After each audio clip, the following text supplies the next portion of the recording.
The bells above the door tinkled brightly, announcing my arrival. I stepped into the well-lit lobby, breathing in the smell of newspaper ink, coffee, and lemon wax that permeated the air. The floor tiles gleamed from a recent buffing, and the vintage oak reception desk shined as well.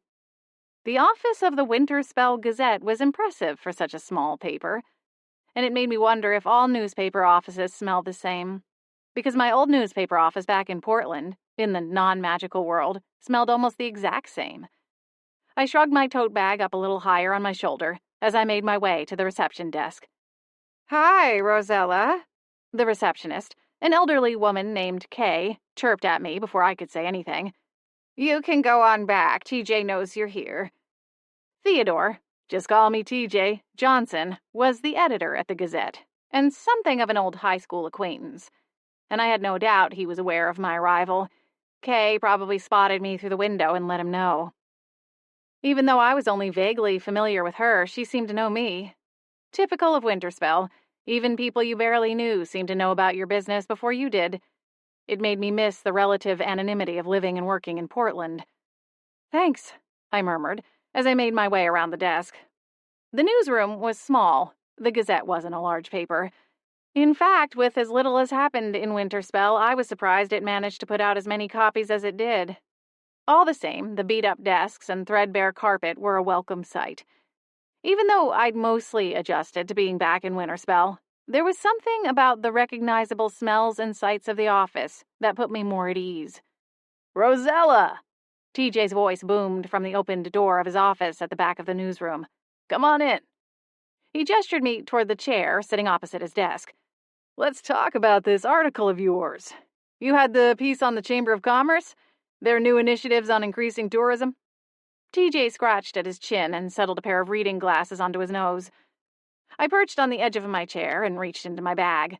"I emailed you a copy, but thought you'd like a hard copy as well," I said, sliding the paper-clipped pages across the desk. "Excellent," TJ said, snatching the pages up. "I read the emailed copy. It looks great. You're settling in well here, Rosella." I smiled at the compliment, even as a familiar nagging pecked at me. TJ seemed to pick up on my hesitancy. Setting aside my article, he leaned in and braced his elbows on the edge of his desk. "Tell me, are you happy writing for us?" "Oh, well, yeah." I nodded a little too enthusiastically. "Of course. It's just—" TJ offered a friendly smile. "It's okay, Rosella. You can be honest with me. I won't be offended." "Right." I folded my hands in my lap. "I guess I'm just having trouble finding balance. My first article was so explosive that it's been a hard pivot to writing about—" I cringed. TJ chuckled and gestured at my article as he leaned back in his chair. "About the Chamber of Commerce giving away coupons for free ice cream cones?" Heat flushed over my cheeks, but I nodded. The last thing I wanted was to sound ungrateful. TJ had given me a platform to use, something my old newspaper was never going to do, and here I was whining about it not being glitzy enough. "Winterspell isn't the most exciting town, as you well know," TJ continued, his good-natured smile still firmly in place. "Except for that whole missing women thing last fall. I know the weekly beat is new for you, and that when you first agreed to write for the Gazette, it was meant to be at your discretion. I'd understand completely if you told me you'd rather I bring in someone else to handle the mundane stuff and leave you to work on your own schedule." I swallowed. A couple of weeks ago, one of the writers for the Gazette quit, leaving a space for me to take on a more regular writing job. I jumped at it, as I'd been floundering for good ideas to follow up my debut piece. However, I hadn't expected it to be so dull. So far, I'd covered the ribbon-cutting ceremony at the new dog grooming shop, Pawfully Good, another enterprise by the Good family. After that, I'd interviewed people for their thoughts on the proposed four-way intersection on Clover Hill Drive. Then this week, I'd been sent to cover the Chamber of Commerce tourism meeting, which amounted to an hour-and-a-half-long presentation being boiled down to 3 words: free ice cream. Glancing from my printed article back to TJ, I shook my head. "No, I'm not looking for a way out." TJ's smile widened. "Good. I'd hate to lose someone with your talent." "Thanks, TJ." He flattened his palms against the top of the desk. So you'll cover the Witches Auxiliary League annual bake sale then? I'm on it, boss. I tapped 2 fingers against my forehead in a brief salute. The problem wasn't TJ. It was Winterspell. Sure, my personal life might be in a complete shambles. Here I was at 30, living at home and working in the family bakery, with no money and a car on its last wheels. And let's not even get started on my love life. But Winterspell itself was steady as a rock. Life hummed along as it always had. Quiet, peaceful, predictable. None of which gave a journalist much to do. I'd better get going. Thanks again, I said, glancing at my watch and reaching for my tote. You know, TJ cleared his throat. There is one thing. My ears perked. Sheriff Templeton, he said. What about Sheriff Templeton? I asked, suddenly intrigued. Winterspell's head of police and I didn't really see eye to eye. Okay, that was a bit of an understatement. He thought I was an interfering busybody at best, a cursed monster waiting to strike at worst. This might just be a rumor, town gossip perhaps, but it's something we should keep an eye on, TJ replied. I did my best not to get impatient with his build-up. But I've heard that the good sheriff might actually have some competition in the upcoming election. He raised an eyebrow at me. Guess I don't have to tell you how unusual that is around here. Unusual was right. Sheriff Templeton always ran unopposed, simply because no one in town wanted to rock the boat. His father held the role for decades before handing it over to his son. A Templeton had been sheriff of Winterspell for the better part of a century. Little sparks of electricity ran over my arms. You think there's anything to it? Who's his opponent? Do you know why now? The questions rattled off my tongue as my hand twitched, wishing for something to write with. TJ laughed, his arms crossed over his chest. Slow down a little. It's just speculation at this point. But if it comes to anything, I'll let you know. In the meantime, you keep hanging in there. I'll read anything you want to bring into me. Just keep writing. I will, I said. I pulled open the door and hurried through the newsroom, with a wave to Kay, letting myself out into the chilly afternoon air. So, there might be a new contender for sheriff. My head was buzzing. Maybe change was headed to Winterspell after all. I decided a walk might help me think, and possibly stir up some new ideas for an article. I was meeting Maddie and Sonia for lunch at Whimsy's Delicatessen, my #1 choice of eating establishments in Winterspell, based on their fries alone. So I left my Ford Focus parked in a space in front of the newspaper office and headed off down the street. The late February air was brisk enough to chill the end of my nose before I'd made it a full block. I briefly entertained the idea of turning around and going back for my car, but decided against it. Between my mom's home-cooked meals and my shifts working at Sugar Shack, sneaking day-old pastries and cookies, I knew that the more walking I could squeeze into my day, the better, before I could no longer squeeze into my favorite jeans. In truth, the food was one of the best parts about being home in Winterspell. Turning the corner, I passed Dragon's Gold Coffee. On autopilot, I picked up my pace to hurry past the large windows to avoid being spotted by my cousin, Chloe. She managed the popular coffee house, and I was in no mood to tangle with her. I hadn't seen her since New Year's Eve, when she'd had me and Orion tossed out of a fancy party at the Winterspell Chalet.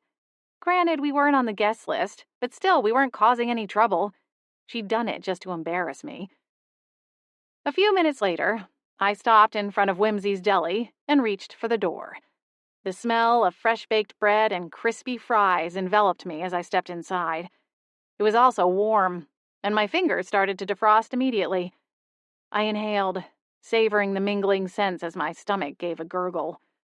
Looking around, I spotted the back of Matthew O'Lear's head, his auburn hair a dead giveaway. He was seated at a rear booth, and I quickly made my way across the busy restaurant to join him, ducking under a server's tray as it floated by on a cloud of pixie dust. "Hey, Ella," a female voice called from over my shoulder. I turned and saw Sonia. "Hey, looks like I just barely beat you." $10 says Maddie's already halfway done with his sandwich, she teased. Laughing, we slipped into the booth opposite Maddie and exchanged a quick grin at finding only half a sandwich and a scattering of fries in the basket placed before him. "Hello, ladies," he said with a lazy grin. "Did you two come together? Did I miss a memo?" I laughed and shrugged out of my coat. Sonia did the same. No, just a coincidence. I'm on my lunch break, Sonia said as she removed her own outerwear. I got stuck on the phone with a customer. He mixed up the labels on his potion bottles and wound up taking too much youthful serum. He was taking it to keep his hair brown but overdosed and ended up as bald as a newborn babe. Yikes. Sonia was a brewmaster over at Kaleidoscopic Potions, a chain of potion shops throughout magical communities like Winterspell. They sold all sorts of potions and drafts, meant to do anything from cure a common cold to banish freckles or reduce stress. He'll be fine, Sonia said with a flap of her hand. The potion doesn't hold very long. He'll be back to his normal self in a week or two, tops. Matty grinned as he lifted a thick-cut steak fry. Makes me glad I have the old ear genes. There's not a baldy among us. Sonia and I laughed before getting up to go place our order at the front counter. When we returned to the table, I tucked my snow-white hair back behind my ears. It was due for a cut, and the long, layered pieces in the front were always attacking me. What about you, Matty? You want a break from work? Day off, he said. Then his expression changed slightly, something playing at the corners of his eyes. I'm actually heading over to Sugar Shack when we're done here. I'm taking Jazz on a little afternoon adventure. Sonia slid me a knowing smile. Ooh. I don't need to search your pockets and check for a ring, do I? I asked, feigning a stern look. Matty choked on his fry. What? He sputtered when he got it clear. That's ridiculous, he exclaimed, his cheeks suddenly resembling ripe cherries. Sonia and I dissolved into giggles. We'd waited for this day for a long time. Granted, I'd never expected Matty to fall for my middle sister, but I wasn't upset about it. He was one of the best guys I knew, and after Jazzy's last relationship, she needed someone like Matty to remind her that love didn't have to be so hard. You should be more careful when you drop her off tonight, I told him. Every time Grandma Rose catches you two on the porch making out like a couple of teenagers, she tells the entire family about it over breakfast the next day. And of course, given her proclivity for trashy romance novels, you can imagine the colorful language. Sonia snickered into her water glass. Goddess, I love that woman. Maddie's fair complexion had gone completely red. Oh, look, here's the food. Why don't you two put some of it in your mouths and stop harassing me? Sonia and I exchanged another amused glance as one of the enchanted serving trays swooped over our table. We slid the plates of crispy fries and hot wraps onto the table, steam curling off the food, and the tray zoomed back to the kitchen.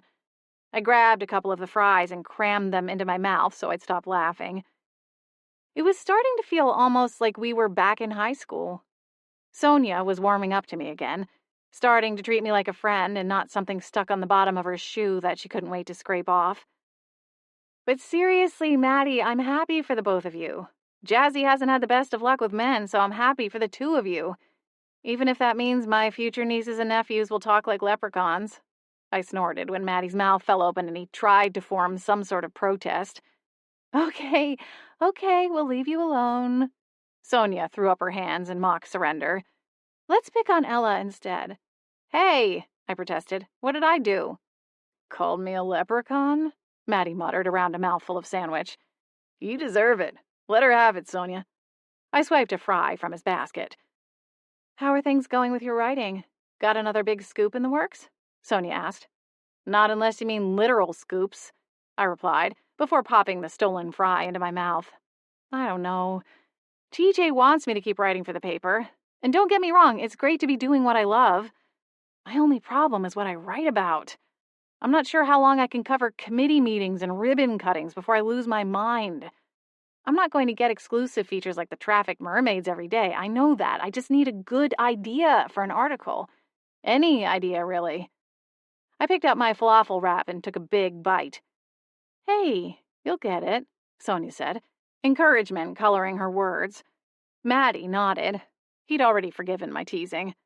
I bet it will come like a lightning strike, just bam, out of nowhere when you're feeding the chickens or baking cookies at work. I smiled. Matty always was the one ready with a pep talk or a pick-me-up when we were younger. I was glad that hadn't changed. Thanks, Matty. I appreciate the words of confidence. I just hope you're right. Of course he's right, Sonia chimed in. Why wouldn't he be? I've read your stuff, Ella. You're very good at what you do. She reached over and gave my hand a quick squeeze. Thanks again, I said, hoping I wouldn't start to tear up. It really did seem like things were getting back to normal with the three of us. "Hey, what about Monster Man?" Sonia asked. I could tell she was trying to change the subject, but I wanted to talk about Orion Croft, monster hunter for the Arcane Council, even less than I wanted to talk about my inability to come up with a decent article idea. I picked up my glass and took a quick sip of water. I don't know. He's still in Alaska, off-grid somewhere. We don't get to talk or text much. It's been a while since we've spoken. I saw the look that passed between Maddie and Sonia. It's not a big deal. Between Sugar Shack and writing for the Gazette, I don't have much spare time, so it's better that he's not here right now. The words rang hollow and false, and I knew they could tell. But Sonia, you were saying something about a new potion you had in development? What's that all about? Sonia took the hint and launched into a long, involved description of her work while I sat and hoped I nodded in all the right places, when all I was really wondering was why I hadn't heard from Orion in days. The farmhouse was empty when I got home, so after putting on a kettle of water for tea, I dashed upstairs and grabbed my laptop from my room. I settled in at the kitchen table and flipped open the lid of my computer. I thought maybe searching through some of the old articles I'd written, published or not, would spark something and lead me to an idea for a new one. Couldn't hurt, anyhow. The tiniest of meows caught my attention, and I looked down to see Karma, my tiny black cat, sitting beside my chair with a mouse clutched between her teeth. "Karma, I really don't know if I want that thing to be dead or alive." I scooted back my chair. "Oh, it's alive, don't worry. Flotsam and Jetsam taught me how to catch them without hurting them, so you can play with them first." Karma's voice sounded in my head, part of my magical gift. "Of course they did," I replied dryly. "I swear you've gone absolutely feral since we came here. Don't you remember how nice it was to be an indoor kitty, all clean and well-fed? And I wouldn't listen too much to what those other two have to say. They'll get you in trouble." Karma stood up with a swish of her tail. "I think I like being feral. And who wants to be stuck in a house when there's so many more things to chase outside? Also, I'm still well-fed."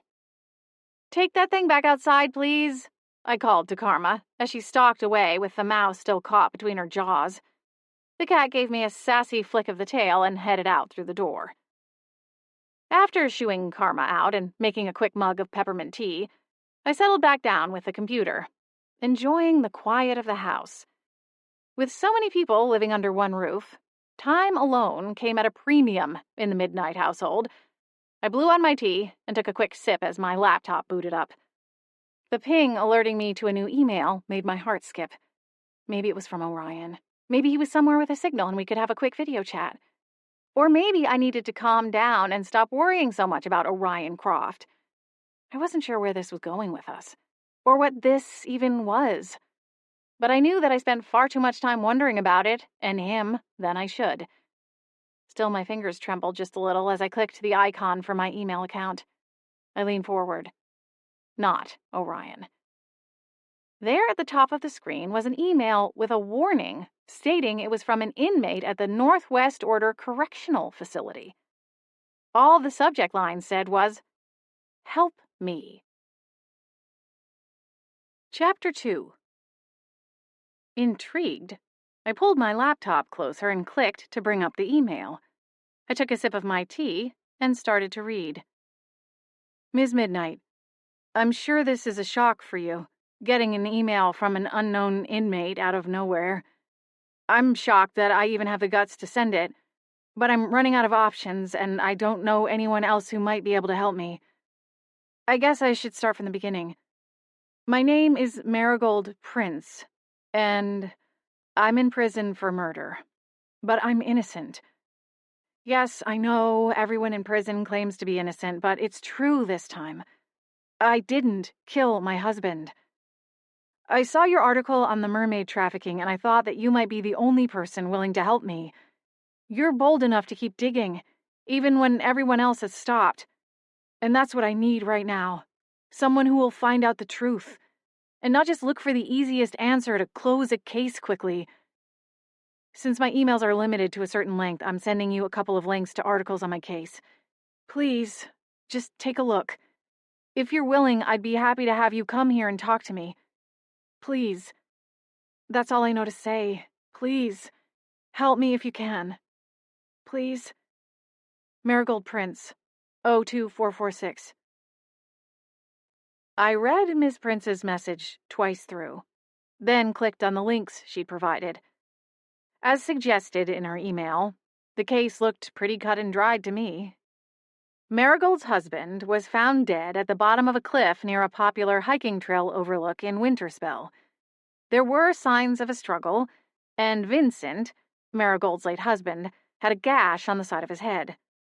I searched and found a few more articles, but couldn't find anything that gave me any idea that Marigold might actually be innocent. Her words tugged at my heartstrings, but I wasn't sure what she thought I could do for her. Sure, I'd wound up in 2 criminal investigations since returning home to Winterspell, both by accident, mainly.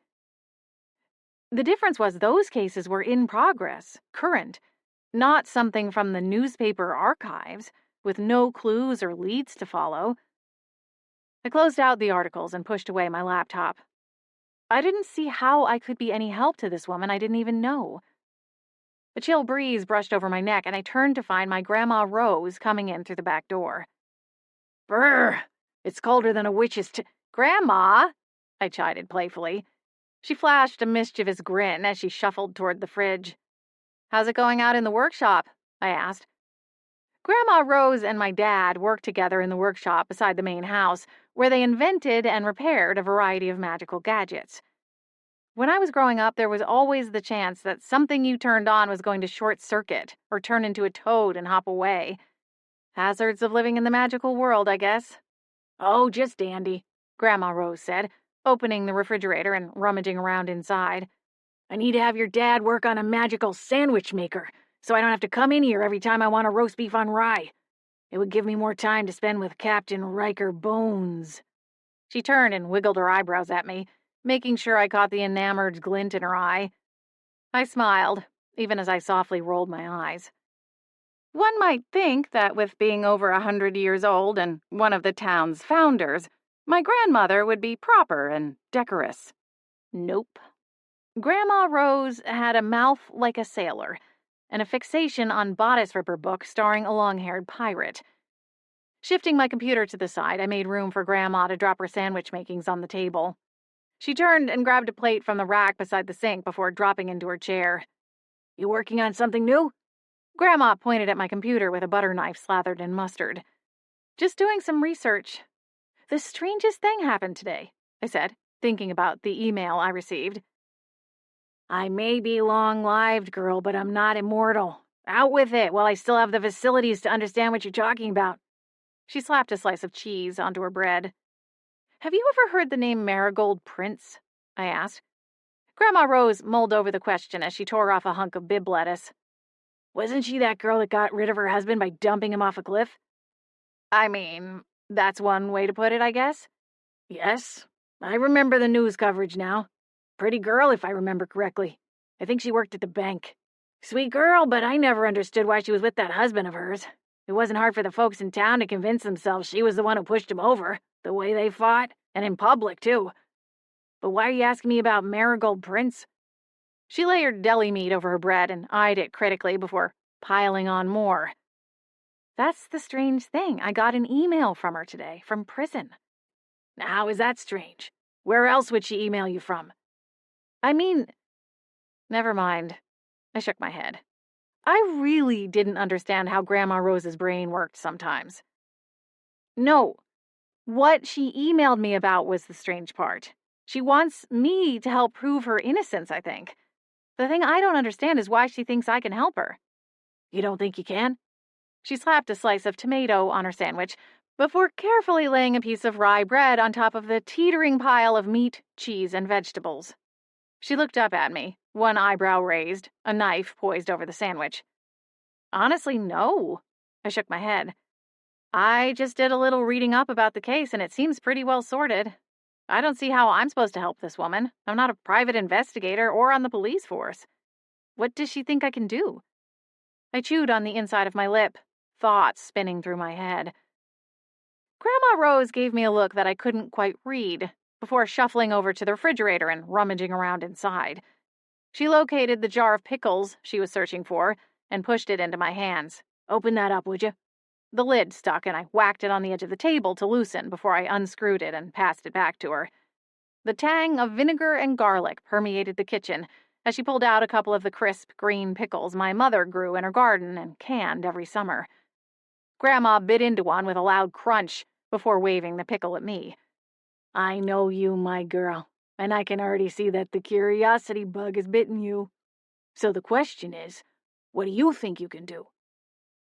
"I could look into a few things," I said with a shrug. "But I don't know that I'd find what I needed to exonerate Marigold. If she's even innocent, that is. And I've got to work at the Sugar Shack, and I need to find a new article idea for the Gazette, and..." My voice trailed off. "Who are you trying to convince?" Grandma Rose peered at me as she picked up her plated sandwich. "And it seems to me that a woman serving time for a murder she didn't commit would make one heck of an article." She had a point there. Maybe the two things could work together. My writing and helping Marigold. The wheels in my head started going the other direction, and I nodded. Really, if you think about it, all the evidence appears to be circumstantial. And there's no mention of how they think he obtained the head wound. Was he hit with something, or was it gashed when he fell down the cliff?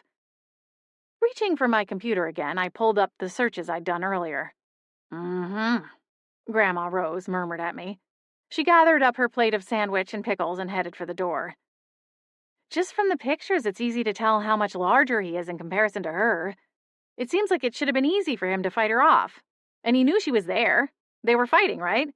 She didn't sneak up on him. There were witnesses that saw them arguing. But arguing with someone doesn't mean you're a killer." I pulled the computer closer and reread one of the articles. "Okay, dear, you drive safely now." Grandma Rose disappeared out the door, headed back to the workshop. "Sure thing," I murmured, my mind whirring with questions no one had answers to.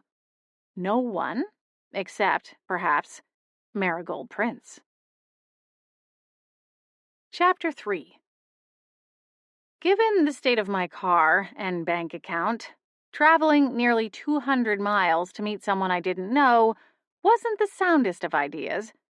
But there was something in my gut that wouldn't let me hit delete and wipe her desperate plea from my inbox. I was in the middle of jotting down the general driving directions on the chance my cell phone lost service along the way when both of my sisters came into the kitchen. Jasmine carried a bouquet of flowers in one hand and wore a dreamy smile. "Looks like Maddie's afternoon surprise went well," I said, setting my pen aside. "Is that what they're calling it these days?" Candace teased.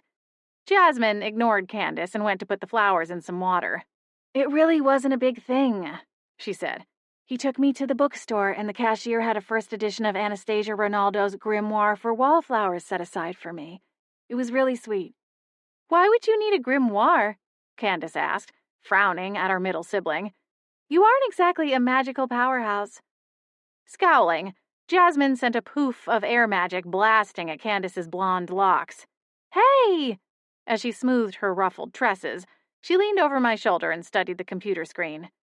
"Silver Spring," she said, her nose scrunched. "Isn't that the prison town on the border?" I finished my last note, then slapped the laptop lid closed. "Maybe." Jasmine looked up from rearranging her bouquet. "Prison? What are you up to, Ella?" Rising from my chair, I stuffed the notes into my back pocket. "I'm chasing down a lead for a story." Jasmine arched one of her thick brows. I gave them an abbreviated version of Marigold's email as I rummaged around in the pantry cupboard for some kind of road trip snack. When I finished, Jasmine leveled me with an incredulous look. "You sure you want to do this, Ella? You don't even know this woman. She needs help, and if I can help her, then I want to. It's part of the reason I decided to go into journalism. Think about the mermaids living at that terrible rental company. If I hadn't written my story and if no one had read it, they'd all probably still be trapped." I paused and shrugged. "This Marigold woman is someone's daughter, maybe someone's sister. And if her place was traded with you or Candy, and someone could help, I'd hope that they would if they had the means." Jasmine's expression softened. "I get that, Al. I just want you to be careful, is all." "She's going to be behind a glass wall, Jazz. What do you think she can do to me from there?" A smile tugged one side of her lips. No, actually, I was referring to that death trap of a car of yours. That thing barely gets you out of the driveway in the morning, and now you're going to drive it 200 miles? I barked a laugh. She had a point. The car will be fine. Candace stood with her back to the sink, leaning against the counter's edge as she munched on a handful of crackers. Yeah, I mean, even if you break down, you can flag down some trucker to give you a ride the rest of the way. What's the worst that could happen? Jasmine muttered a curse under her breath. My phone is fully charged. I've got my directions written down in case I lose service. I have food. I gestured at the small hoard of packages on the table. I have emergency flares and a space blanket in the car. I'll drive there tonight, get some sleep at a motel, visit Marigold in the morning, and head straight back. You'll hardly have a chance to miss me. All right. Jasmine finished fussing with her flowers and set the vase on the end table beside the sofa in the adjoining living room. Text me in the morning when you're heading back. I saluted my sister, then left the room with a giggle. The drive would only take a few hours, but I didn't want to rush in the morning and risk missing the visiting hours. So I'd booked a room at a roadside motel near the prison and packed an overnight bag. A night away from my family sounded nice, though I felt a little guilty over the thought.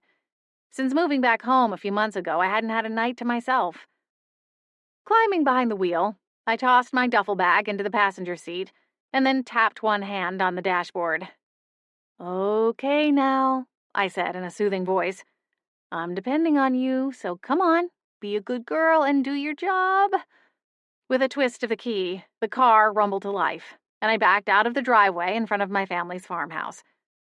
I turned down the main road, passing the city hall and a variety of magical shops and restaurants, as I headed toward the bridge that led out of town and connected Winterspell with the non-magical world.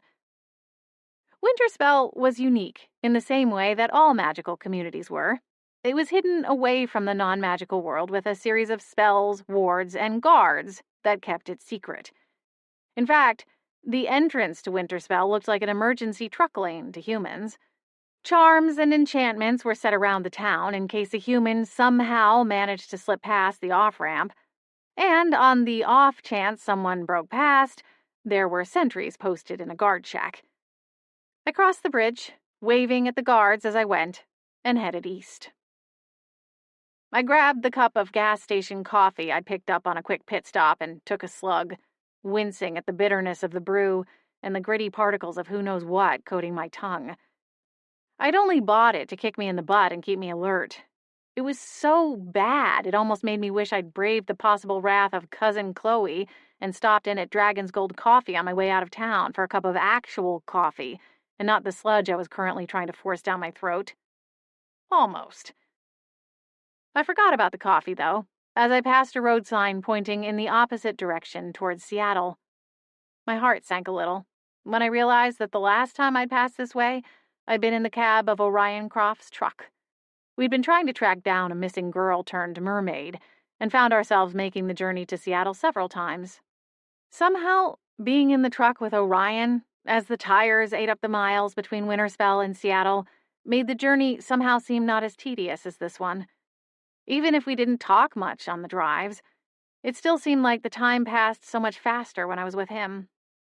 Loneliness tugged at me, and I reached for the radio, turning up the volume until the music thumped in my ears. The Northwest Order Correctional Facility sat inside the boundaries of Silver Spring, a tiny magical town in the Selkirk Mountains near Spokane. It was the smallest town I'd ever seen before, magical or otherwise. Truly a blink and you'll miss it speck on a map. The entire town consisted of nothing but a rundown gas station, Quickie Mart, a burger joint, and the small roadside motel with a drive-through only coffee kiosk in the parking lot. I cut the music and parked in one of the 3 vacant spots in front of the motel. As I eyed the faded vacancy sign in the window, I hoped that I wasn't headed into some kind of psycho situation. I wanted to write a front-page story, not become a headline. If sloths wore sweaters, they'd resemble the old elf behind the counter in the motel office. He was nice enough, but I couldn't help thinking I'd interrupted his nap and that he didn't care as much about getting the tag information off my car as he did about getting back to his easy chair by the front window. Resemblance to sloths aside, he checked me in with cordial efficiency, and within a handful of minutes I was headed down to room 4 with my duffel bag slung over one shoulder. The motel may have needed a few coats of paint, but my room was clean, with a brightly colored comforter on the bed, a newer television with cable, and decent towels in the bathroom. I dropped my bag on the bed and made my way to the sink in the adjoining bathroom, splashing water over my face to try and freshen up a little. I fired off a text to Jasmine, letting her know I'd arrived safely, then checked my emails and texts for any sign of a message from Orion. My heart sank when the search came up empty, and I reread his last message for the 100th time. Ugh, get it together, Ella, I muttered to myself, pitching the phone onto the foot of the bed. When had I turned into this pathetic, pining woman? I needed a distraction, some fresh air, a proper meal. Unfortunately, the coffee shop was already shuttered for the night, and the burger joint didn't have anything vegetarian-friendly besides fries and onion rings. I considered the fries, but the thought of all the grease sitting in my already churning stomach was too much. I thanked the young man behind the counter and walked to the Quickie Mart by the gas station instead. I returned to the motel with a bag of pretzels and a tiny jar of peanut butter, a bottle of iced tea, and a protein bar. It wasn't a meal per se, but it would do. My car was still the only one in the lot, and I wondered if I was the motel's sole guest for the evening. Surely other people travel to the area to visit family members or friends in the prison. Did they stay somewhere else? One of the non-magical roadside towns, perhaps? The sun was dropping quickly behind the conifers that grew tall and stately behind the motel office. Something about the swirl of wind and the fading twilight sent a shiver of apprehension up my spine. Maybe I shouldn't have come here. In hindsight, the whole plan seemed so impulsive and rash. So pretty much in line with the last few months of my life. I was throwing metaphorical spaghetti at every wall I came across, hoping someday I'd figure out what I was doing with my life. Somehow I doubted I'd find my answers in Silver Spring. Shaking off my thoughts, I headed back to my room. Things would look better in the morning, after some good sleep and a cup of real coffee from the little kiosk on the motel's property. At least I hoped it was good coffee. I couldn't keep my inner witch from coming out if I had to go too long without proper nutrition and coffee. Okay, maybe just coffee. I did briefly consider calling home to see what Mom had cooked up for dinner, but decided that would make me even more miserable. So, instead, I grabbed a notebook and sat down with my package of pretzels to try and come up with a list of questions for Marigold. I scribbled down half a dozen, pausing in between to dunk my pretzel stick in the peanut butter, then ran dry. With an exasperated noise, I shoved away from the small desk, snagged my bag from the end of the bed, and pulled out my laptop. I powered it up. The hotel had surprisingly good Wi-Fi, and checked my email again. Still nothing from Orion. I hadn't seen him since his surprise trip to Winterspell for Valentine's Day. We had 2 days together. Then he was gone again.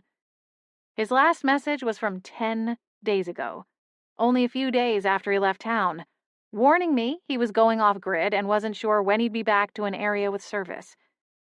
My heart clenched as I closed the tab to my inbox. The browser defaulted to a website with news from the magical world, and a video automatically started playing, the volume silenced. I was about to close that window, too, before I glanced at the news chyron at the bottom of the screen, and a breath caught in the back of my throat. Deadly bear attack on Admiralty Island, Alaska.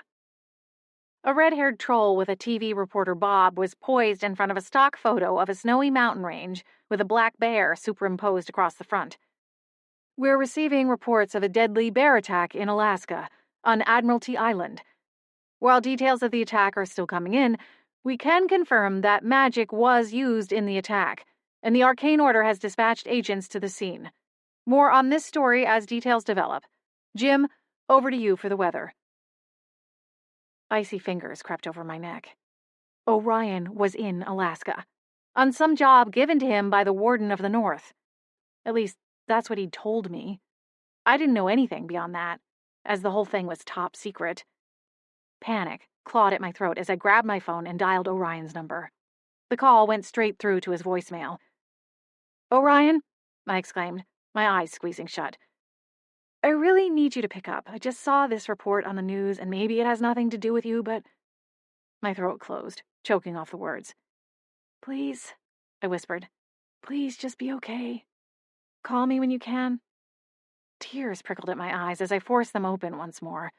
I ended the call and gripped my phone, double-checking that it wasn't on silent mode. The fear shifted into anger, and I chewed on the inside of my cheek as I shoved up from the bed and began pacing the motel room. If Orion hadn't been so cagey about his whole excursion, I'd know whether or not I needed to panic. For all I knew, he was miles away from Admiralty Island, sleeping peacefully in the trailer he toted around behind his work truck. The weather reporter was interrupted by a breaking news alert, and I flew back to my laptop at the sound of the reporter's voice. We've just received word that there were 2 victims in the bear attack on Admiralty Island. We cannot confirm their identities at this time, but we are sending our very own Stephanie Carter to Alaska in hopes of getting more information as this story unfolds. 2 victims? My chest tightened. The walls of the motel room were starting to close in on me as I perched on the edge of the bed, clinging to my laptop. When the reporter began recapping the paper-thin details, I set the computer aside and called Grandma Rose. She answered on the second ring, her voice a little groggy, and I could imagine she'd fallen asleep in her favorite chair with one of her Captain Riker Bones novels in her lap. Hello, honey. How was your drive? Grandma, turn on the news, I said, ignoring her question. The magical news, I clarified. The sound of changing channels filtered through the phone, followed by a small gasp. Now, dear, we can't get carried away just yet, she said. Have you tried calling him? Of course, I said on an exhale. I haven't heard from him in over a week, closer to 2. All I know is he's somewhere in Alaska, off the grid, and the order is involved. Keep your wits, Grandma Rose said, not unkindly, but there was a strength in her tone that lent itself to me, and I stood a little taller. We don't know the details yet. Jumping to conclusions won't do you any good. Grandma, you don't know anyone or have any contacts in the order, do you? Just someone who could tell us if Orion is all right. My dear, I don't know why you think I'd have that kind of influence, but I'm flattered. I just thought being one of the founders of Winterspell and one of the oldest witches in the country... My voice trailed off. I didn't know who else I could turn to. A gentle smile touched Grandma Rose's voice as she replied, You'd think it would come with a little more privilege than local clout at the committee meetings, but unfortunately I just don't run in those circles. I'll keep trying his phone. You know, dear, I might not know anyone in the order myself, but I bet I know someone who does. I'll make a few phone calls, see if I can find out anything. Thanks, Grandma. I'll call back if I hear anything. Likewise. You hang on, okay? Nodding, I ended the call and tried Orion's phone one more time. It went to voicemail immediately. Either the device was turned off, or he was out of the service range. I wondered if anyone would even know to contact me if one of the victims was Orion. Sure, we were seeing each other, but I had no idea if he'd shared that with anyone in his life. I doubted I'd be listed as his emergency contact. The order would probably call his dad, and I didn't know if Orion had told him about me. Grabbing my laptop again, I settled against the headboard of the bed and continued listening to the weather report, waiting to see if any more breaking news cut through. Fittingly, we were due to have overcast skies for the rest of the week. I tried to stay awake, waiting for word from Grandma Rose. But at some point, the exhaustion of the day and the long drive took hold, and the modest motel room faded to darkness. Chapter 4. The persistent chirp of my cell phone alarm broke through the haze of sleep until I rolled over to the side of the bed and smacked at my phone until it quieted. Sitting up, I rubbed at my eyes, briefly recalling waking up during the night to a voicemail from Grandma Rose. She hadn't found any information for me, but promised to keep rattling cages until she found something. I recalled stumbling into the tiny bathroom and throwing some water on my face before sinking back into the somewhat lumpy bed and falling back asleep. Not that my sleep had been restful. I spent most of the night plagued by nightmares, the kind that were so vivid it was hard to shake off the fear even once awake. One in particular felt more like a premonition or a vision rather than a dream. In it, Orion was being chased by the humongous bear that had been plastered on the background of the news. I'd been standing somewhere at a distance, unable to help as I watched it chase him over a snowy hill and across a frozen river. Finally, he turned to confront the bear, but something went wrong, and whatever spell he'd tried to cast turned back on him, and I watched in horror as Orion dissolved into flames. Wincing, I pushed aside the echoes of the nightmare and glanced at the time. The prison had limited visiting hours, and I wanted to make sure I had plenty of time to interview Marigold. I'd overslept my first alarm, but I had enough time to grab some food before heading to the correctional facility. There were no messages or calls from Orion or anyone else. Despair clutched at me, but I forced myself to shift gears. I'd driven all this way for a reason, and I was going to see it through. There wasn't anything I could do for Orion anyway. Keeping busy was my best bet. I showered and dressed, keeping my outfit and makeup casual. Outside, I headed for the coffee kiosk adjacent to the motel. It was open for business, and the aromas of muffins and coffee greeted me as I approached the young fairy working the window. She was friendly, if not a tad too chipper, and within minutes I was heading to my car with both a jumbo-sized poppy seed muffin and the largest cup of coffee they sold. Then I was on my way, winding through the towering trees before the road turned sharply and the trees fell away, leaving nothing but a wide-open field, barren of anything but the shortest of grasses, that led all the way to the soaring fence that surrounded the prison. Even with the sun shining, the prison was forbidding. The walls were dark gray, with slits for windows like some medieval castle. The fence that I'd seen when I'd exited the forest was in all actuality 3 separate fences, each with a space of at least 20 feet between them, the last topped with coils of razor wire that sparked purple occasionally with some sort of enchantment. Towers stood at intervals around the 3-storied buildings, and I could see guards moving around inside them. The entire observation decks of the towers made from glass to give the guards unbroken views around the prison and the field that surrounded it. I knew that the prison would have wards and charms that both kept the prison from human view and kept its prisoners in. What I didn't know was why a place that was magically protected needed so many physical deterrents as well. Who, or what, were they trying to keep locked up behind those menacing walls? A chill rattled up my spine, just thinking about the possibilities. From reading through the details of Marigold's case, I wasn't sure what warranted her being placed in such a high-security facility. And I wondered if, in my haste to do something, I'd overlooked a crucial and potentially terrifying detail. Doubt slithered through my stomach, but I forced my car onward into a parking space in the small visitor's lot. The interior of the prison was just as gray as the outside. My nose scrunched at the smell of industrial cleaner and stale cafeteria food. Everything was sanitized and dull, down to the spotless employee uniforms and vacant looks on the peace officers' faces. After signing in, I was taken to a small room and searched by a female officer for any sign of a weapon. As she checked me over, she explained that I would temporarily lose access to my magic once I passed through to the next room. She didn't explain what type of enchantment could cancel out my magic, but she did rattle off a list of possible side effects I might experience while under its influence.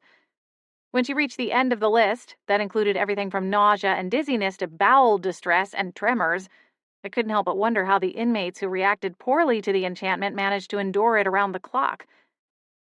After the pat-down, I was given a visitor's badge and led to a large room with tables spaced at intervals and chairs on either side of the tables.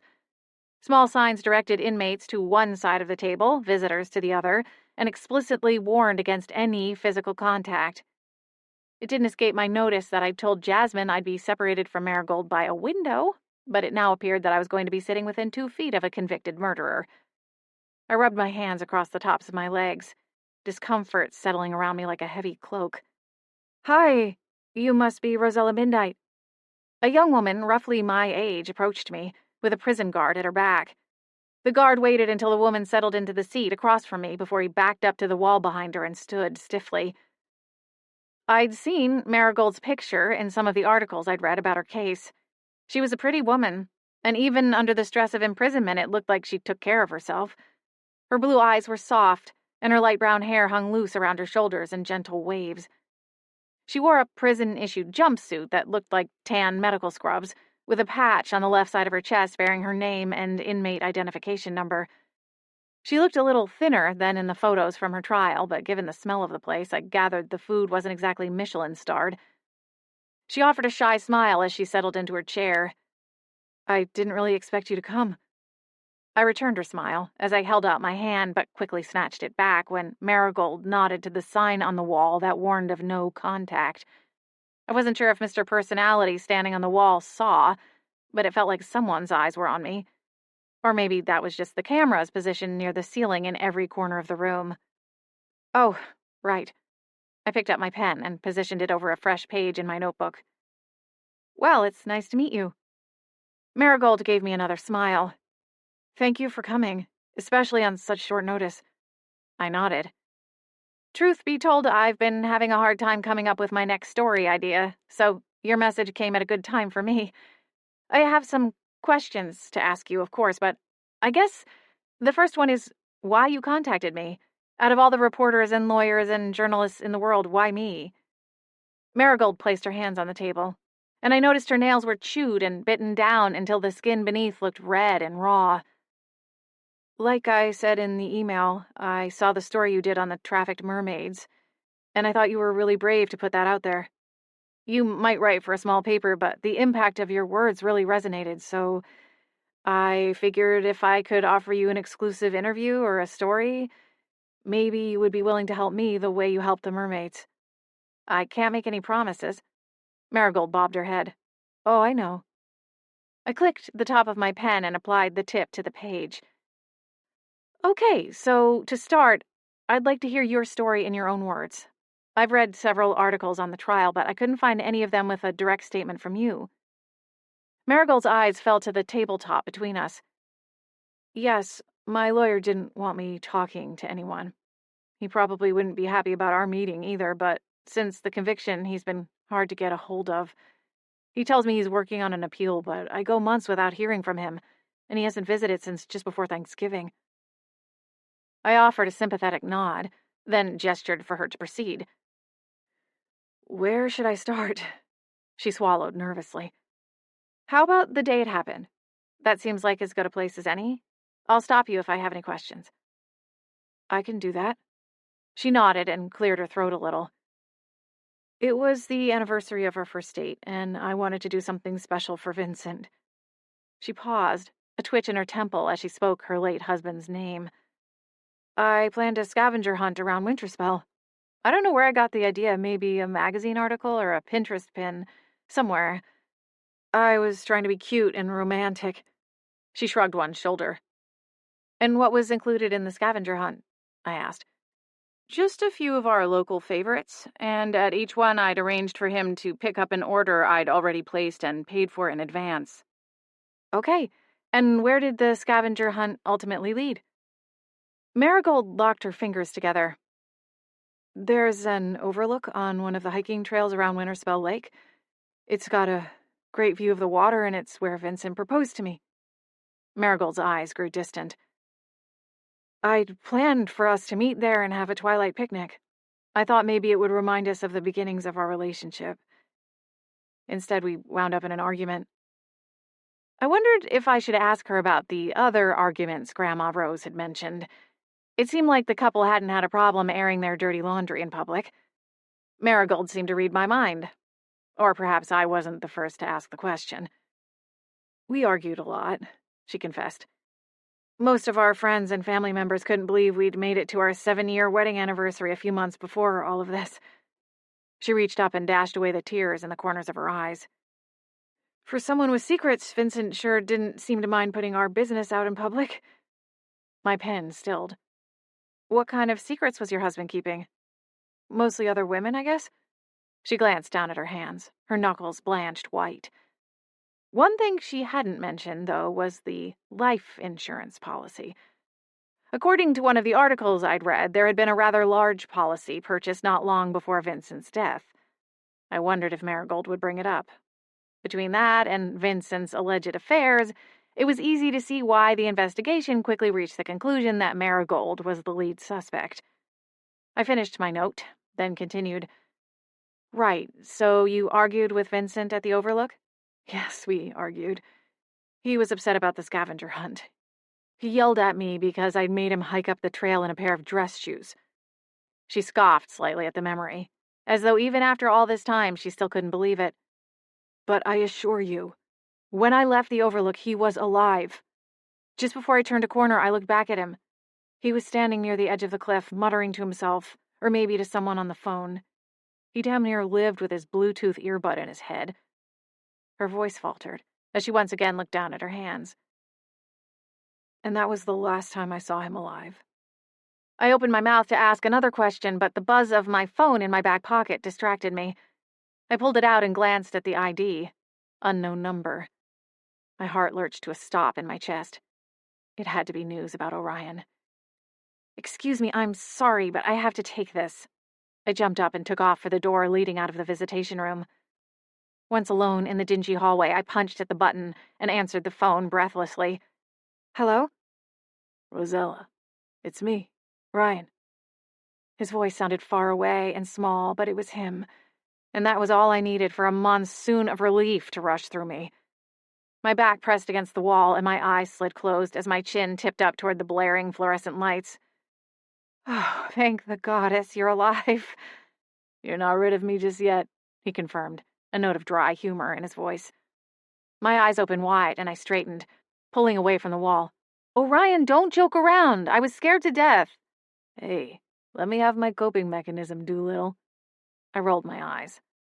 What happened? Are you anywhere near the attack?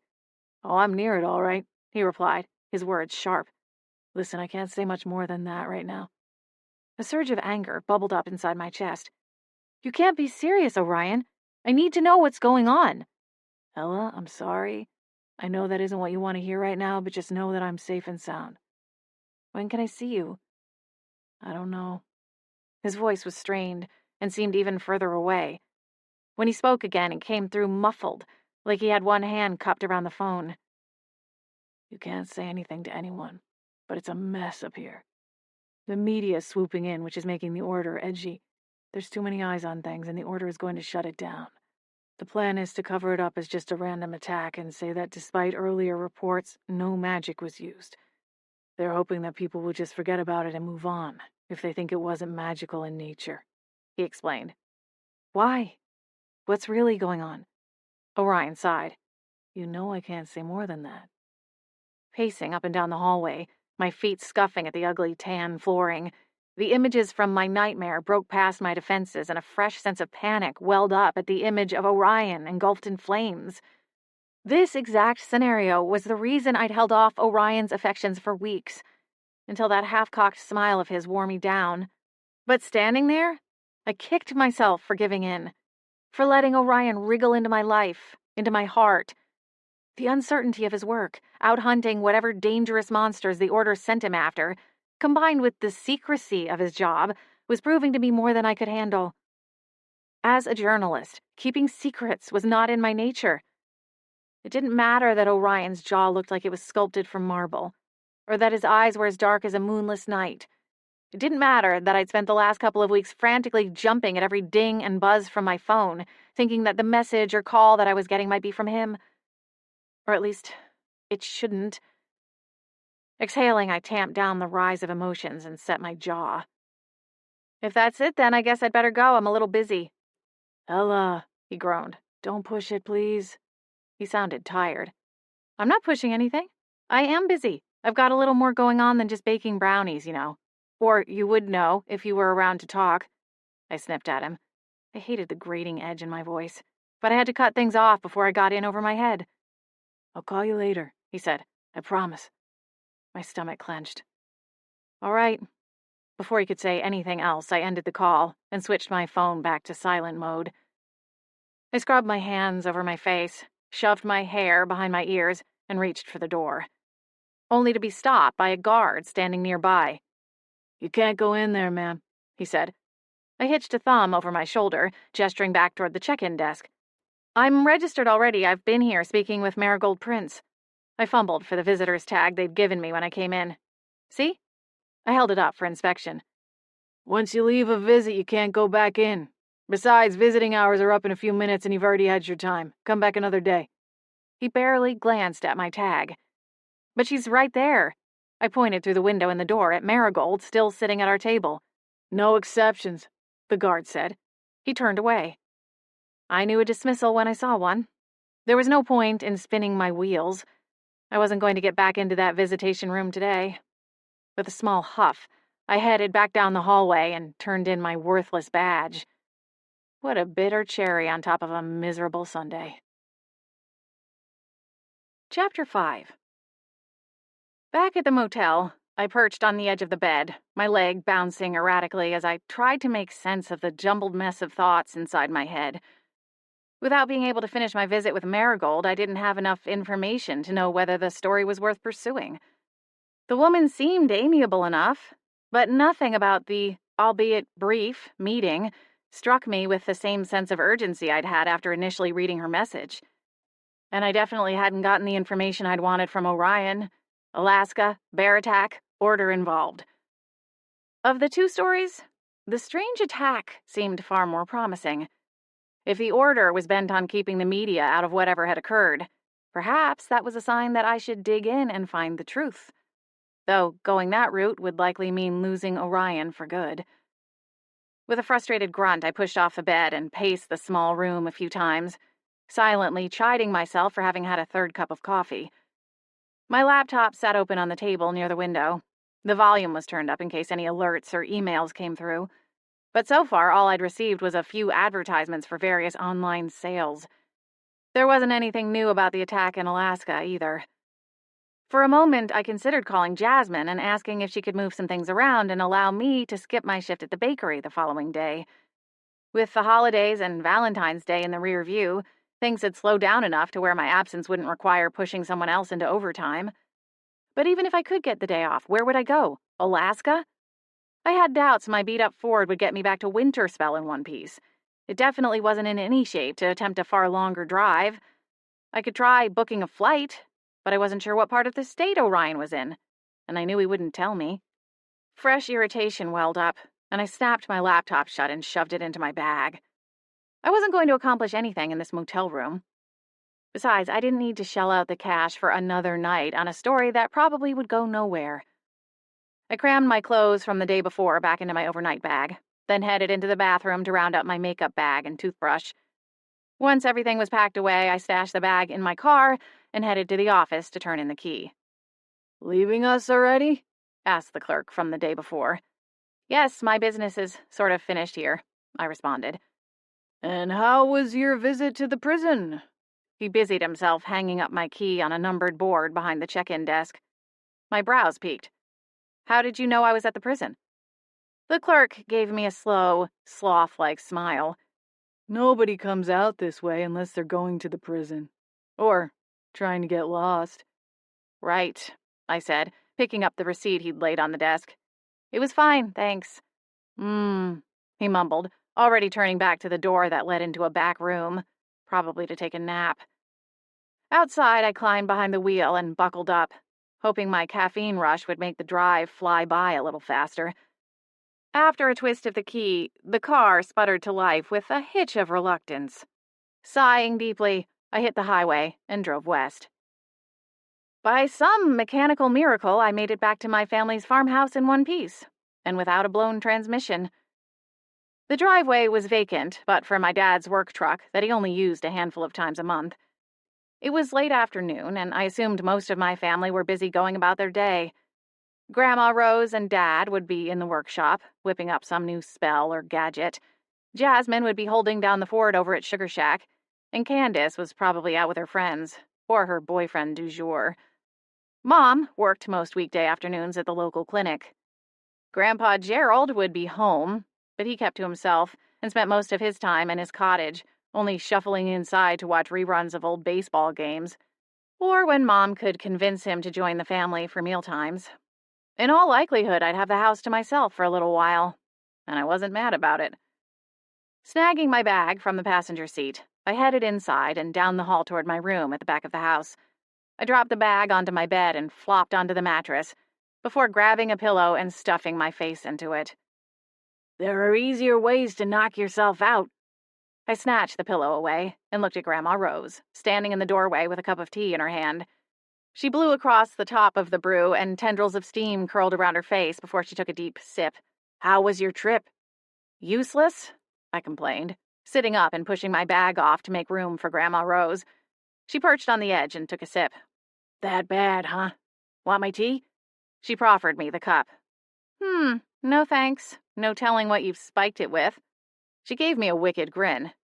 "Don't you worry about what I doctor my tea with. Tell me what happened on your adventure." "Adventure? Hardly. I barely got to speak with Marigold. Orion called in the middle of it, and after we hung up, the guard wouldn't let me back in to finish the conversation." "Ah." Grandma Rose gave a sage nod, then took another sip. "At least now you know he wasn't turned into bear chow. That's something." "That's about all I know," I muttered as I sagged against my pillows. He was being really cagey. Apparently the order wants it all kept on the down low. "I'll keep digging and see what I can find," Grandma Rose offered. "At least he's safe. It would be a shame for the world to lose such a handsome man. He really should take my career advice, you know. He'd be immortalized." I rolled my eyes. For the last time, he's not interested in posing for the cover of some romance novel. Grandma Rose shook her head with bewilderment. "All I want is to see him again," I continued. "But the goddess only knows when I'll get the chance.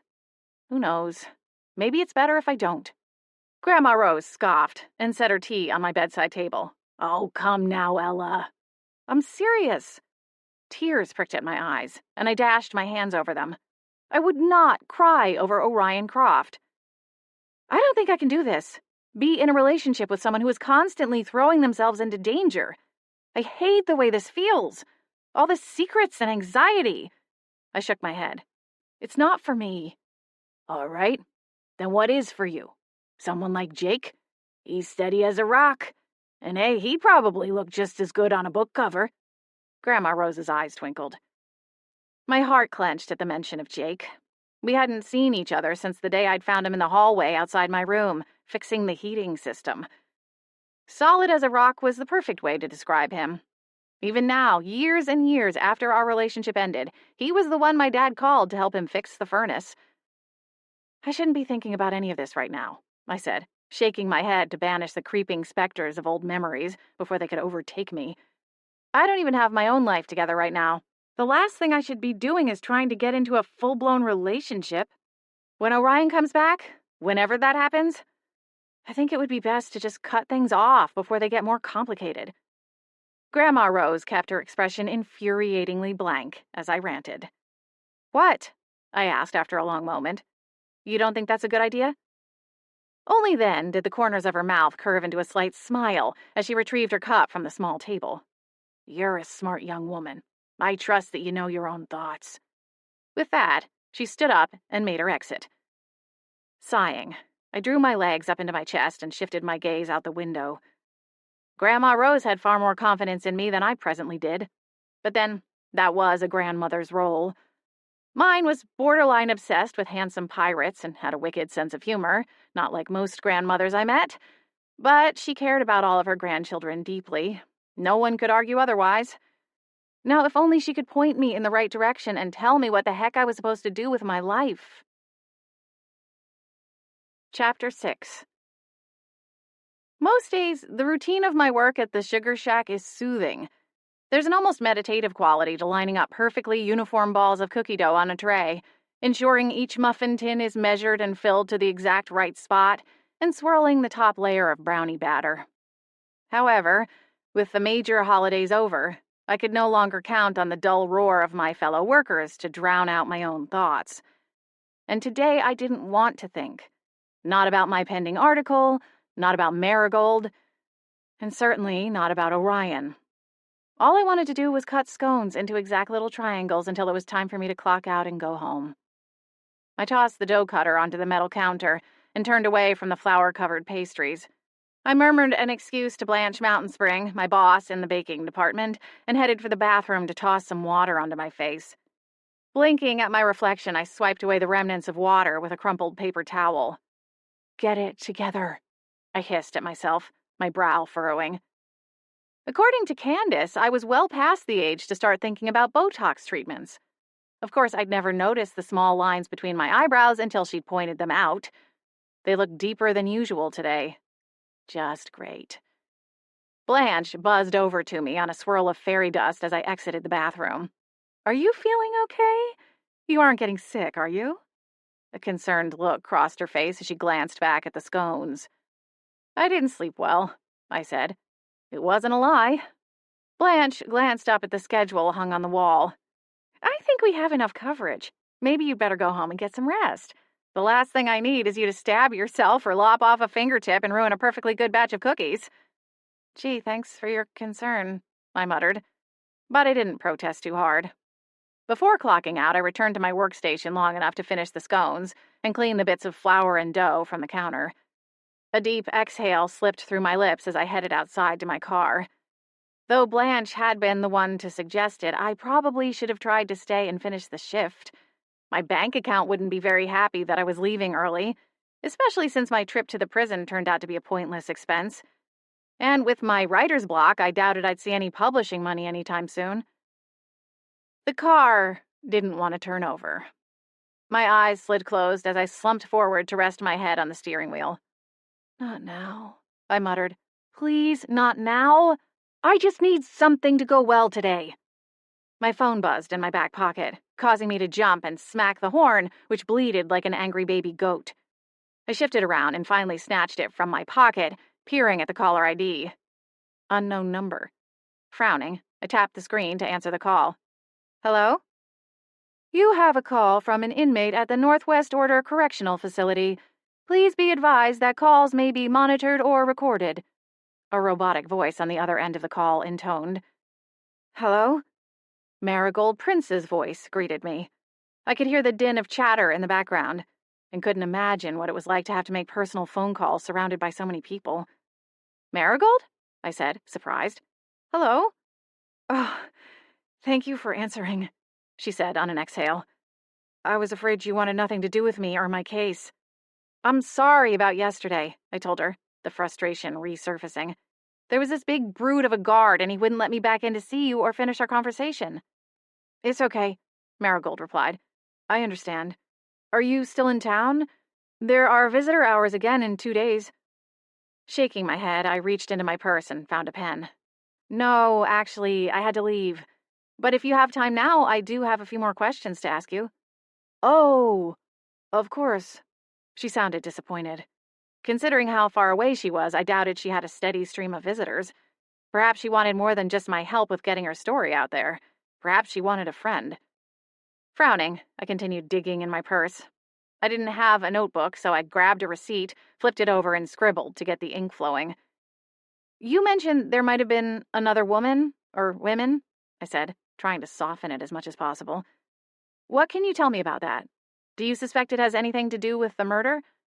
My pen hovered over the paper as I waited for her response. I'm not really sure," she said in a rush. I could hear the emotion in her voice. "I never had enough concrete proof, but there were little clues. He'd say he was working late, but then come home smelling of alcohol and perfume. I found a pair of earrings in a velvet box, stashed in his underwear drawer. I thought they were for my birthday, so I hid them and never mentioned finding them. When my birthday came, I got a blender and a set of spatulas. I never saw those earrings again." "Could they maybe have been a gift for a friend or a family member?" I suggested through a wince. "They were real diamonds," Marigold replied, her tone flat. "The nicest jewelry Vincent ever gave me was my wedding ring, and the stone in it is smaller than just a single one of those earrings." On the receipt, I jotted down, "Earrings. Yikes." "Right. Well, do you suspect one of his mistresses is behind the murder? You've had quite a bit of time to think it over. Surely you have a suspect in mind." "Vincent had a lot of people who didn't like him," Marigold scoffed. "People he worked with, servers at restaurants, contractors he hired to work on our house. He didn't leave a good impression with a lot of folks." She paused to exhale, the sound long and mournful. "He wasn't always that way. He changed somewhere over our years together. I've tried to trace it back, to pinpoint exactly when things began to shift, but I'm not really sure. In the beginning, I wrote it off as stress at work. Starting a business requires a lot of time and energy, and I chalked it up to exhaustion. But then the business took off. We had more money, more things. And, well, he just never snapped back to the way he was when we met, no matter how hard I tried to remind him of those days. A muffled sniffle came across the line, and my heart sank. That was the point, or the idea, I guess, behind the scavenger hunt, Marigold continued, her voice thick. I wanted to remind him of how things used to be, to show him that maybe they could be that way again. I'm sorry, Marigold, I replied softly. It must have been hard to go through that and feel powerless to stop it. You have 1 minute remaining. The robotic voice was back, announcing that our call was almost over. Listen, I said quickly. I'm going to start doing some research into your case. See what might come up when I start digging. Can you send me a list of the places Vincent went that day? The stops on the scavenger hunt? Of course. Another sniffle. Thank you, Rosella. I can't make any promises on this, but I'll see what I can do. I chewed on the end of my pen. I'm just grateful there's someone who will finally take a look. Again, thank you so... And then she was gone. The call cut off with a click, and the line hummed in my ear. The mailman was on our street by the time I made it back to my family's farmhouse.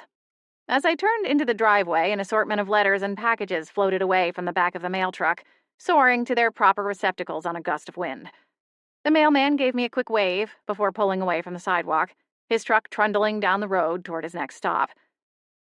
Grabbing my bag and the receipt I'd used to write notes on during my call with Marigold, I pushed my car door closed and walked down the driveway to grab the mail. Then I headed inside through the kitchen door, elbowing it closed behind me as I flipped through the mail in my hands. Same old bills, advertisements, and sales papers. And it appeared that even in my magical world, there was a company trying to pitch some kind of extended car warranty. Draping my bag over a kitchen chair, I flipped through the final pieces of mail, pausing when I found one addressed to me. It was a heavy vellum envelope with hand-scrawled calligraphy written in deep purple ink. Flipping it over, I saw that embossed gold wax held the flap closed. I slid my finger underneath the thick paper and cracked the wax seal. I tugged the contents out. An opaque piece of parchment covered the cards inside, protecting the paper from fingerprints and smudges. Opening the card, and catching the piece of paper that tumbled out, I began to read. Henry and Rebecca Winter request the honor of your presence at an engagement celebration for their daughter, Chloe Grace Winter. Frowning, I dumped the invitation onto the table. So she roped the poor sucker into a proposal after all. Orion and I had briefly met her newly minted fiancé at the New Year's Eve party held at the Winterspell chalet. I wasn't 100% sure it was the same guy. My mind had been elsewhere during the introductions, but it tracked with the timeline. He'd been some associate with the order, the type to have a steady paycheck, just enough prestige to grant Chloe bragging rights in the small town, and he was handsome enough to all but guarantee her cute children. Good for Cousin Chloe. Barf. The back slider opened and Mom breezed into the kitchen. Her auburn hair was swept into a low knot, and she brought the smell of freshly turned earth and green leaves in with her. Rosella, she said with a smile. When did you get back? Wandering to the sink, she paused to remove her gardening gloves before running her hands under the tap. Last night, I replied, going to get a glass of iced tea from the fridge. I just got done with my shift at the bakery. Oh! Mom turned off the water and dried her hands, leaving the dirty gloves draped over the front of the apron sink. Any word from Orion? Your grandmother filled us in at dinner time. I hope he's all right. He's fine. I heard from him yesterday. My frown etched a little deeper at the reminder I still hadn't heard from him since. With a shake of my head, I jabbed my thumb at the kitchen table. Get a load of that, I said. When did Chloe get engaged? Mom arched a brow and glanced at the invitation. Oh, yes, I ran into your Aunt Rebecca a couple of weeks ago outside Glenda's dress shop, and she told me. It just happened a few weeks ago. I'm shocked I was invited, honestly. I took my iced tea to the table and sat down, studying the RSVP card. It was written in the same careful hand lettering as the rest of the invitation. This wasn't even the invite to the wedding, just an engagement party. Clearly, no expense was being spared for Henry and Rebecca's golden child. Not that I was surprised. Mom smiled as she went to the fridge and began pulling out various ingredients. Your family, Rosella. Of course you're invited. All the better to rub in her success, I muttered under my breath. Mom shook her head, but didn't try to argue on Cousin Chloe's behalf. Well, I'm not going, I said firmly. Not going to what? My youngest sister, Candace, bounced into the kitchen. Her blonde hair was piled into an artfully messy bun on top of her head, and a jangle of brightly colored bracelets clinked on her wrists. Even without asking, I knew they were her own design. She piled into the seat opposite mine and fiddled with her bracelets, rearranging them into a different style. Cousin Chloe's engagement party? I slid the invitation across the table to her. I heard her fiancé was way rich, Candace said, her eyes gleaming as she glanced over the invitation and RSVP card. Maybe he's got a single brother or cousin. You want to be even more related to Cousin Chloe? I scoffed. Not enough money in the world. Candace giggled and tossed the invitation back on the table. Good point. Hello? Jasmine's voice floated in from the front of the house. Anyone home? In here, Mom called, bending over to grab a large wooden cutting board from the narrow cabinet beside the fridge. A pile of produce sat on the counter, ready to be minced and chopped. Jasmine appeared, still in the clothes she usually wore to the bakery, though she'd kicked off her shoes at the door and stood in a pair of soft pink socks. Samantha, our family dog, trotted by, tail swishing, one of Jasmine's white sneakers tucked in her mouth. Samantha, Jasmine warned, no teeth.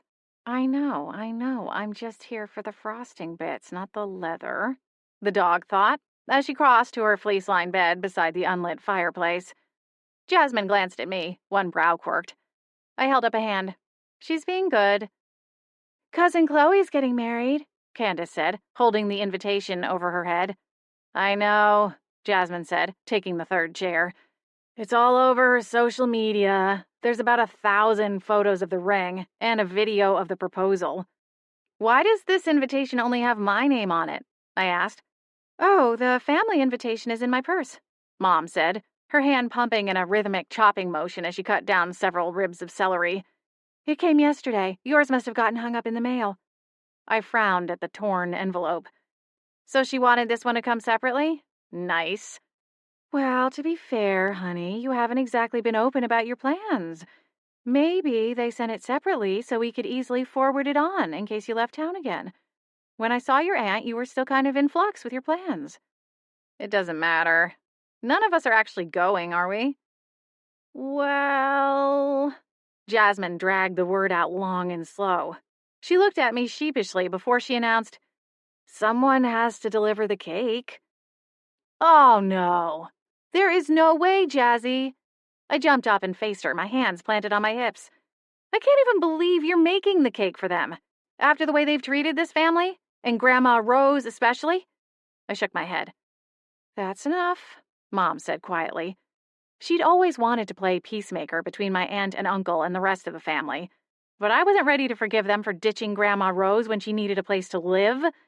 It was their loss, though, and I'm sure Grandma Rose was happier here than in their cold, museum-like home. No one is making you go, Rosella, she continued, not missing a beat of her chopping. But your father and I are going, along with Grandma Rose. I already took the order for the cake and desserts, Jasmine said with a shrug. With the family discount, too, I'll bet, I muttered darkly. Hey, at least she's not marrying Jake, Candace piped up with a grin. Silence fell across the kitchen. Jake March was my high school boyfriend, and not long after I'd left town, Chloe had swooped in and tried to snatch him up. They dated briefly, but it hadn't lasted long, from what I'd been told. But it did give Chloe another reason to hate me, like she needed an excuse. She hated me just for breathing. But something about what Candace said lodged beneath my ribs, heavy and unpleasant. Grabbing the invitation, I tossed it into the trash before backtracking to grab my bag. I've got some work to do. Hey! Jasmine followed me down the hall toward my room. She stopped me with a hand on my shoulder. What's going on? Her eyes searched my face. You can't be this upset about Cousin Chloe getting married. No, it's not about that. I sighed. Okay, it's not entirely about that. I grimaced, not sure how much I wanted to get into the intricacies of what sort of relationship Orion and I had or didn't have. But who else would I talk about it with if not my sister?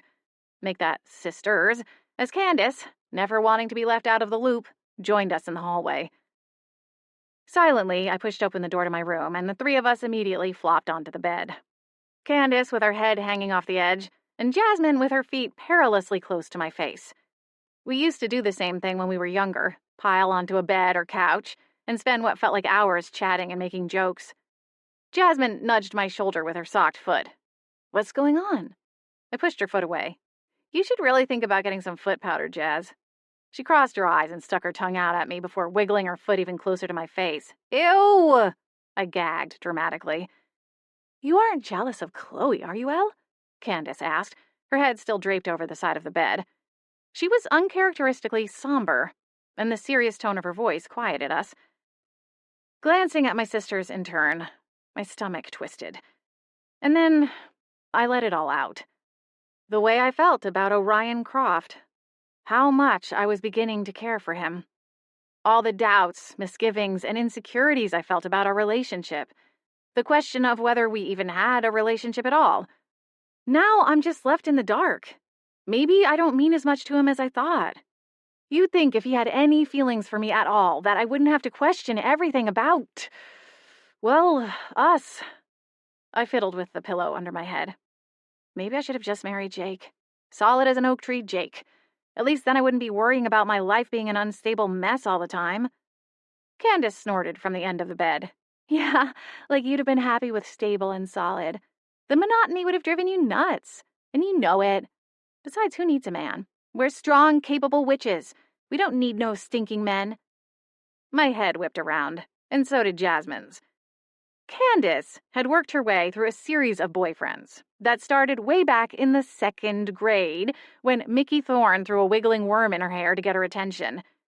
She flitted from guy to guy like an overzealous hummingbird, picking them up and then discarding them weeks or even days later. I couldn't count how many times we'd ask about her current flavor of the month, only to be told she was dating someone named Hunter now, or Connor, or Oliver, or Miles. The list went on and on. Candace sat up and peered at the two of us. "Don't look at me like that. I'm being serious." She crossed her arms. "I don't care if Max broke up with me. I'm still one bad witch." Jasmine and I exchanged a knowing glance. "Ah, so it finally happened," she said. "A guy finally broke up with you before you could get around to dumping him." Smiling, I shrugged. "It was bound to happen eventually. But it's okay, Candy. I have complete faith that you'll be dumping another guy in no time. But you better watch out. If you run out of mages, you'll have to start dipping into the human pool." The look on Candace's face sent me into peals of laughter, until she picked up a pillow and tossed it at me. I tossed it back to her, and for the next hour, we stayed, splayed across my bed, just us midnight girls, talking and laughing, until Mom called us out to join the rest of the family for dinner. Chapter 7. The sound of shuffling feet caught my attention. Then I glanced up from my place at the kitchen table and smiled at Candace. Her slippered feet scuffed on the floorboards as she did her best Walking Dead impression on her way to the coffee pot, eyes squinted. Smiling, I set my pen down atop my notebook. "Morning, sunshine." She gave a little grunt as she finished her trek to the counter and stretched up to retrieve a mug from the cupboard. Her fluffy unicorn slippers coordinated nicely with her bubblegum pink terry cloth robe and flannel pajama set featuring tiny rainbows and black cats. In public, Candace was the best dressed of us midnight sisters, but at home, she leaned toward the eclectic and loved a loud print. "Anything from Orion?" Candace asked as she poured a generous serving of creamer into her mug. My lips thinned. "No." "Sorry." She put the carton of creamer back in the fridge, letting the door swing closed on its own while she brought her coffee to the table. With a tired exhale, she flopped onto the chair beside me. "Are you working today?" "No," I replied, shaking my head. My own mug was about halfway filled, sitting out of range of my notepad in case Karma, or the two barn cats, Flotsam and Jetsam, decided to come in and make trouble. "Working on a story lead." "Oh." She bobbed her head, glancing over the notes I'd jotted down. "That sounds fun, I guess." "It's something of a cold murder case," I said, unprompted. Technically, it's been solved, but the person who was charged insists she's innocent and she's asked me to help prove it. Candace's brows lifted. Lifting a hand, I nodded, acknowledging the skepticism in her eyes. I know, it sounds crazy, but it's all I've got right now. I need a story, and I really need to get out of the house and not stew over all of this Orion stuff. Candace's full lips twisted to one side. I get that, believe me. Today's my first day off since things with Max ended. We were supposed to do something together today. Now, she trailed off, looking at me from underneath a thick fringe of lashes that surrounded her periwinkle eyes. Suddenly they brightened, and she sat a little straighter in her chair. I could come and help you today. A laugh slipped through my lips. Right.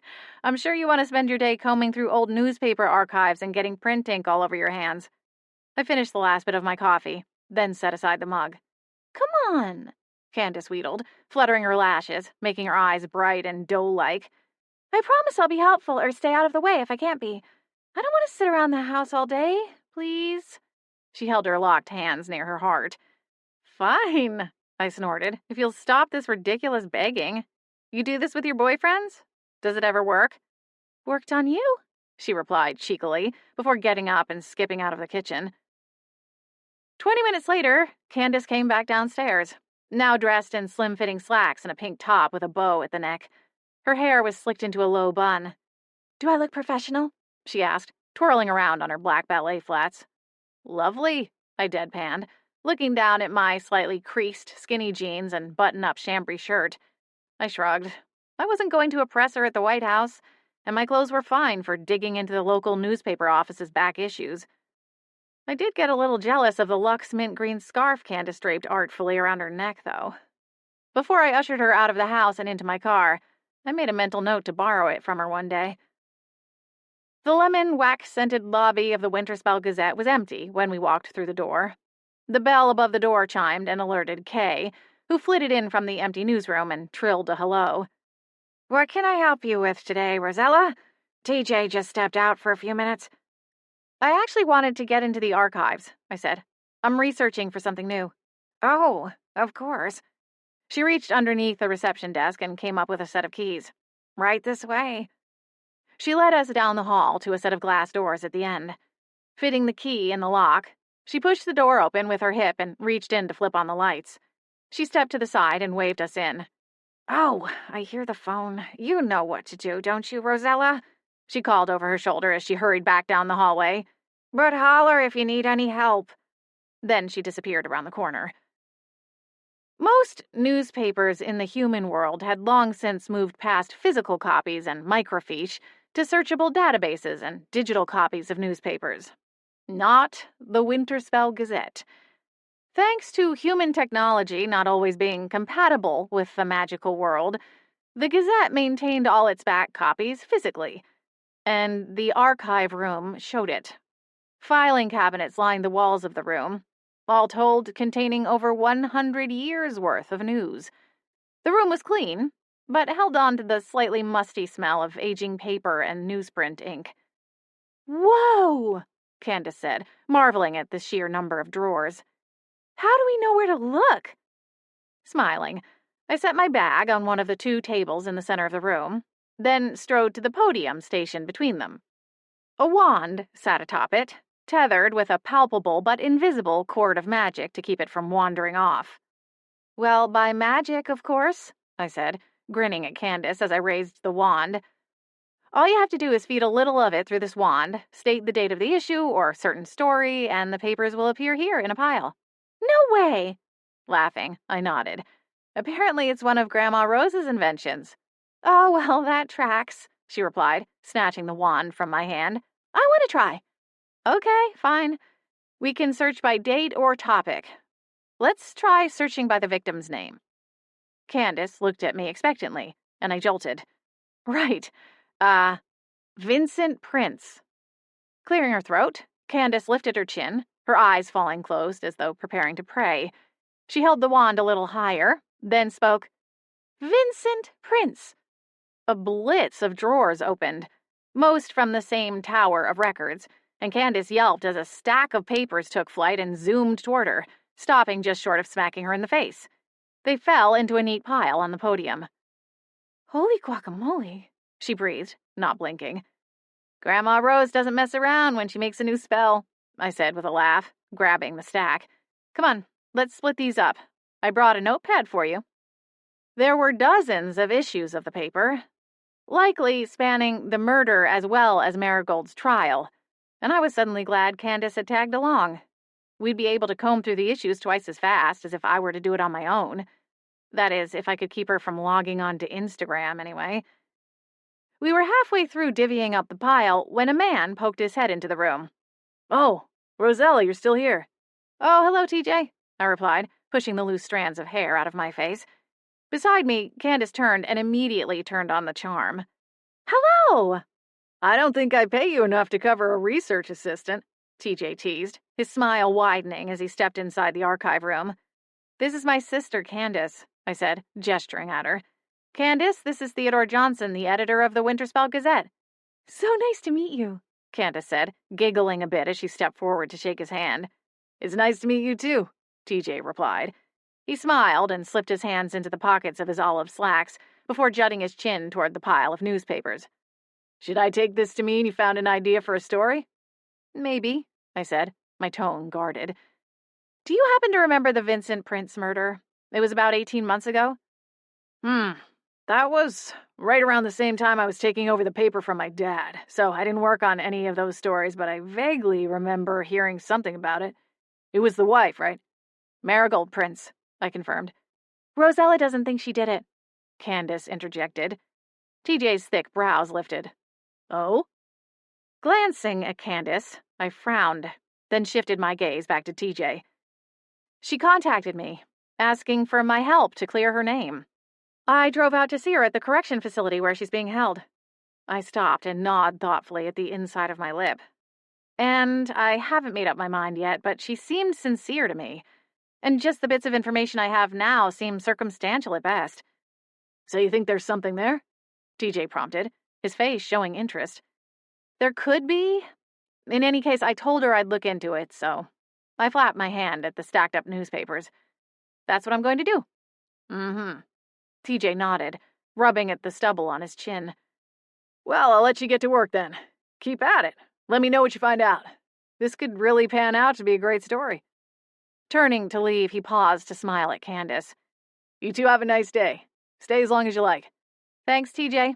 I pulled out a chair and sat down. Bye, Candace called, twinkling her fingers as the editor took his leave.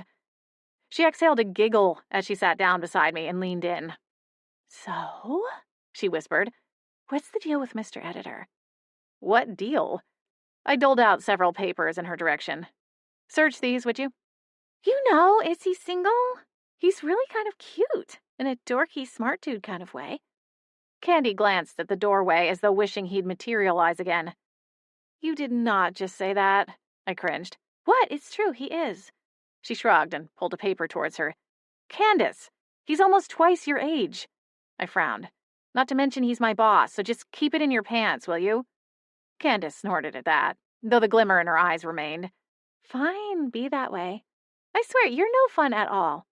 Get to work. I shook my head and pointed at the paper in front of her.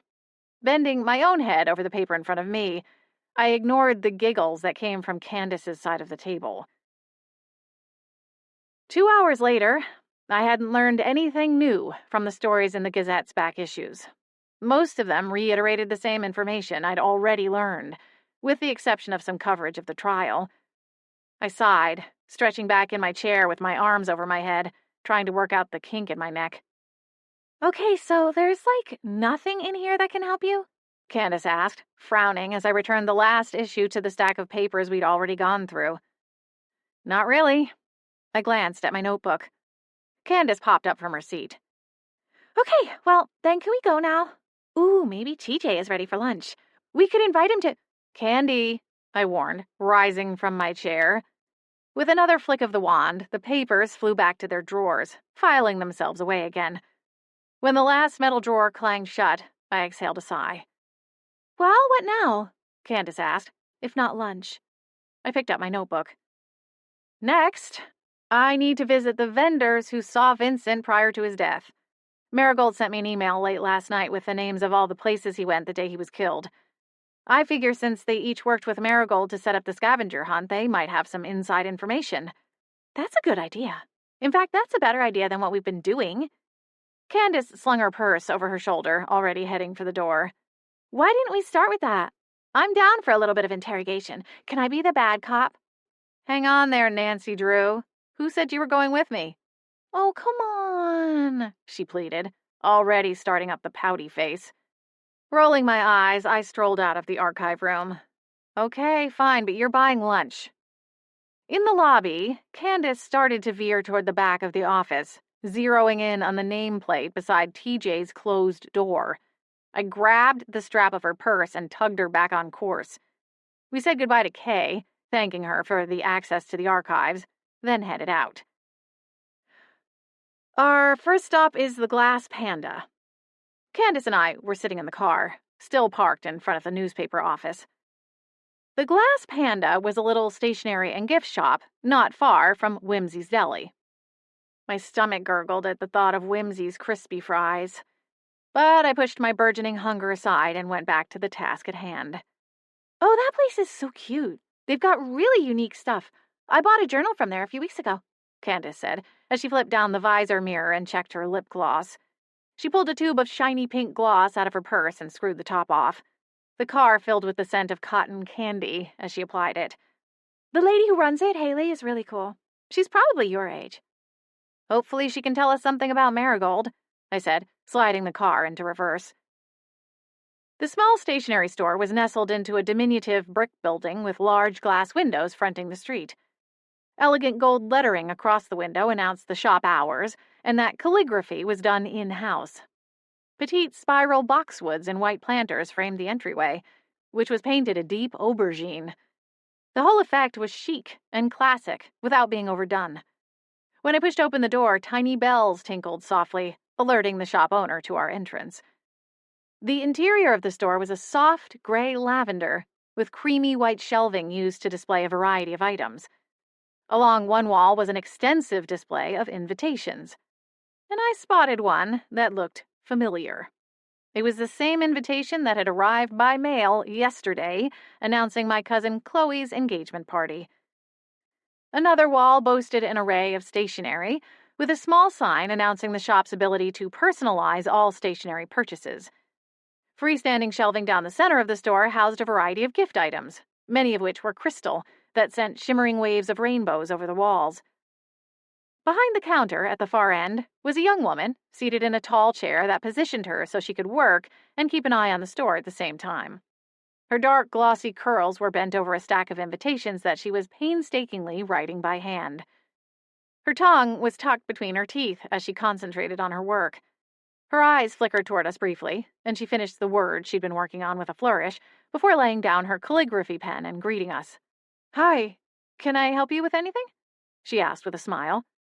"Are you Haley?" I asked, glancing around the shop. The woman looked slightly familiar to me, but I wasn't sure where I'd seen her before. But then, in a town like Winterspell, that was pretty common. "I am," she responded. "Is there something I can do for you?" She glanced over at Candace, who was perusing a display of personal journals. "You're Rosella Midnight, aren't you?" she asked before I could introduce myself. Of course, she knew who I was. I sighed inwardly, wondering briefly if I'd ever live down my reputation in this town. "Yes, I am. I wanted to ask you a few questions, if you don't mind." I pulled out my phone and brought up my voice recording app. "I'm working on an article for the Winterspell Gazette," I said, holding up my phone. "Do you mind if I record?" Haley's face clouded over, and her customer service smile faded. Sure. I guess that's fine. What's this about?" "I'm looking into Vincent Prince's murder," I replied. "It's my understanding you may have helped his wife Marigold with the planning of the scavenger hunt. Is that correct?" "Oh." She paused to tuck a glossy curl behind her ear. "I wouldn't say I helped her plan anything, but yes, she hired me to write out the cards with the clues she'd come up with." As she spoke, she pushed the stack of invitations she'd been working on to the side and reached over to snap a cap onto the bottle of ink she'd been using. "I spoke with the police and told them everything I know." "Oh, yeah, I know that. I'm not here because of the police, I'm just writing an article, like I said. I shifted closer to the counter and gave her a warm smile. I thought the scavenger hunt thing was so sweet. And if she went the extra mile of having you make custom cards, well, she must have really wanted everything to go perfectly. Haley's gaze fell to the counter. I suppose. It seems a little odd, in hindsight, I guess. What do you mean? She glanced up, meeting my gaze. Well, I just mean, maybe it seems a little premeditated. No one would suspect a woman who went to such lengths to give her husband a special gift like that, right? Did she say anything that made you think there were troubles between them? Haley exhaled. Marigold didn't say anything about it. She played it off like they were still perfectly in love. They were one of my first real customers, actually.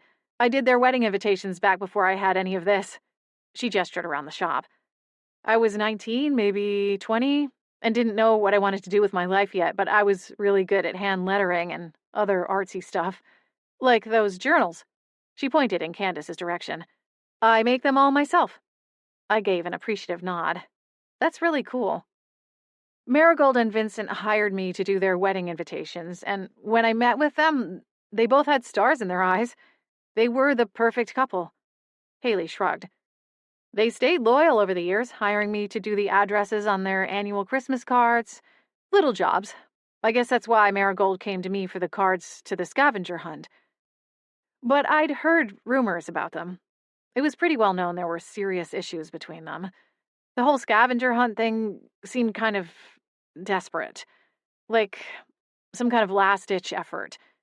She kept gushing about how much fun it was all going to be, but it kind of felt like she was trying to convince herself. You know? I bobbed my head. There was just a sadness in her eyes, Haley added, her gaze falling once more to the countertop. That's all I know about it. Honestly, I'm not sure any of it will be very helpful. But I really need to get back to work. No problem, I said, stopping the recording. Thanks for your time. You have a beautiful shop, by the way. I'll have to stop back in soon. Thanks, Haley responded, before she bent her head back over her workstation, effectively dismissing me. Candace followed me out, and we jumped into the car. Well, that was kind of a bust, she said. On to the next stop, I replied, turning the key in the ignition. Someone had to know something. It was nearly impossible to keep secrets in a place like Winterspell. Chapter 8. You coming in with me? I asked Candace as I parked in front of Good to the Last Drop. Judging by the look on her face, the reality of my investigative work was a little less interesting than she'd anticipated. Why not? Not like I'm doing anything else today. Candace shrugged and smoothed out the knit fabric of her pale pink sweater. Think they'll give me a wine tasting? Sure, I said brightly, reaching for the door handle. In 3 more months, when you turn 21. You're no fun, she muttered. But fine, I'll come in. Maybe they have some cheese I can snack on. I'm starting to get hungry. My own stomach rumbled in agreement. We entered the upscale wine shop, and a whoosh of warm air from the unit above the door tousled my hair. Beside me, Candace frowned as she reached up to protect her carefully arranged bun. This shop was darker than the stationery shop, with deep burgundy walls and wine racks of varnished mahogany that nearly reached the ceiling. A rich, inviting smell, something earthy and almost sweet, permeated the air. A door leading to the left had a small sign attached that indicated it was climate-controlled storage for the store. A sandwich board with swirling letters so graceful it made me wonder if Haley penned it announced that wine tastings were on Thursdays and Saturdays, or by appointment. Ladies, hello! Is there something I can help you with? A tall, lean man in slim black pants and a gray turtleneck sweater greeted us. His hair was so perfectly sculpted into dark waves that I wanted to reach out and tousle it. He had a genial, if a bit smarmy, smile on his face that aged him. I wasn't always the best at guessing people's age, but I imagined he was maybe only a handful of years older than me. But his affect made him seem older. I hope so, I began. I'm Rosella Midnight, and I work for the Winterspell Gazette. I'm working on a story about Vincent and Marigold Prince. It's my understanding the victim stopped here as part of the scavenger hunt that ultimately led him to the cliff where he was attacked. Is that correct? The man's face clouded over. That's a pretty old case, isn't it? One that the police have already solved, I believe. Forgive me, but I didn't live in Winterspell at the time, so I'm retracing old steps. I gave him a tight smile. Did you work here then, Mr. Belmont. Weston Belmont, he replied, sounding none too happy about giving me his name. Listen, I'm really quite busy. With what? Candace piped up, glancing around. We're the only people in here. I gave her ankle a light tap with the side of my foot and smiled at Belmont again. This will only take a few minutes, then we'll be out of your hair, if you don't mind answering some questions. I took out my phone again and pulled up the voice recording app. Were you working here at the time of the murder? Weston shifted his weight, then nodded. Yes, I was. I started working here not too long before it happened. Do you recall whether or not you were working at the time of Mr. Prince's visit that day? No, I took that day off. He paused, then added, I did help Mrs. Prince when she came to the shop to arrange it, though. Do you remember anything strange about the way she was acting? I asked. Weston exhaled through his nose, giving his head a slight toss. I remember thinking how silly the whole thing was. She kept going on about how much Vince was going to love the whole spread we'd prepared, but I had my doubts. Candace and I exchanged a glance. Why's that? I asked. I knew Vince, personally. Weston replied, his lips thinning until the skin around them paled. I worked for him, doing social media management for his company. Oh, I blinked. Candace hummed a few bars of It's a Small World After All as she drifted toward a display of rosé bottles. Vince fired me about 2 weeks before he was killed, or fell, or whatever happened. My gaze fell to my phone, ensuring it was still recording. And yes, the police already know, Weston said, his tone crisp. I won't lie and say we were friends. Even before he fired me, I could barely stand the guy. What can you tell me about his marriage to Marigold? I prompted, raising my eyes back to his. It seems like a lot of people in town knew they were having trouble. You must have heard or seen some of it, being that you worked for him. Oh, yeah. Everyone in the office knew. As he spoke, his posture tightened. That's why it was so pitiful to have her come in here acting like he was some shining example of a husband.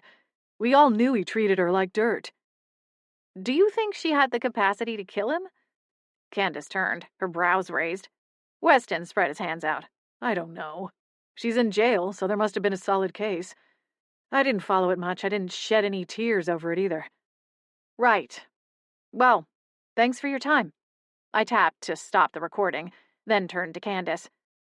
Weston scurried away to take refuge behind the counter, busying himself at the computer while Candace and I made our exit. Kind of a bust, she complained as we got back into the car. No answers and no cheese.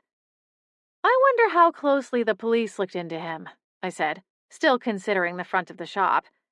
It was owned by the Good family, which also ran Glenda the Good Witch's Dress Designs, a fancy boutique in the center of town.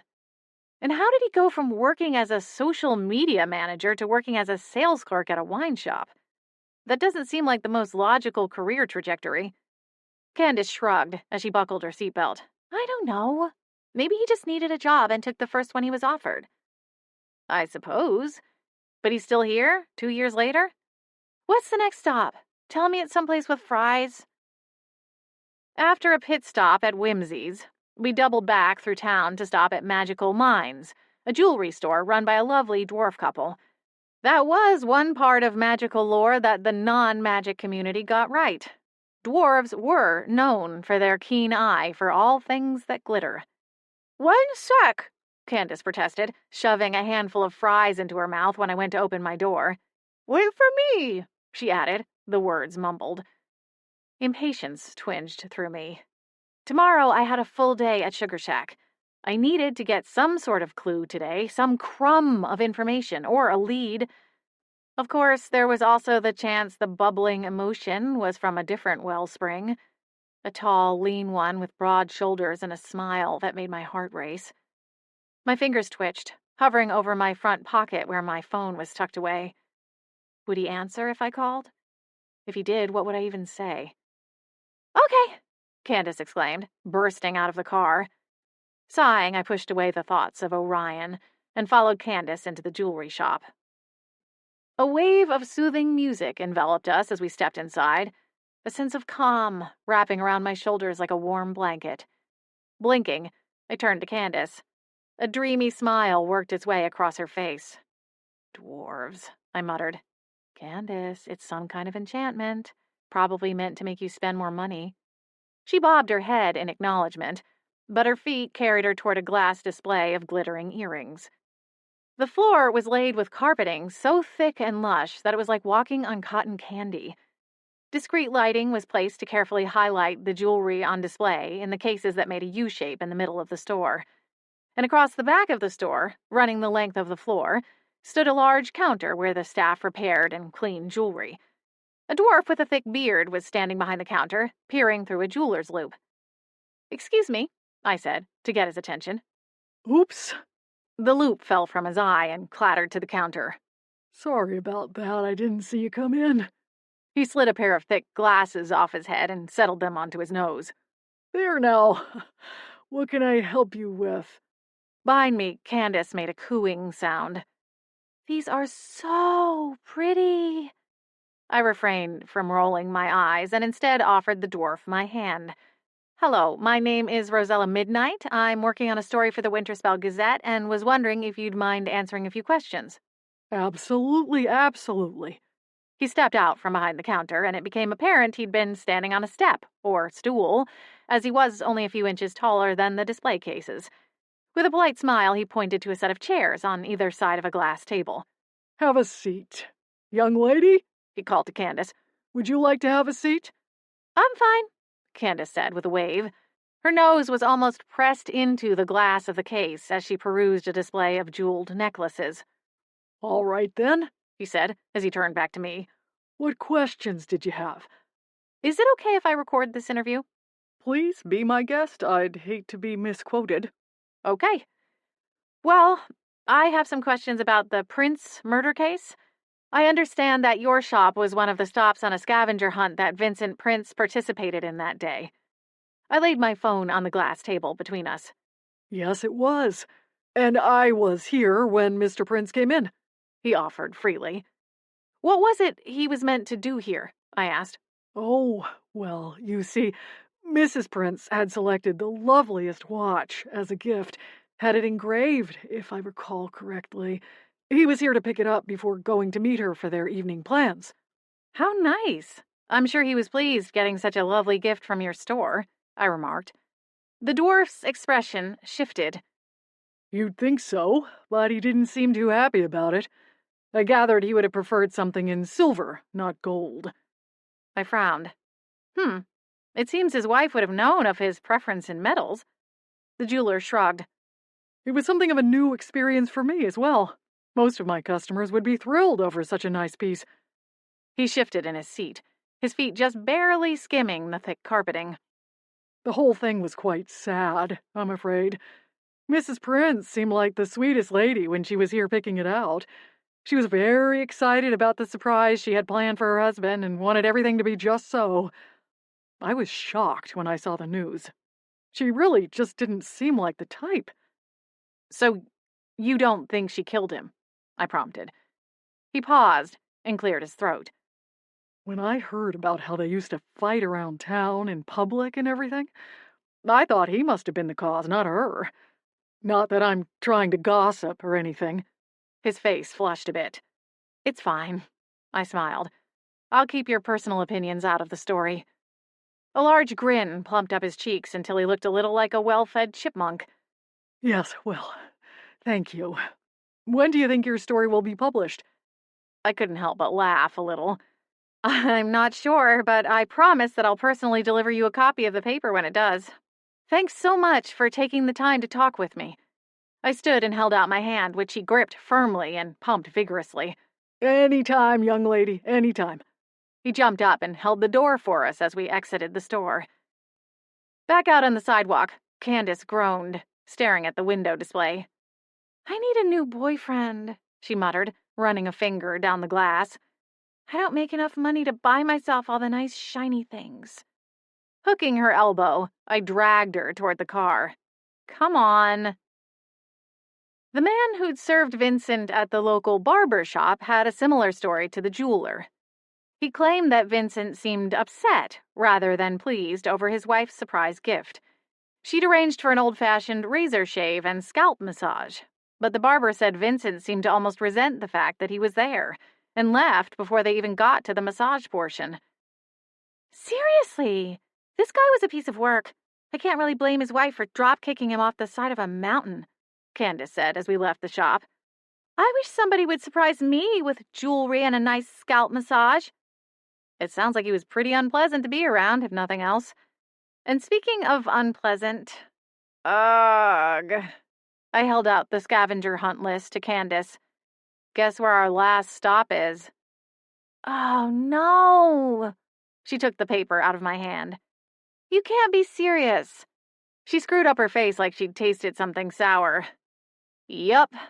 Heaving a sigh, I turned over the engine and set off for Dragon's Gold Coffee, home of Winterspell's best coffee and the worst manager in town, my cousin, Chloe. Chapter 9. Well, do you see her? Candace leaned forward again, peering in through the front window to see if she could catch a glimpse of Chloe. She's not behind the counter, Candace replied. Let's just go in. Or better yet, skip it. I mean, it seems like everyone is saying the same thing. What more do you need for your story? I frowned. If I knew that, I wouldn't need to interview people. This is just part of the process, Candace. We should try to... What are you two doing? The voice came from behind us, screeching and demanding. With a yelp, Candace and I whipped around and found ourselves face to face with Cousin Chloe. She arched her brows, digging her fists against her hips as her eyes darted between us. Well, she sniffed, her face pulled into a pinch, like she'd smelled something rotten. Just checking to see how long the line is, I said with a thin smile. Uh-huh. Chloe narrowed her eyes, looking me up and down. No doubt she was judging everything from my slightly mussed hair to my not-so-designer shoes. You never come in here, and don't think I don't know why. She crossed her arms over her chest, causing the light to catch the large diamond sitting on her left hand. She gave us a self-satisfied smile when she noticed Candace ogling her ring. She held out her hand and wiggled it, letting the light dance and spark off the diamond. 3 carats. Cushion cut, she chirped. But I'm sure you've heard all about it. Everybody's talking about it. You know we got engaged in Thailand. It was so romantic, right on the beach. Nope, pretty sure you're the only one talking about it, Candace piped up. Chloe's lip curled up for a moment before she tamed it and slid her placid smile back into place. I heard your latest boy toy dumped you. That must be rough. So? Candace glared. At least I didn't try and dose him with some kind of love potion just to get him to propose. Robert hardly needed a potion, Chloe shot back. Her face began to take on the color of a beet, and her over-Botoxed forehead would have wrinkled if it could. We complement each other. Your boyfriend probably just wanted someone with more ambition, not a college dropout who only has a job because their daddy owns the business. That's enough, Chloe, I ground out between clenched teeth. A haughty laugh burst from her throat as she turned on me. And what about you? Where is your monster hunter? Off wrestling a swamp troll in a mud pit somewhere, I suppose? You little witch, Candace snarled. An older couple across the street had stopped and were staring at us. I grabbed her by the shoulders and snatched her back. Put your fangs away, Chloe. We're just here to ask a few questions about Marigold Prince. Chloe frowned. Who? Her husband, Vincent, was murdered a couple of years ago. He was here not too long before he was killed, and I'd like to talk to your staff and see if anyone has information for me. That drew out another cold laugh. Oh, right. You think you're some kind of Nancy Drew with a newspaper column. Aunt Penelope and Uncle James must be so proud. Did they pin your column to the fridge? You do still live at home, right? Candace swore loudly, trying to break free of my grip to get a swing on Chloe. I dragged her back a step. It's okay, Candace. We'll come back another time. Like Hades, you will, Chloe declared, her eyes flashing. Don't come around here harassing my staff about your stupid little article, or I'll call Sheriff Templeton. Still glowering at us, she pushed the door to the cafe open and disappeared inside. letting it slam so hard behind her I was surprised it didn't shatter. Candace jerked free of my grasp and muttered a string of curses under her breath. Should have lit her up with a bit of this. She snapped her fingers and a trail of flames danced across her fingertips. Come on, I said, tugging on her elbow, or Chloe really will call Sheriff Templeton. Candace snuffed the flame. Worst of all, now I can't get a latte, she pouted, looking over her shoulder at the coffee house. You want to go to Julia's? I offered with a wince. Candace stuck out her tongue. No, thanks. With a laugh, I grabbed my car keys from my purse. Yeah, I didn't think so. Poor Julia. Candace shook her head. Her gloss-slicked lips puckered.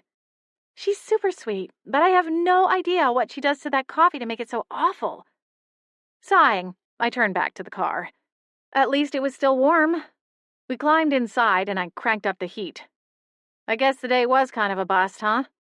Candace hovered her fingers in front of the vents. You're sure this Marigold woman is innocent? She asked, glancing at me. I'm not sure about much of anything these days, I confessed, dropping my head back against the seat. Are we still talking about the case? Smiling, I breathed a soft laugh. Fair question. I guess I'm feeling a little scattered in a couple of different departments. A lot has happened in the past few months since I came back to Winterspell. But in other ways, I feel like I've made no progress at all. I paused, twisting my lips to one side as I watched a group of teenagers filter out of the coffee shop. In a way, they reminded me of Sonia, Maddie, and myself, back when we were their age. We had our whole lives ahead of us, an empty canvas, just waiting to be painted. I don't think that's fair, Candace interjected. I mean, you've got a real writing job now. Isn't that what you always wanted? My heart ached, reminded of old dreams. I don't know anymore. I guess. Your haughty boss seems to like you, she added. I shot her a frown, and she giggled. I'm just saying. He is excited about your article. That has to mean something, right? Maybe. I sighed again. Though at the moment there isn't much to write about. I want to believe Marigold, and can't understand why she would contact me if she wasn't innocent, but then people do crazy things sometimes. Maybe she thought she could rope some young-ish writer into covering her story and drum up some public sympathy. Who knows? Well, that's what you're going to find out, Candace said, bobbing her head. Come on, Ella. It's not like you to be so mopey. And you never let Cousin Chloe get under your skin. Was that what it was? Had Chloe's words cut a little deeper than I wanted to admit? You're trying to help Marigold, Candace continued. She offered a small smile as she reached over and rubbed my shoulder. And helping someone is never a bad thing. I guess that's true. What's your next move? Candace asked, digging into her pocket for her phone. Is there anyone else you need to talk to? We've covered all of the shops Vincent went to on the day of his murder, I replied, my gaze shifting to the clock on the dash. The only other person Marigold mentioned in her email is Vincent's brother, Morris, but she said she wasn't sure he would be willing to speak with me about the whole thing. He lives here in Winterspell, though, so I guess we can take the chance. Oh, Candace winced. Well, actually, some friends just texted. They're meeting up to see a movie. She glanced up, her eyes wide. You don't mind, do you? No, of course not. Have fun. I'll see you back at home tonight. Sounds like a plan, she said brightly, already throwing open the passenger side door. See ya. Morris Prince lived in a small subdivision a few miles from Winterspell Lake's main recreational area. As I wound through town, I compiled a mental list of questions to ask him, assuming he would even give me the chance. Back at the Gazette's office, I'd looked for any mention of him in the various articles and in Vincent's obituary. But as far as I could tell, he'd only been mentioned in the background and hadn't given any direct statements. The houses on Morris's Street were modest, most with neatly trimmed yards bordered by well-tended flower beds. A few kids on bikes zipped to the side of the road and rolled to a stop long enough for me to wave them past. When the kids were gone, I glanced at the note on my phone, double-checking that I had the address right, then turned into a small cul-de-sac near the back of the neighborhood. Morris Prince's home matched the others in the neighborhood. Sure, there were a few straggling weeds in the flower beds, and the front door could use a fresh coat of paint. But the grass was short, and the collection of potted plants on the porch looked well watered. I parked alongside the curb and got out, adjusting my jacket and smoothing back my hair. The garage was closed, but a blue truck sat in the driveway, so I assumed that someone was home. I hoped it was Morris. On an inhale, I knocked firmly, then took a step back and waited. I was about to try the doorbell when the lock disengaged and the door opened. A man of average height and weight stood on the other side, his salt and pepper hair orderly, cut short. He was listed in one of the newspaper articles as being older than Vincent, and if I had to guess, I'd put 5 or more years between the brothers. No solicitors, Morris said, jabbing a thumb at an engraved metal sign hanging below the address numbers mounted beside the front door. Stepping back, he began to close the door, eyeing me with contempt. Quickly, I lunged forward half a step, one hand raised. "I'm not here to sell you anything," I exclaimed. "My name is Rosella Midnight, and I'm with the Winterspell Gazette." Morris squinted at me. "What do you want with me?" "I'm writing a story about your brother, Vincent." A pained expression flickered across the man's face, and my heart twisted. I could only imagine the pain of losing a sibling, especially at such a young age and so senselessly. "I realize that you don't normally talk to the press," I continued, taking another small step forward. "But the anniversary of your brother's, passing is coming up, and I thought it would be nice if we did sort of a follow-up. See how the family is doing." I smiled with as much charm as I could muster. "Vinny's still dead. That should tell you pretty much all you need to know about how the family is doing. Now, if you'll excuse me." "Please, Mr. Prince. I won't take long. I know you didn't have much to say initially after his death, so this is your chance. If there's anything you want to get out there about Vincent or anything that happened to him, now's the time." I nodded, hoping I sounded encouraging. Morris Prince heaved a sigh before standing back and pulling the door open. "Fine, but you'll have to come inside. My electric bill is sky high, and I don't need all the heat escaping." "Thank you," I replied, stepping inside the home. A square of laminate flooring marked the small entryway, then turned to beige carpeting that stretched through the living and dining rooms.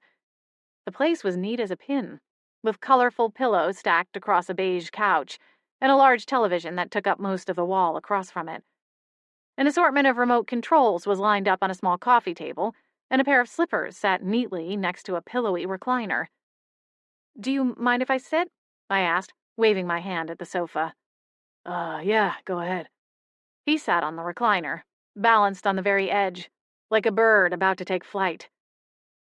"So, like I said, I'm doing a follow-up for the Winterspell Gazette for the upcoming anniversary of Vincent's case. Would you be willing to talk about it?" I didn't risk bringing up Marigold's name just yet. "I guess," he said, clearing his throat. "I don't know if I can tell you anything new, though. Not much has changed since the trial, which I'm sure you already know about." "Right. I'm hoping to share more of the personal side of the case, not the legal part."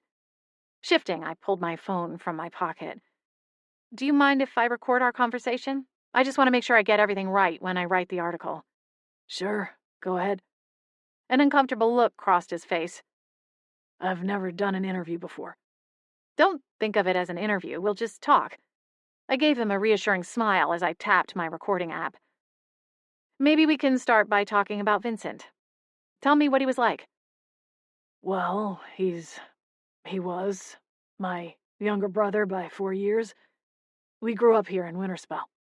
Morris started hesitantly. I nodded my encouragement for him to go on. "Vinny, that's what I called him since we were kids. I guess he was always ambitious." "He owned his own business, if I recall correctly," I prompted. Morris nodded. "He was always too big for this town. He wanted more success, more money.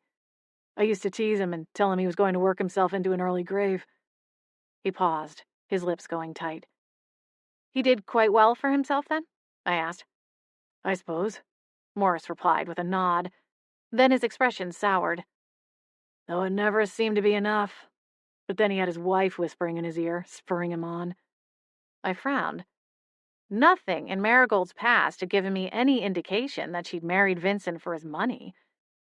Remind me, she had a job at the time this all happened, right? She was a bank teller? Yeah, but she didn't want to be. Vinny was always telling me how she wanted to stay at home, be a mom and a housewife. I guess she married him thinking he was rich enough to take care of her, let her play Susie Homemaker. Morris shrugged. That wasn't what he was looking for. Probably why they fought all the time. So you knew about their fights? Everybody knew about their fights, Morris answered. They were never shy about fighting in public, mostly about money. So you believe she is the one who killed your brother? Morris shifted, a frown furrowing his forehead. What kind of question is that? Of course I do. She had the means and the motive. A jury of 12 agreed with it. It all lined up. You know about the insurance policy, don't you? It was quite substantial, I agreed. Although what strikes me as odd is that she planned the whole thing when so many people knew where he would be and that they would be alone. She seemed smart enough that she would have known how that would look. Morris shook his head. Hell if I know. Who can understand the mind of someone capable of murdering their own husband? She should have just divorced him. She might have gotten alimony for a few years, long enough to find someone else who could support her. He swallowed hard. I don't understand why it had to be this way. I'm sorry, Mr. Prince. I know that doesn't help, but I truly am sorry. His jaw tight, he nodded once. I appreciate it. Turning away, he opened a drawer in the side table next to his chair. Here, let me show you something. When I got Vinny's phone back from the police, my neighbor Molly printed off all the photos to pull some for the memorial service. Afterward, she preserved them in this book and gave it to me as a keepsake. I haven't brought myself to look through all of them, but it's a little piece of him, I guess. He passed me the book. Take a look. You'll see what a good guy Vinny was.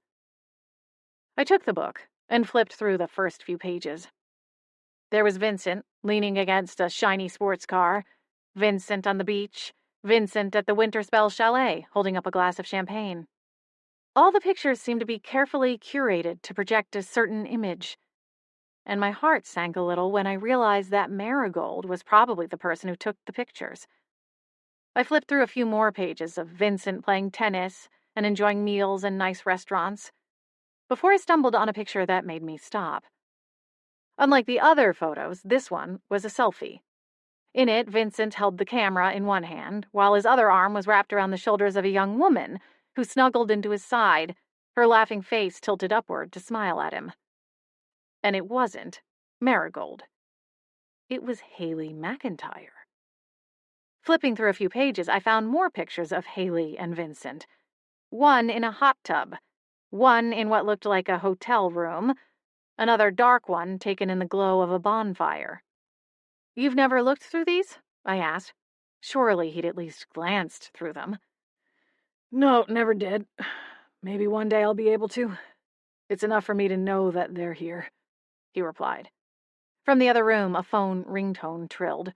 Morris hopped up. Excuse me. Sure, I replied with an absent nod, my gaze falling back to Vincent and Haley's smiling faces. They certainly looked cozy. Quickly, I snapped a few photos with my phone, as I kept one ear cocked for the sound of Morris's footsteps.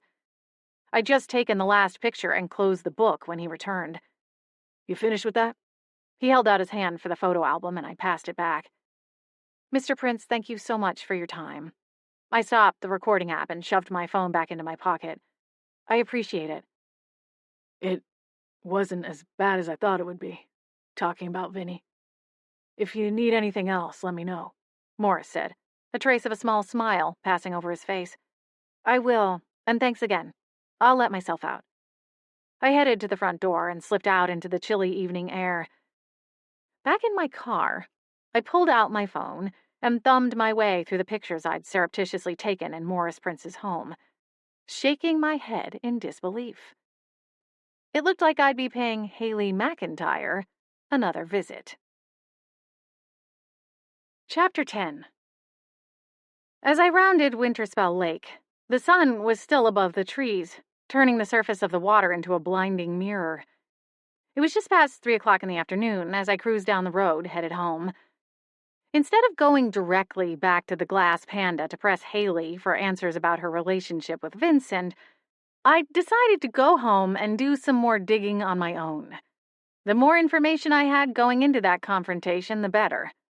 Besides, I'd been up since before dawn, and thanks to Cousin Chloe, hadn't been able to get a mocha or latte to keep me going. My phone buzzed in the cup holder as I rolled to a stop behind my dad's busted old work truck. Frowning, I cut the engine and reached for it, only for my heart to slam into my ribs.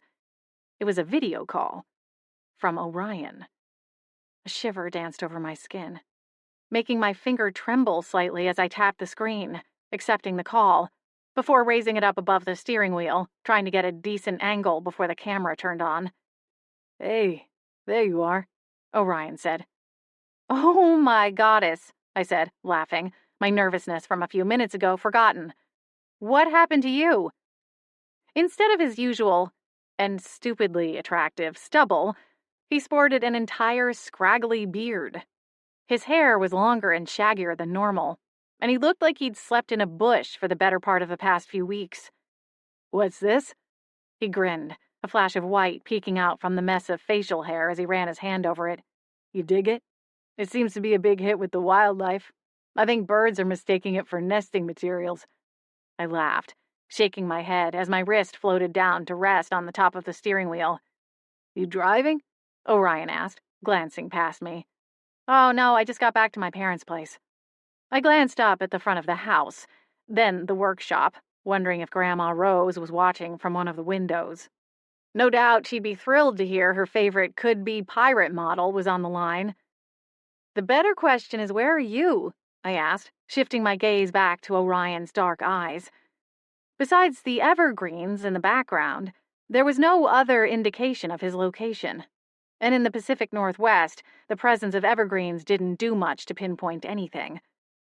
I'm about an hour from the Motel 6 in Anchorage, he replied, rubbing his free hand over his beard once more, as though he were not quite used to it either. Are you okay? I need a shower and a hot meal, but yeah, otherwise I can't complain. His mouth slid into an easy grin that made my stomach flutter. I'm glad you're okay, I breathed, leaning into the relief that coursed through me. Are you done then? With this mission? He hesitated, and a shadow crossed his face. Not exactly. Orion. I've missed you, he said quietly. Mother save me. The flip my stomach did was astounding. I felt like I was suspended over the edge of a bridge, just waiting for the rope to snap and send me plummeting down. I've missed you too. I quickly cleared my throat and straightened in the driver's seat. So, the Anchorage Motel 6? Sounds fancy, I teased, a hint of a smile, tugging at my lips. At least I know you won't get mauled by bears in your sleep tonight. In theory, anyway, he teased. It is still Alaska. I laughed softly, nodding my head to concede the point. What's it like there? Well, Alaska is cold. There are bears. His voice was amused, then turned more serious as he met my gaze through the screen. And it's too far away from you. My heart twisted, and I let my chin drop, staring at the Ford emblem stamped in the center of the wheel. I'm not sure when I'll be done, he continued, but you're the first person I'll call when I'm winding down, I promise. I glanced up through my lashes, and despite all the mixed emotions warring for attention inside my chest, I smiled at him. Even over the phone, and covered in a week's worth of beard, he managed to make warmth blossom in my chest. Now what about you? Have you been staying out of trouble? He asked.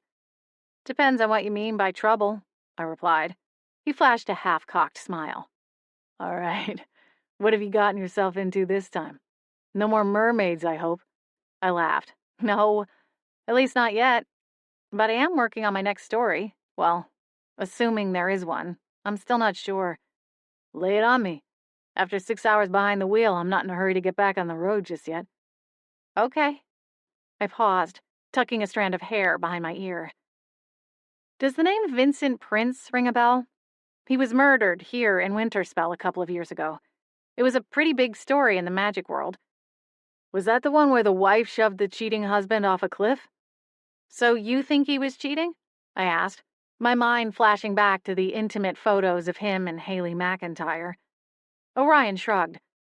His white truck came into view as he moved around and leaned against the door. That was the angle, if I recall correctly. She thought he was cheating, maybe he was, and threw him off a cliff on their anniversary. Right. Well, Marigold contacted me a few days ago, asking me to help prove her innocence. The camera zoomed in on Orion's face a little as he raised one brow. Everyone in prison is innocent, Ella. Didn't you know that? I sighed. I'm not an idiot. I know a lot of guilty people claim their innocence. I'm not just taking her at her word, I'm investigating. Okay, fair enough. What have you found so far? There are a few things that aren't adding up. I quickly filled him in on the details I'd gathered thus far. When we first met, we'd been on opposite sides of an active investigation, and while we'd reluctantly been forced to work together to uncover the truth, in the end, I wasn't sure I would have solved the case of the kidnapped joggers without him. Likewise, when it came to the case involving the smuggled mermaids, he'd been integral in tracking down the true culprit. As nice as it had been to have Candace's help today, there were times I'd wished Orion were the one standing beside me asking questions. He had a way of seeing things that helped me clarify my own thoughts. Seems promising, Orion said when I finished my recap. But you need to be careful, Ella. If what Marigold says is true, that means there is a killer still running loose in Winterspell. And I'm sure they wouldn't be very happy to find out someone is sniffing around and bringing it back to the top of everyone's mind. I'll be careful, I promise. You'd better be. I'm not there to have your back. He grinned at me through the phone screen. Maybe you should wait until I'm back before you go any further. If I recall, we make a pretty good team. Well, gee, that'd be great. If I knew when that was going to be, I shot back, leveling him with a pointed stare. He chuckled and raised his free hand. I should have expected that. Besides, I can't wait much longer. The anniversary of Vincent's death is coming up soon, and it would be good timing, from a news perspective, to get it out around that time. And if what Marigold says is true, then each day she spends in her cell is another day of grave injustice. Orion bobbed his head. The news waits for no one. Exactly, I smiled. Do what you have to do, but don't put yourself in any dangerous situations. Oh, wait, I forgot who I'm talking to. I said I'd be careful. I held up 3 fingers. Witch's Scout's promise. Orion cocked a brow. Come on. You aren't really a witch's scout, were you? I frowned. For about 3 weeks. What happened?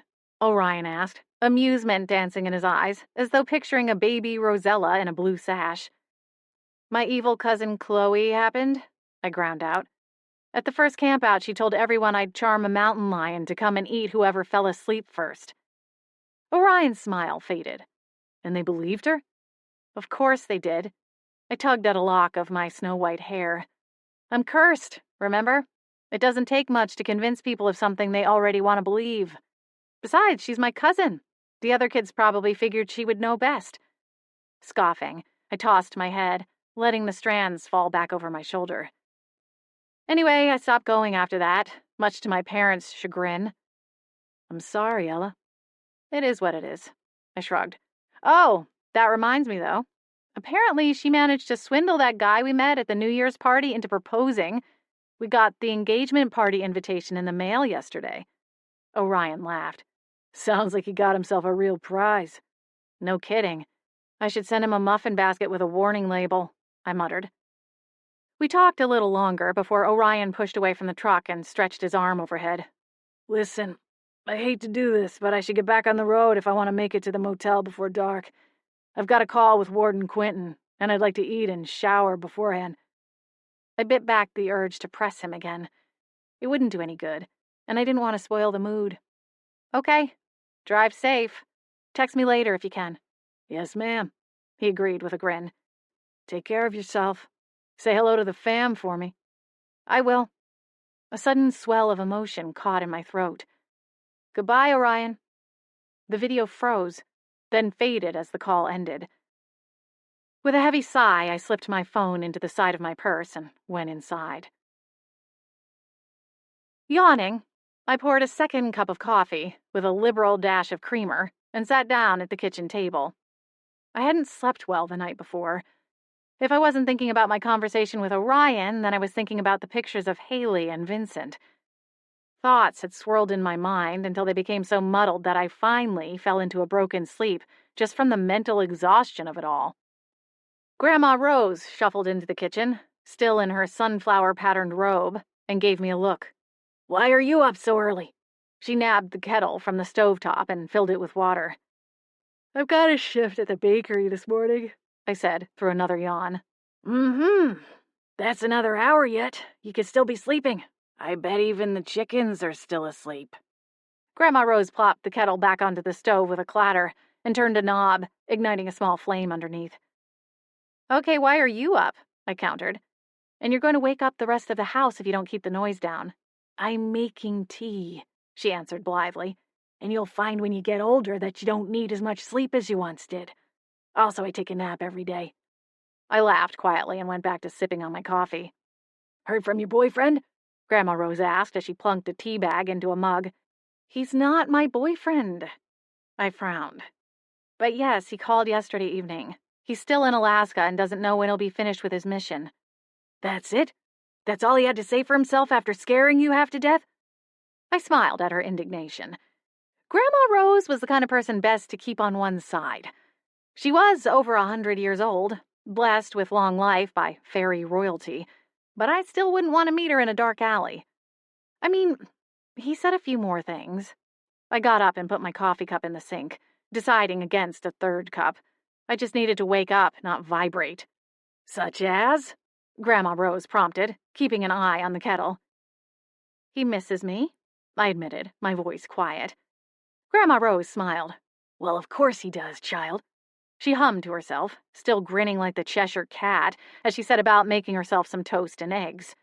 "The wildflower and the tumbleweed." I rolled my eyes. I thought I vetoed that analogy. She giggled as the tea kettle sang. "I'm old and set in my ways, Rosella, and even you are not persistent enough to change my mind once it's set. Orion is good for you, though the boy does need to work on his communication skills. I mean, honestly, with all the newfangled technology buzzing through the world, requesting a text message isn't exactly asking for the moon and the stars now, is it?" Smiling, I pressed a light kiss to her cheek, then breezed down the hall toward my room to get ready for the day. My shift at Sugar Shack was uneventful, but steady, just the way I liked it. Busy enough to pass the time quickly, but not so chaotic I wound up drawing the ire of Blanche Mountain Spring, the formidable fairy who ran the baking department with a pixie dust-covered iron fist. On my way to clock out, I dusted the flour off my hands and removed my hairnet. I hung up my apron and poked my head in to chat with Jasmine for a few minutes, then headed out to my car, my mind shifting gears from scooping cookie dough and forming perfect dinner rolls back to my investigation. After talking with Orion the afternoon before, I'd retired to my room and spent a few hours combing through social media for any clues about Haley McIntyre's personal life. Unfortunately, her personal account was tightly controlled, leaving me to piece together what I could through the public details of her life. But most of her public posts revolved around her shop and various handmade creations. So, I steeled myself for another round of in-person questions, ones I was fairly certain she wouldn't be open to. It would be a careful dance to glean some information from her before lowering the big boom and demanding answers about the photos with Vincent. Luckily, the glass panda was vacant when I arrived. At least we wouldn't have an audience. When I didn't immediately spot Haley, I wondered if perhaps she had other staff who ran the place in her absence. Though if she did, I didn't see them either. As I waited, I perused the selection of packaged invitations hanging on a wire rack near the register. "Good afternoon. What can I help you with?" I heard behind me. I turned around and caught the look of distaste that crossed Haley's face when she realized who was standing in her shop. "Oh, it's you again. Are you here for stationery, or did you come by to play 20 questions again?" She bustled past me, her arms wrapped around a basket of inventory, not waiting for a reply. "These are lovely," I said, giving the display a broad gesture.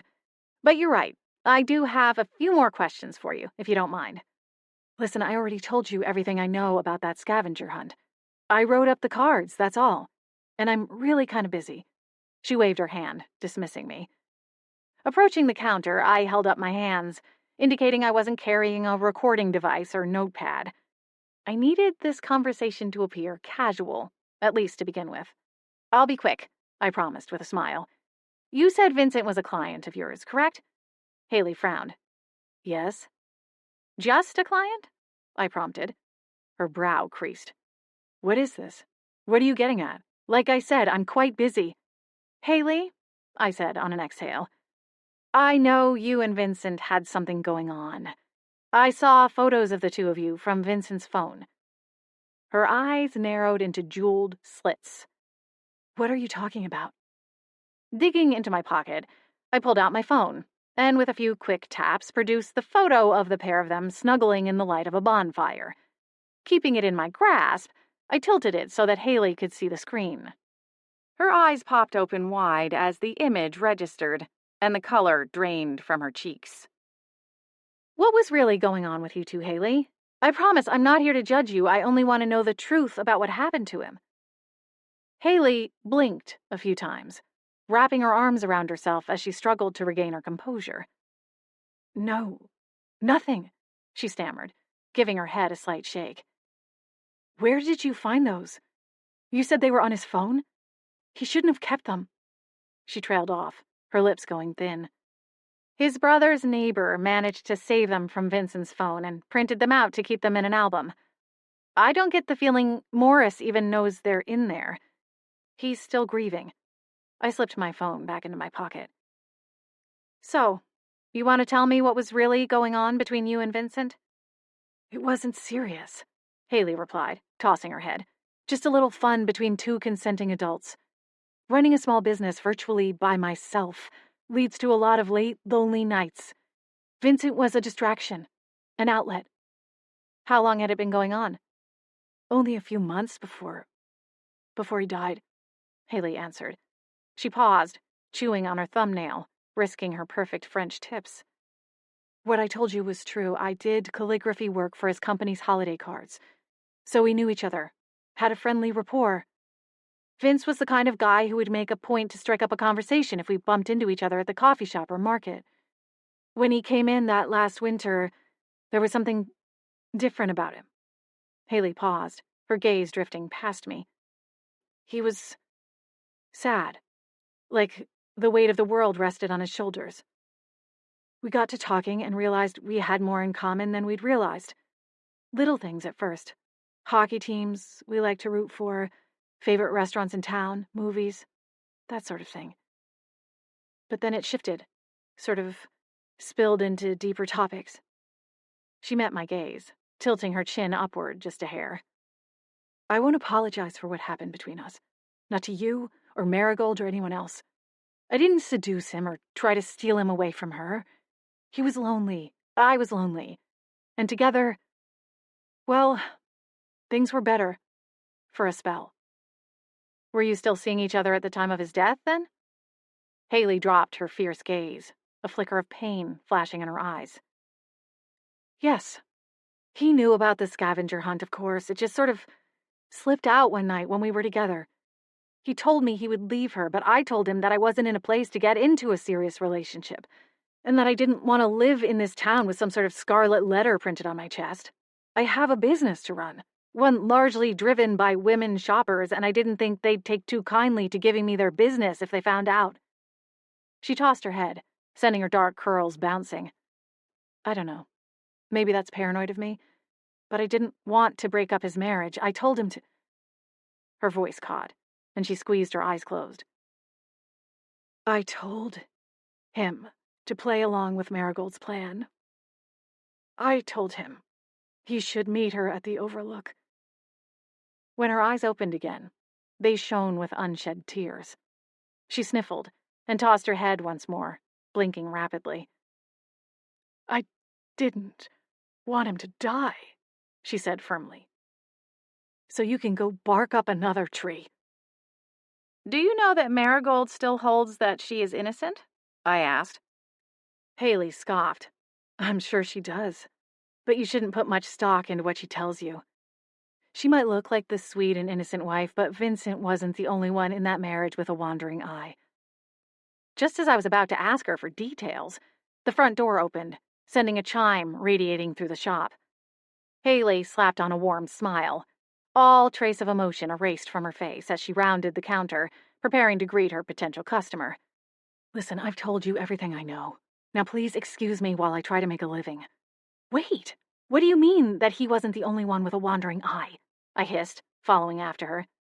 I'll be right with you, ladies, she trilled, before spinning around to face me. Her eyes flashed with a warning. If you want to know more about Vincent, you might want to go talk to Drew, his business partner. Wait, why? I put a hand on her elbow to keep her from walking away. She shrugged it off. Drew spent more time with Vincent than anyone, even Marigold. If there was something going on with Vincent and someone else, somebody who'd want to hurt him, Drew would know.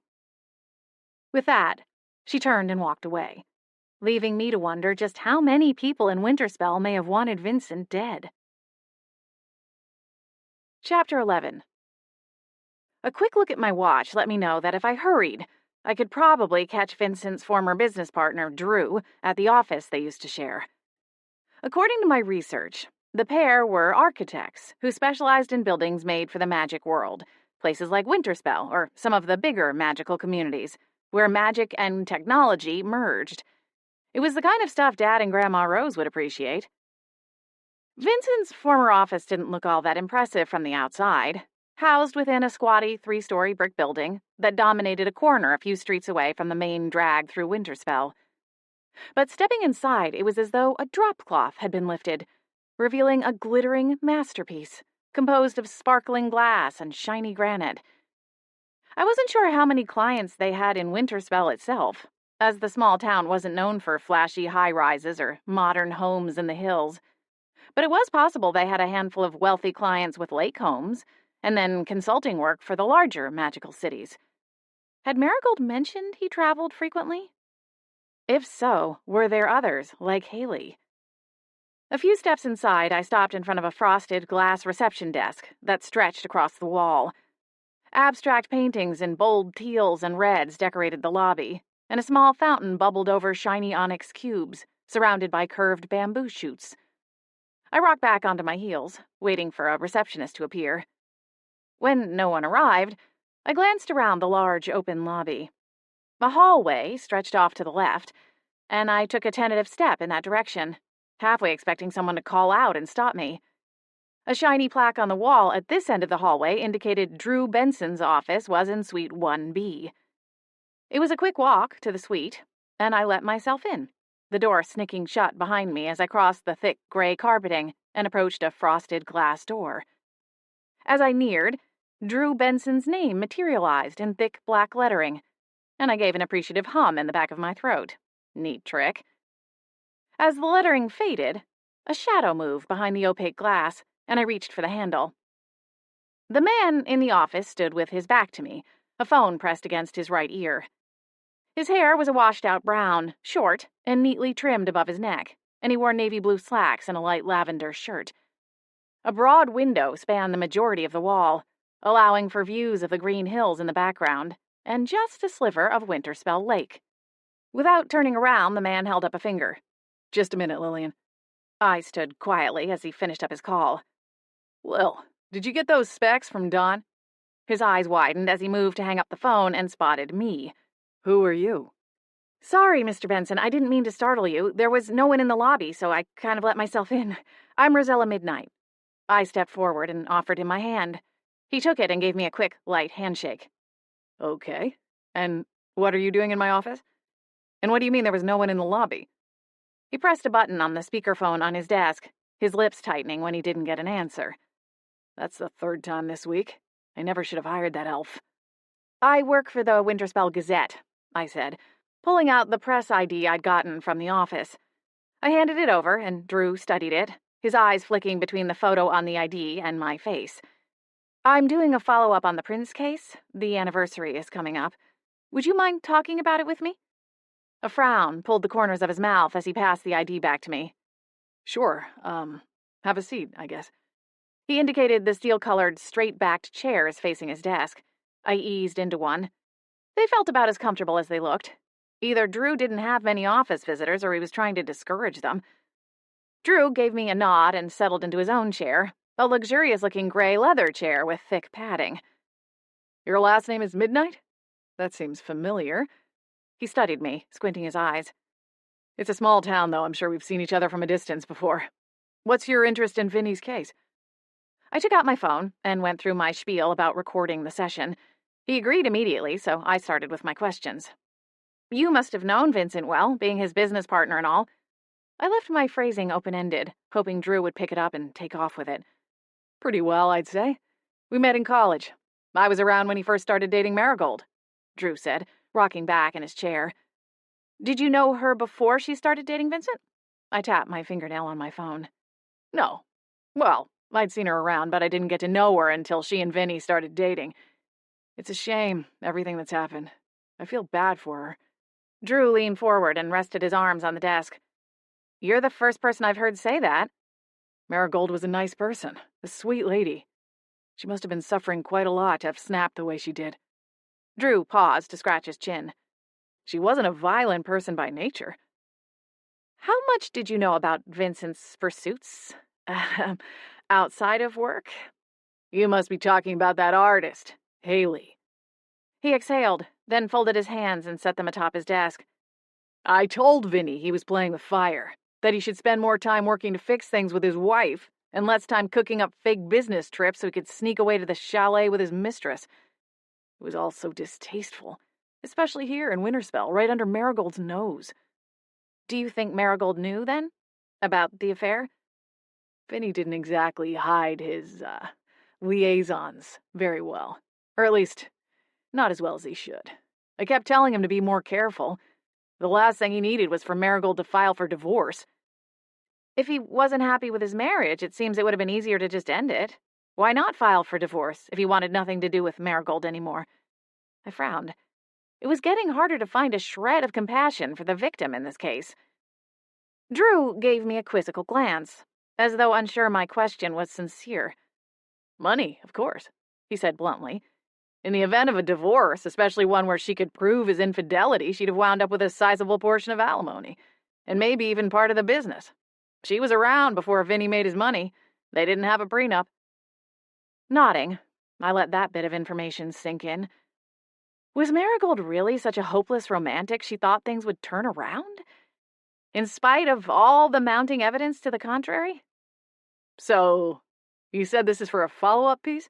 Drew asked, adjusting the knot of his tie as he leaned back again. Who else have you talked to? Mainly the people who saw Vincent on the day of his death, a few local vendors, one of whom was an ex-employee, from the sounds of it. Do you recall a Weston Belmont? Belmont. Drew barked out a harsh laugh. And what did he have to say about us? Nothing good, I suspect. Nothing true, either. He scoffed. You know, he tried to sue us for wrongful termination. Luckily, we keep a very good lawyer on retainer. He got it tossed out before a judge even had to listen to his sniveling. Even after Vinny's tragic death, Belmont wouldn't let up. It was all so tasteless. Do you think Weston Belmont had anything to do with Vincent's death? Drew's caustic smile faded, his expression darkening with an uneasy shadow. I held up a hand. It's probably a left-field theory. Forget I asked. No. Drew leaned forward, his eyes intent. What do you mean? You think Belmont could have done this? I kicked myself for bringing it up. Some reporter I was, trotting out a half-baked theory in the middle of an otherwise helpful interview. Look, I said, before quickly licking my lips. It's not up to me. I'm not a PI or something. But Weston was in on the planning of the scavenger hunt. One of the stops was at the wine shop where he works now. He knew Vincent would be there, and roughly the time. He also happened to have the day off. He claims it was to avoid having to see him. But what if it was really so he could follow him to the lookout?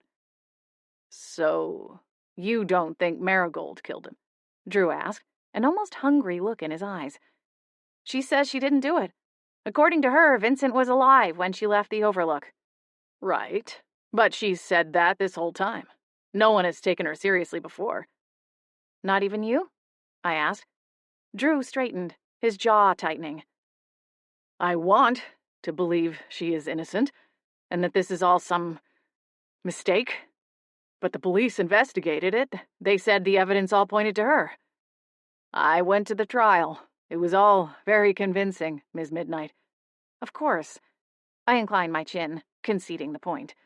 Like I said, it's just a theory. Baseless, really. I tapped the screen of my phone and stopped the recording app. Listen, I've taken enough of your time. Thank you for answering my questions. As I stood, my backside thanked me for removing it from the terrible chair. If you think of anything else, just contact the paper and they'll let me know. Thanks, I will, he said, shaking my hand, firmly this time. And if you need anything else, here. He plucked a card from his pocket and handed it to me. Back outside and in my car, I decided I wanted to see the lawsuit Weston Belmont had filed against Vincent Price and Drew Benson. I backed out of the parking area and headed for the Winterspell records office. The records office was a rectangular building located in the middle of Winterspell. As far as anyone knew, it contained every possible record you'd ever need in the town of Winterspell. Everything from land deeds to marriage licenses to lawsuits. Opening the door set off a series of bells that chimed my arrival. Just inside the door sat a small desk. And behind the small desk sat an even smaller fairy. Petunia had worked at the records office for as long as I could remember. She was just about the size of a small cat, with a head full of vibrant purple hair that somehow just seemed to work with her green wings and bright pink glasses that she kept on a jeweled chain around her neck.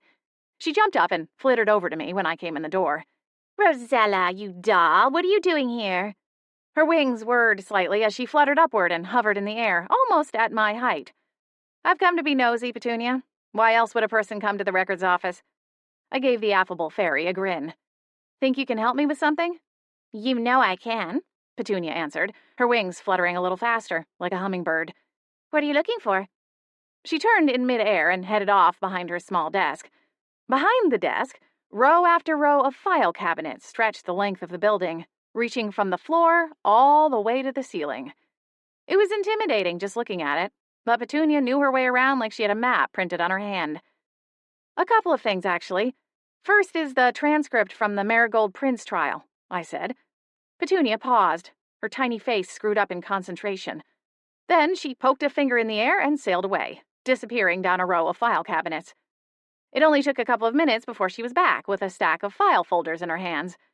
She landed behind her desk, slid her pink glasses over her nose, pulled out a logbook, and entered the call number printed across the top of the records now stacked neatly on her desk. She murmured, as she wrote the information in her book. That's taken care of, even though I have no idea what you'd want with these. Nasty business it was. What are these for, anyhow? An article I'm working on, I said vaguely. I also need you to look up a lawsuit for me. It would be, Weston Belmont versus Prince and Benson, I believe. Ah, sounds like you're a clever girl. Making some interesting discoveries, are we? Petunia gave me a wink before she zoomed off around the corner of the file cabinets.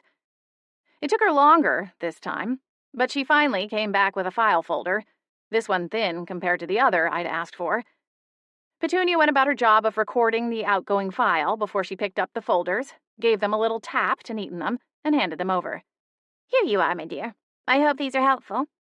Now I've got to take care of a little nest of paper-eating pillybugs I found earlier. Have a nice day. And off Petunia went again, forever flitting and fussing over the records. Back in my car, I gathered the file folders, my notebook, and my phone, and placed them all carefully in my bag. It looked like I'd have plenty to keep me busy this evening when I got home. I started my little car and headed toward the family farm. I pulled up outside, noticing in the fading twilight that the lights in the house gleamed like a beacon. I could picture Grandpa Gerald sitting in the living room, an old ball game on TV. Mom would be in the kitchen by now, working to get dinner on the table. Grandma Rose and Jasmine would likely be there too, pitching in as they chattered about the day's events. Dad was probably still in the workshop, lost in his work until Mom went to fetch him. I sat in the car for a few more minutes, watching my childhood home from the outside and thinking that it was moments like these that made me glad to be back again. They were starting to happen more often, with less space spent missing my old life back in Portland in between. I wasn't sure what the future held, but on nights like this, It was hard to deny the warmth in my heart at the thought of going inside and being greeted by my family and a meal made with love and laughter. I just didn't know how much longer it would all last. Chapter 12. Climbing out of the car, I slung my bag over my shoulder and made my way up the driveway. The scent of freshly baked bread greeted me as I pushed through the front door, and I smiled. Mom only baked bread when she had a special dinner planned, the kind that took the majority of an afternoon to prepare. I'd asked her once why she bothered to bake at home when our family owned a literal bakery, and she told me that baking was a little like meditation. She drew a level of satisfaction and quiet contemplation while crafting a lattice pie crust or getting the perfect peak on a tray of muffins. At the door, I kicked off my shoes, then eased the door shut behind me. Grandpa Gerald looked over as I crossed through the living room, and I offered him a small wave. "Hi, Grandpa." He inclined his head, a small smile flickering. Grandpa Gerald wasn't much of a talker anymore. I wasn't entirely sure when things changed, as he'd always been quiet and reserved. But somewhere in the past few years, he'd tunneled even more deeply inside his own mind, barely saying more than a few words to anyone. I tried to ask questions, to see if anyone knew what was going on, but no one gave me much of an explanation, beyond the fact that he was getting older and preferred his quiet time. In the kitchen, the oven light was on, illuminating a large casserole dish. A loaf of bread sat on a wire cooling rack beside it. The dishwasher hummed in the background, the only sound besides Grandpa's ball game. My stomach rumbled at the savory scents as I passed through the kitchen on my way down the hall to my room.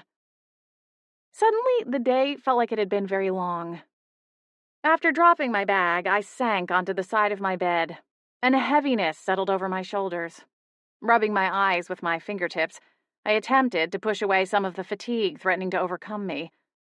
All I wanted to do was eat dinner and take the night off. But there were still too many questions buzzing around inside my mind. And now I had the court records and lawsuit details to sort through. Sighing, I pushed off the bed, grabbed the file folders from my bag, and sat down at the small writing desk butting up against one side of the closet doors, when a light knock sounded against my door. The door opened a crack and Jasmine stuck her head inside. "I thought I heard you come in. How was the afternoon? Did you make any progress on the article?" My lips twisted to one side as I considered the stacks of paper. "I'm not sure yet." "Well, why don't you come eat? This will all be waiting," Jasmine said, a touch of concern growing in her eyes. "Mom even made chocolate cream pie for dessert. She made it with coconut whipped cream, too." Smiling, I closed the folder and set it to one side. You know I can't say no to that. "Hello, Ella," Mom greeted, passing a stack of plates to Jasmine. "Here," she said. "Ella, grab the silverware, please."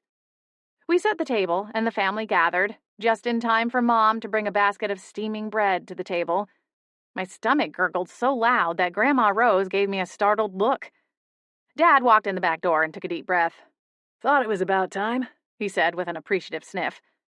The hearty vegetable casserole was served up beside a bowl of mixed greens, topped with cucumber and cherry tomatoes. "This looks fantastic," I said, taking a seat at the table. Chairs scraped the wooden floor as they were pulled back, and the rest of my family took their seats. "What's the occasion?" Mom glanced around the table with a smile that quickly soured when her gaze landed on the lone, empty chair. "Any idea where your sister is?" She addressed me and Jasmine. "Nope," Jasmine said, just as the front door crashed open. Candace's shoes click-clacked down the entryway, and shortly after, her head popped into the kitchen. "I'll be right back. Just let me toss my stuff in my room," she said breathlessly. A few moments later, she looped back around, dropping into her chair, already reaching into the bread basket. "Good. I'm glad everyone is here tonight," Mom said. "I have a little announcement to make." Jasmine and I exchanged a quick glance. Dad slid an arm around the back of Mom's chair, smiling at her. "What is it?" Candace asked, as she smeared a generous pat of butter across her slice of bread. "Well," Mom began, beaming at us, "I've been offered a full-time position at the clinic." "Oh, wow!" Jasmine exclaimed. "Mom, that's great. Congratulations." "They're lucky to have you," I agreed. "It better come with a fat pay raise," Grandma Rose declared, brandishing her fork. Mom chuckled softly as she reached up to squeeze Dad's hand. "There is a slight raise, Mom, but even if there wasn't, I'd still take it. The time is right. I mean, you girls are all out there in the world, and we only have the chickens now, so I don't have a full zoo to tend to here anymore. Well, and the cats, I added, wondering exactly what Karma was up to these days. I tried not to worry about the little thing, but Flotsam and Jetsam were terrible influences, and it was hard not to wonder what they might drag her into. Hey, me too! Turning at the sudden voice in my head, I smiled at Samantha. Her velvet-soft ears perked. Samantha would also like to be acknowledged, I added. Of course you too, girl. We all chuckled as her face stretched into a wide doggy smile, and her tongue lolled out. I'll be starting in 2 weeks, Mom continued, so we'll have some time to adjust. I'm really happy for you, Mom, Jasmine said. The next few minutes were quiet as we piled our plates high and tucked into our food. All that could be heard was the scraping of forks on plates and the occasional sigh of contentment when one of us bit into something especially tasty. Well, what's everyone else been up to? Grandma Rose finally asked. Her fork was poised over her plate. Candace, any new beaux to tell us about? She shoveled a bite into her mouth and looked expectantly at her youngest granddaughter. Jasmine rolled her eyes. Consider who you're asking here. Hey! Candace swiped at Jasmine with her napkin. I see how it is. I've got more interests than boys, you know. Why doesn't anyone ever ask about my jewelry design business or my classes? Okay. Well, tell us about any of those things, Dad offered. Smiling, Candace began talking about a new technique she'd learned in her jewelry-making course, when a knock at the front door interrupted us. Now, who in the world? My dad said, rising from his seat. It's okay, Dad, I'll get it. Jasmine jumped up from the table and sped out of the kitchen. When she returned a few minutes later, my friend Maddie O'Lear was standing behind her. Jasmine's face was flushed. It's Maddie, she finished lamely. Maddie, honey, how are you? Mom asked. Come on, sit. Candace, grab another plate. Jasmine, scooch over a bit so Maddie can sit between you and Rosella. Oh, no, that's okay. I'm just here to... Maddie started. Nonsense, you're practically family. Sit down and have something to eat. Mom smiled broadly at Maddie.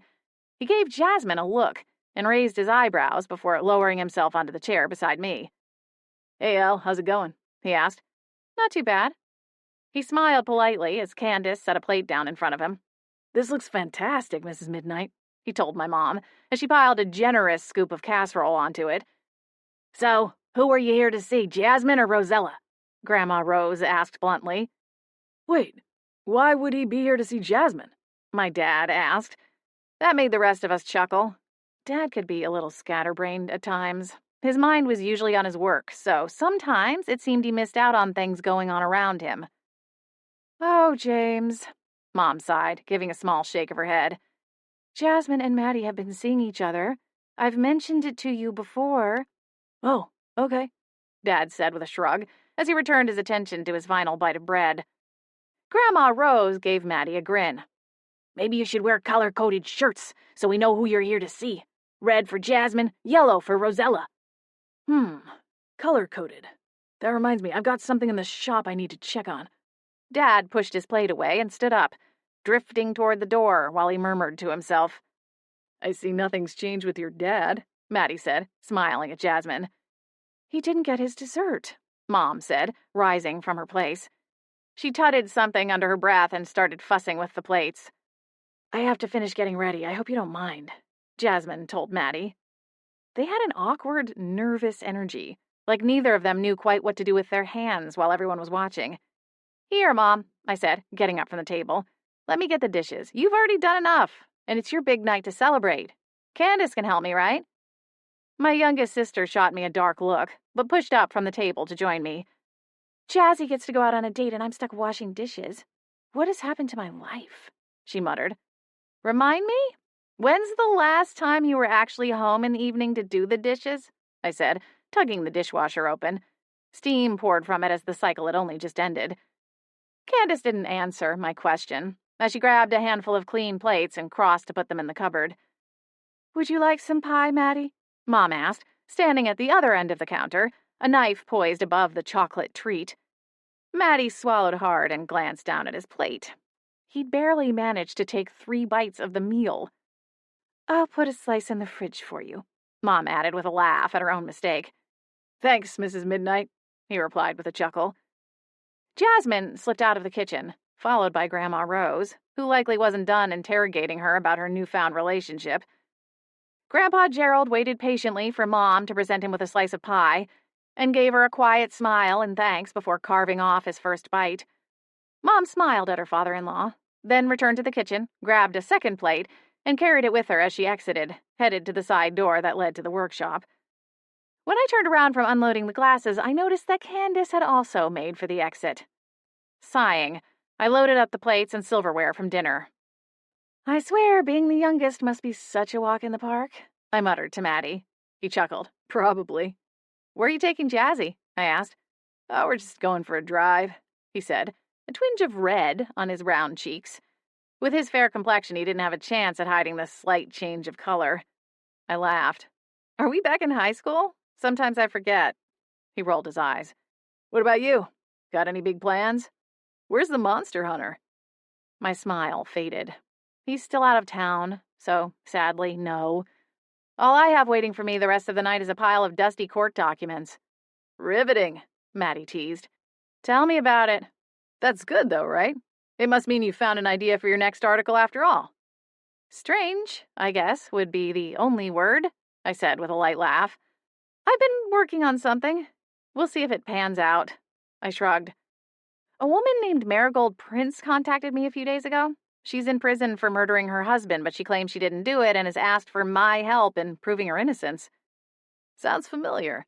I think I read about it in the paper. What have you found out so far?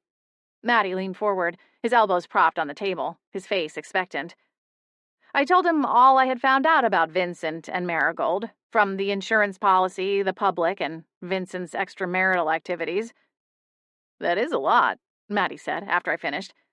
So do you think she did it? It sounds like you've put in more work than the police did. That's the thing.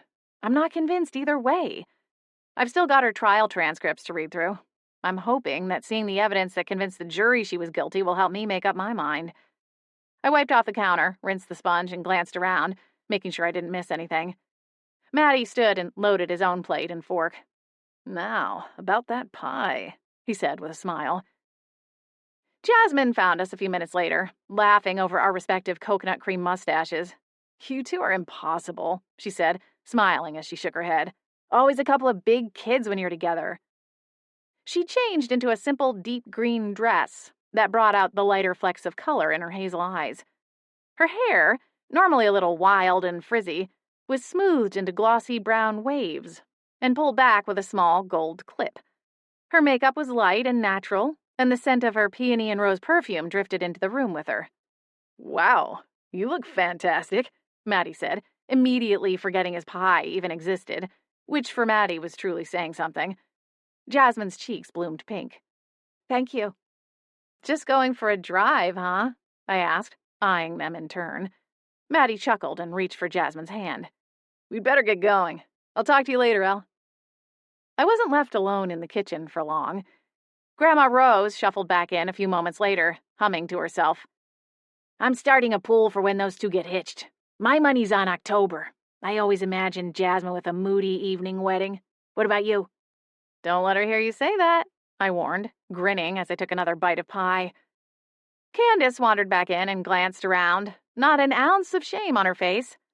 Oh, Ella, you didn't leave anything for me to clean? I cocked a brow in her direction. Yeah, Cinderella's got it covered. Giggling, Candace tugged open a cabinet and pulled out a glass dessert plate. Well, then I guess it's time for pie. You in, Grandma Rose? Make mine a double, Grandma replied, taking Maddie's abandoned seat. So, Candace began, as she sliced into the pie, how do you feel about Jasmine stealing Maddie from you? I choked on a bit of coconut cream. What? She laughed.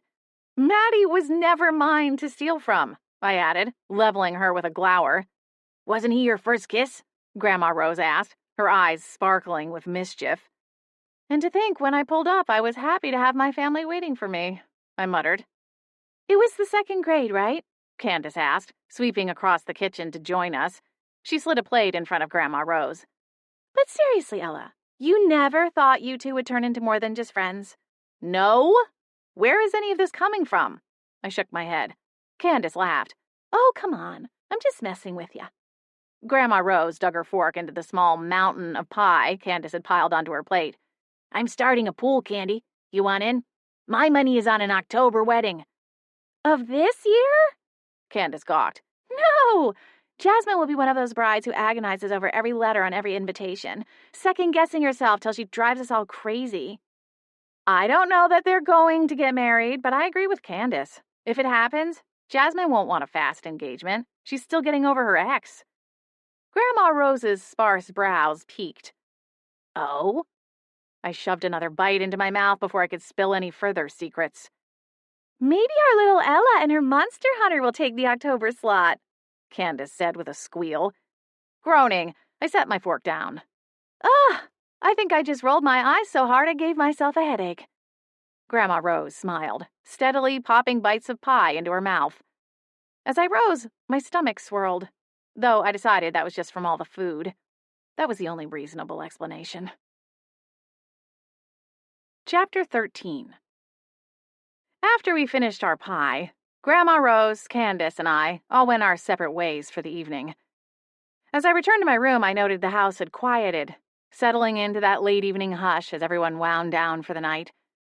In my room, I changed quickly into comfy pajama bottoms and an old high school t-shirt with a Winterspell Wizards logo across the front in electric green. I'd found it in the back of a closet shortly after I moved back, and I liked the kick of nostalgia it gave me. Turning to the desk, I sighed at the stack of papers waiting there for me. The files from the records office needed to be read through, and I still had to transcribe the interviews I'd recorded with my phone, as well as make sense of the notes I'd taken.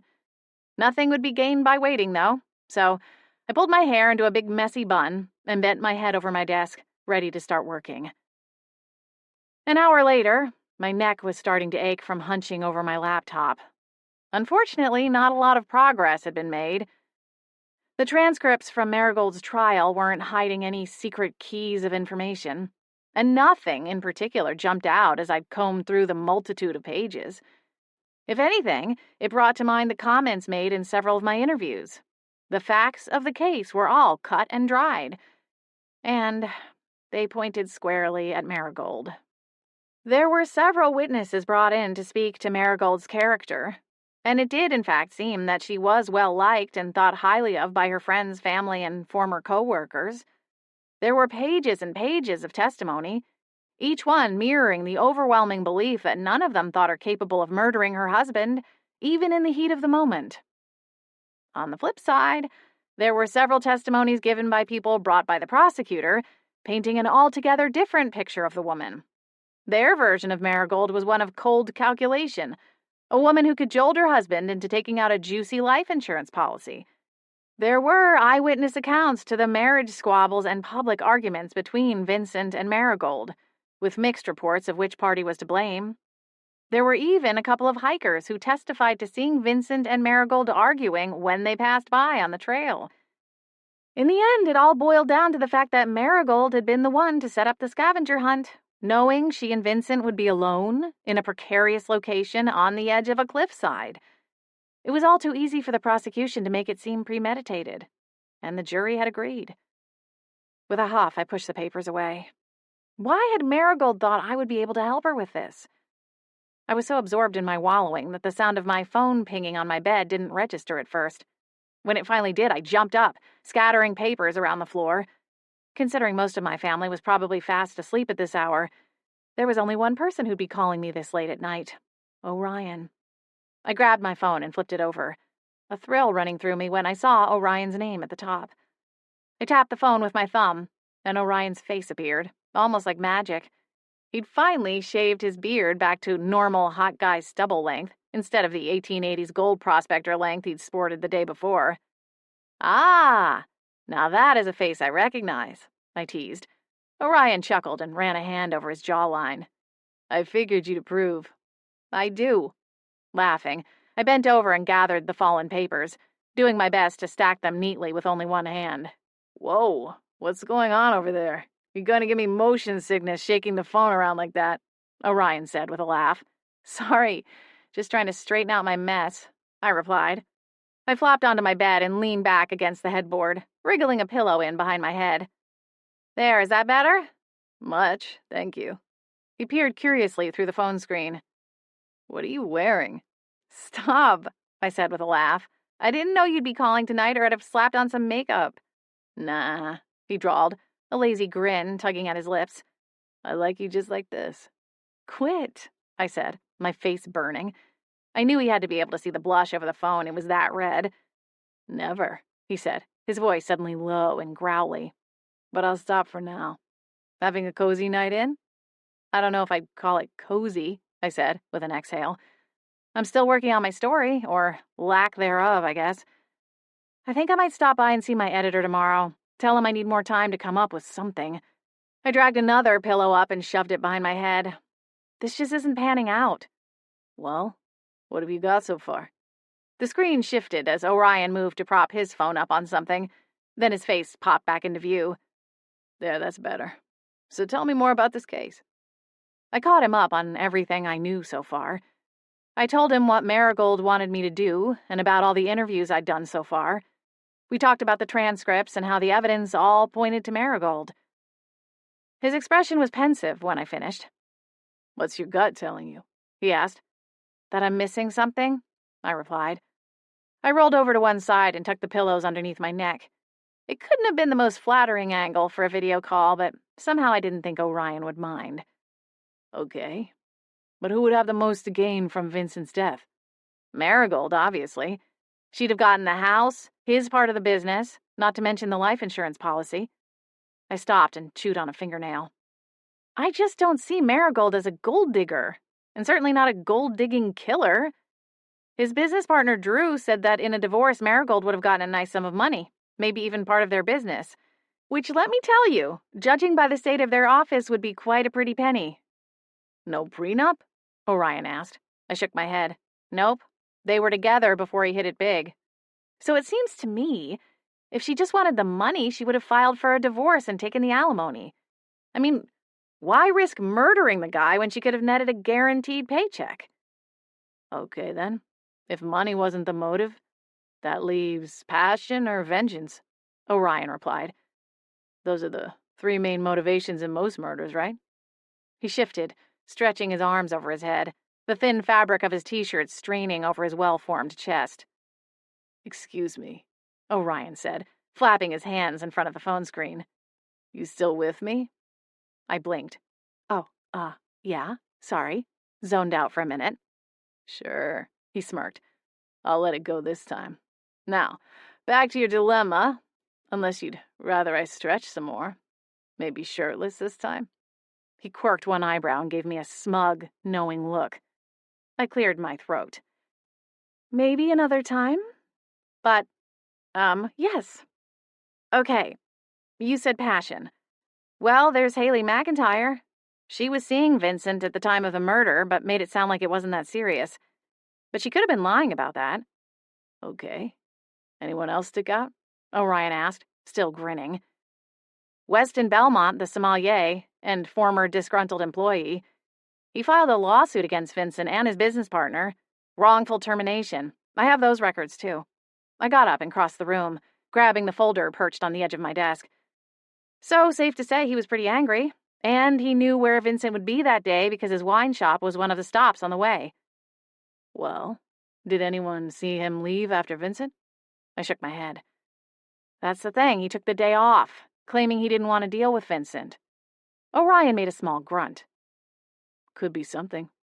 I'm really surprised the police didn't question him more. Or they did and he had an airtight alibi, Orion said with a shrug. Think Sheriff Templeton will help you out? He asked, flashing a grin that indicated he already knew the answer. Hilarious, I replied, rolling my eyes. In all seriousness, it sounds like you're going about this the right way. Maybe speaking with Marigold again would help. You could run this all by her, see if anything shakes loose. I sighed and tossed the folder onto the bed. I really don't want to drive all the way out there again. But it might be best to speak with her in person so I can gauge her reactions. Oh, come on. You love a good road trip, Orion said. I breathed a hollow laugh. You make them a lot more fun. Then I wish I was there to play chauffeur, he said, his expression shifting. I wish you were here too, I said quietly, climbing back into the safety and comfort of my bedding. I'd hoped you would have been back by now. Me too, he sighed. But now I'm at the Order's mercy, and we both know how that can go. And you still can't tell me what's going on? You know, bounce things off me like you just did for me. I already knew what he was going to say, but I asked anyhow. I'm sorry, Ella. I wish I could, but most of it is classified. He ran a hand over his jaw again. I can't make any promises, but I'm doing my best to get the Order out of my hair, and then I'll be on my way back to Winterspell. For how long, though?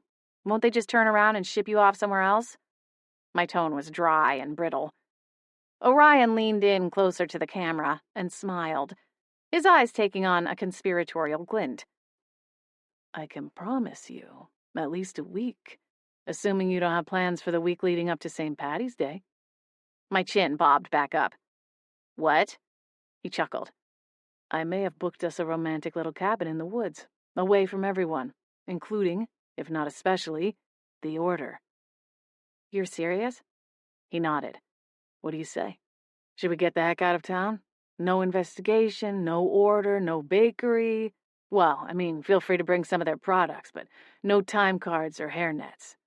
I laughed, a light buoying sensation floating through my body. Of course.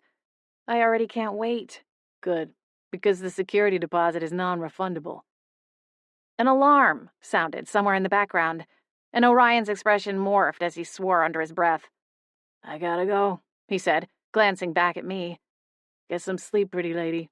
I'll call again as soon as I can, but it might be a few days. Try not to worry. Okay, The screen went black. After Orion's abrupt departure, my concentration was too shaken to try and return to reading, so I left my bedroom and padded out to the kitchen for a snack. I took a few bites out of the pie tin chilling in the fridge, then rinsed my fork and left it in the silver canister beside the sink. The house was dark and nearly silent. Stopping at the back door, I slipped into a pair of discarded galoshes and shrugged on my dad's old jacket before stepping outside and heading for the barn. It was something I used to do when I was growing up and couldn't sleep or had a rough day at school. Being around the animals always made me feel better. The barn was dark and warm and smelled like fresh hay. I found the lantern hanging on the inside of the door. It was one of my dad's inventions and used a non-sparking, self-contained flame to light up the wick. I twisted the knob, and a small blue flame appeared, sending a soft light scattering over the barn. Who's there? Tumnus, the owl, perched on a rafter overhead, peered down at me. Oh, it's you, Rosella. How are you? His eyes glowed in the dim light of the lantern, and he blinked at me curiously. Tumnus was old now, and seldom left the barn, even at night. He'd been with us since I was 15, and while he was still a wild animal by nature, he seemed content to spend his time drowsing on the rafter and hooting at the chickens. Hi, Tumnus, I said to him. I'm having some trouble sleeping tonight, so I figured I'd come check on you guys. I raised the lantern a little and looked at the enclosed chicken coop. Worms, worms, worms, came a soft, muttering voice. I smiled. Even in her sleep, sweet Merryweather only had one thing on her mind. Sometimes I thought it would be nice to have such a singular focus in life.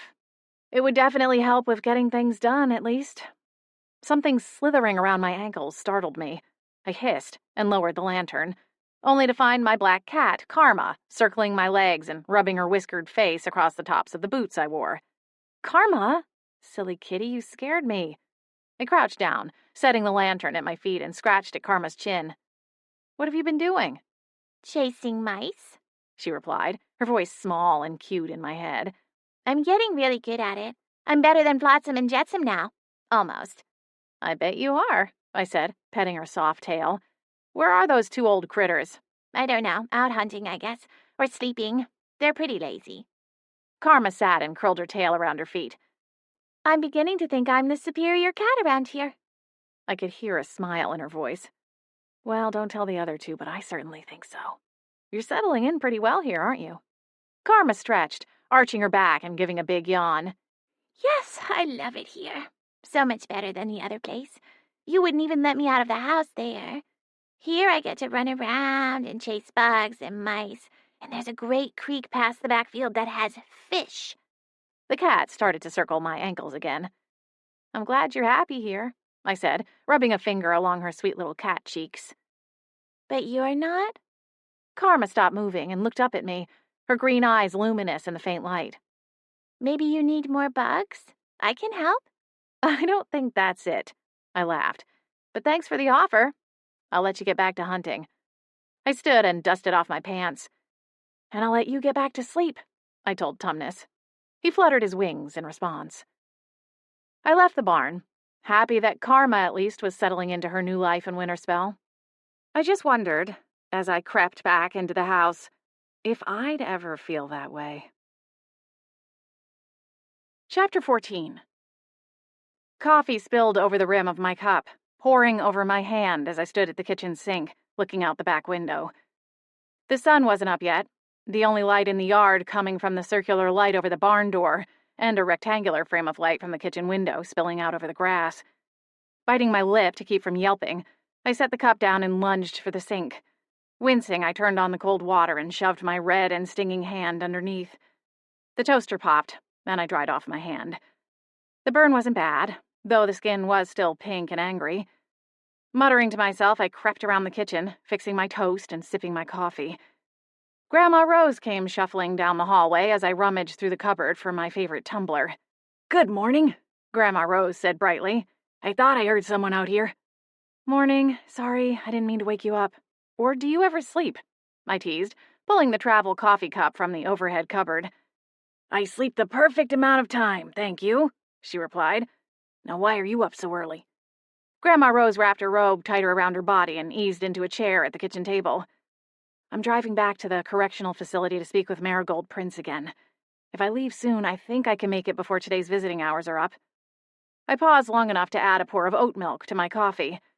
"I'll be back this evening. I don't want to spend the money for another night in that motel. And I've got a shift at the bakery tomorrow."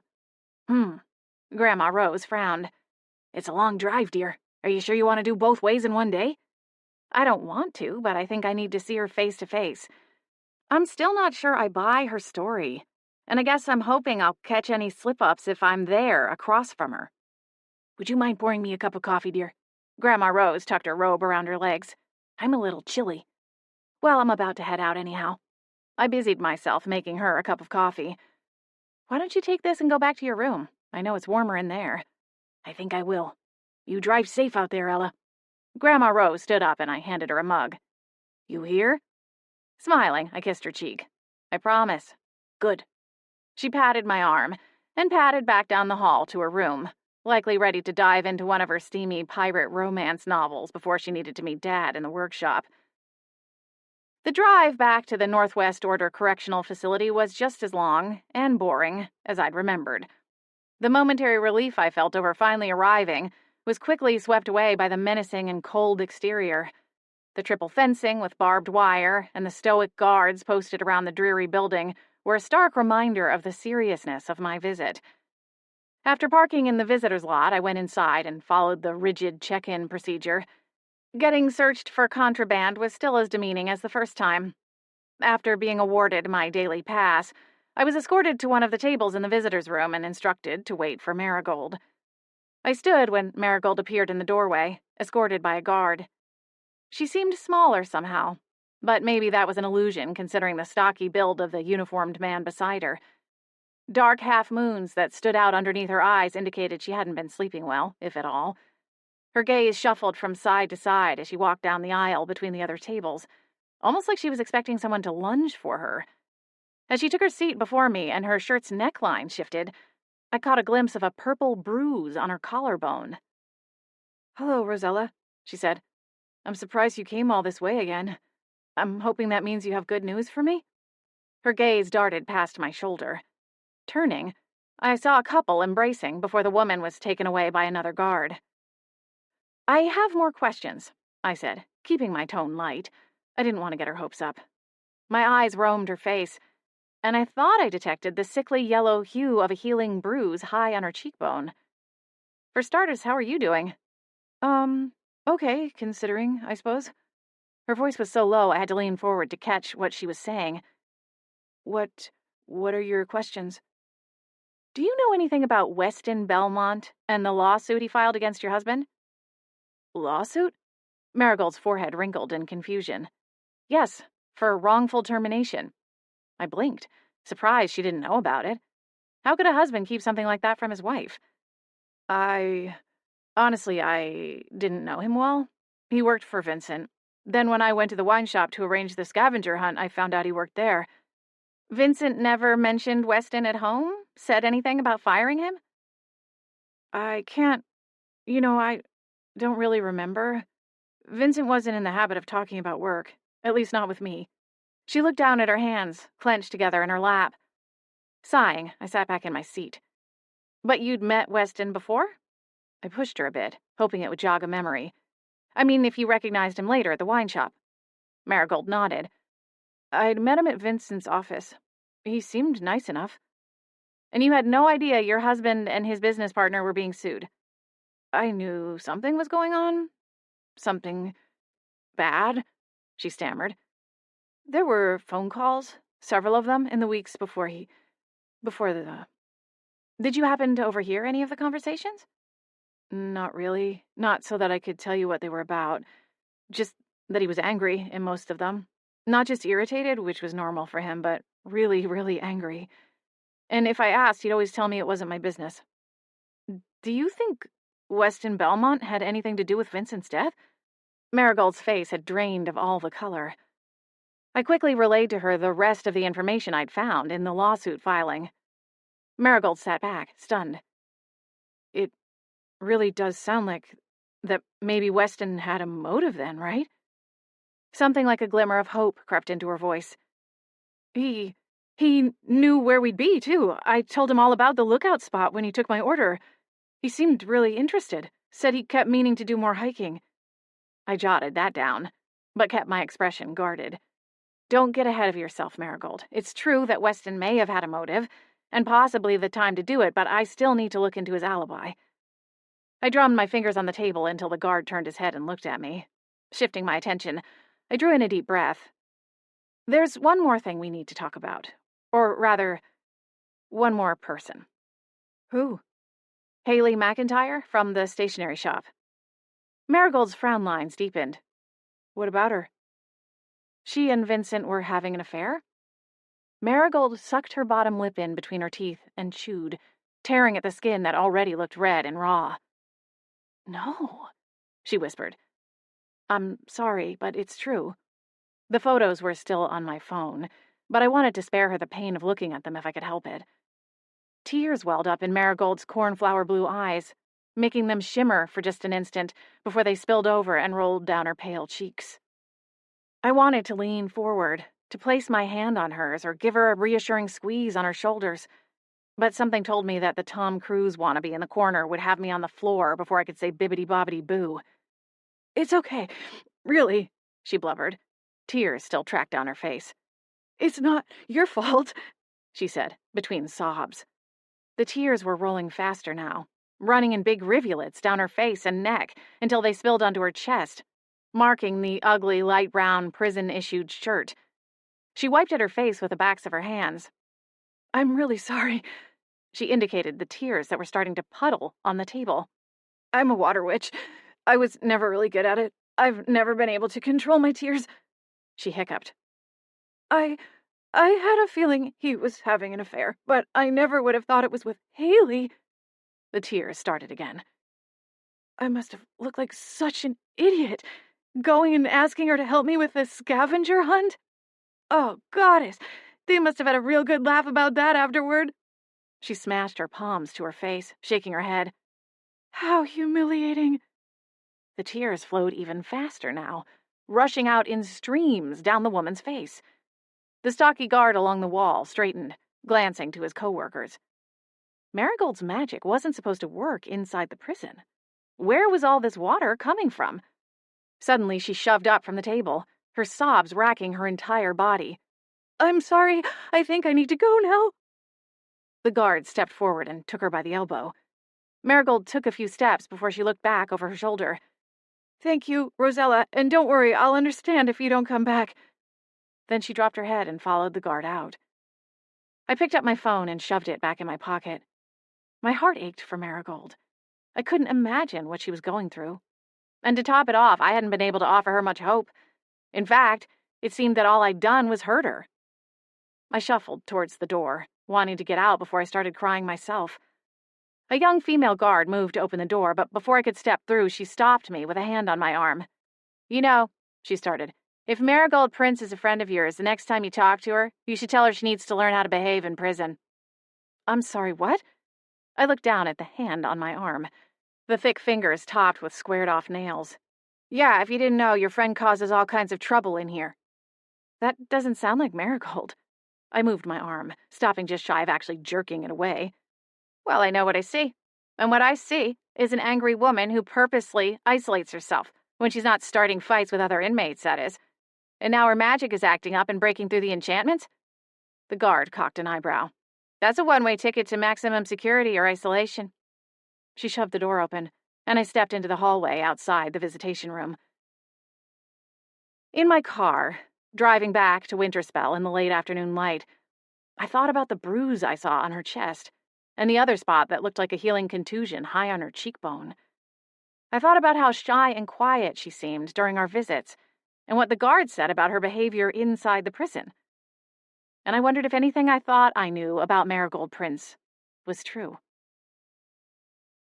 I was almost to the bridge that led into Winterspell when my phone rang. I fumbled for it in my bag on the passenger seat, trying to keep my car on the road and dig through my bag at the same time. My fingertips finally brushed it, and I grabbed it and stabbed anxiously at the button on the front. I didn't recognize the number and thought that it might be Orion again. Or maybe Marigold, calling to tell me something she'd remembered after our conversation. Instead, it was TJ. "Hey, Rosella, it's TJ," he announced, a little unnecessarily. "Hi, TJ. Hang on just a second." I quickly put the phone on speaker so I could drive without killing myself or someone else. "Okay, hi. I'm just getting back into town." Okay then. I won't keep you long. I was just calling to check on you and see how you were coming with that story." I could hear the sound of rushing water in the background. "Oh, yeah, I'm still working on it." I cringed inwardly. I'd forgotten to check in with TJ and keep him up to date on my progress. "Actually, I'm just coming back into town from interviewing Marigold Prince." "That's excellent," TJ declared. "Do you have words for me?" "I'm afraid that I don't. Not just yet. It's mostly been groundwork at this point." I steered carefully through town, passing Sugar Shack, which had already shuttered for the night. It's going to take me a little bit longer. I'm running into a lot of questions." "Fill me in, then." I spent the next few minutes maneuvering through town and filling TJ in on my current progress. By the time I was done, I was pulling into the driveway at home. "Rosella, that sounds great. I can't wait to see what you come up with. Keep working on it, and I'll talk to you soon." "Thanks, I will. But TJ, if you don't mind me asking, what are you doing right now? Are you standing at the base of a waterfall or something?" TJ laughed. "Oh, well, to be honest, I'm about to take a bath. You know that cute little candle shop in town?" "Wicked Wicks?" I said, nodding. I knew it well, having worked with the shop's owner, and her snarky familiar, to solve a crime over Valentine's Day weekend earlier this year. "Yeah, that's the one. They just started selling these enchanted bath bombs, and I thought I'd give it a try." That's nice. Well, have a nice night." I hung up the phone before I could start laughing at the image of TJ swimming through a bathtub full of rainbow-colored bubbles. Chapter 15. Blanche Mountain Spring, head of the Sugar Shack baking department, deposited a tray of lemon and lavender cupcakes onto the steel table in front of me. "We can start with these today. Just a simple pipe of lemon buttercream, then garnished with the sugared lavender." I nodded, inhaling the heavenly scent of the cupcakes. I swear the air inside Sugar Shack was enough to make me gain 5 pounds just from breathing in all the decadent confections. "I'm still not sure I understand why I have to practice my piping skills," I muttered. "Jasmine asked everyone in the baking department to start cross-training in other areas," Blanche reminded me, "in case things get hairy in the busy season. This will give her more flexibility when making the schedule."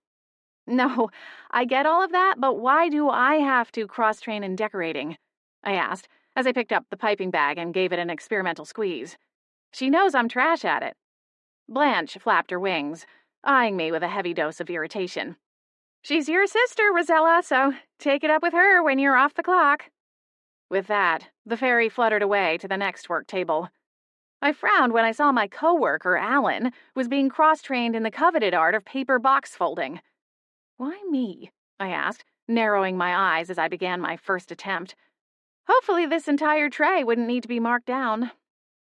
An hour and a half, and 4 trays of cupcakes later, I straightened up, hand on my lower back. I'd been hunched over the cupcakes most of the time, and I had to admit they looked pretty good. To me. Okay, maybe there were a couple of divots here and there, but they were barely noticeable under the thick layer of sugared lavender. Blanche flew back around to check on my progress, and while her face read unimpressed, she gave a nod of approval and whisked the trays to the front on a tidal wave of fairy dust. Rubbing the small of my back, I headed for the office in search of Jasmine. It was about lunchtime, and I decided it was only fair she order me something from Whimsy's as a reward for my hard work. If she was going to insist I learn to decorate, the least she could do was throw in an order of fries. Jasmine's back was to me when I walked into the office, her hair falling in a wavy ponytail down the back of the patchwork tunic she wore over a pair of jeans. She was talking quietly into the phone, but I could feel a little tension in the air. Yes, okay, that's fine. We'll see you then. Goodbye. Jasmine hung up the phone and turned around with an exasperated sigh. You'll never guess who that was. I'm afraid to ask. My gut churned, and I winced. Please tell me it wasn't Cousin Chloe. Close. Jasmine pulled a face like she'd sucked on something sour. Aunt Rebecca. Ugh. I clawed off my hairnet and started readjusting my bun. We're doing the cake for Chloe's engagement party, Jasmine said slowly.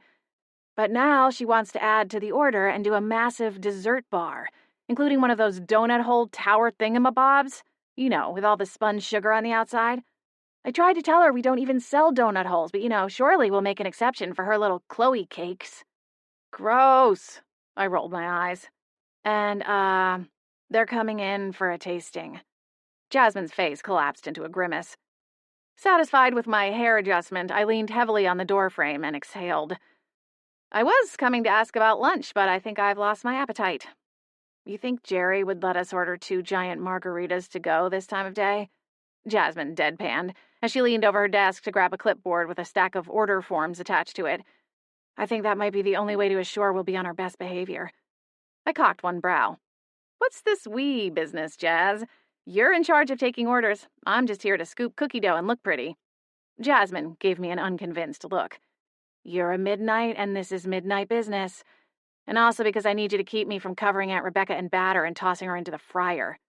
Ah, there it is.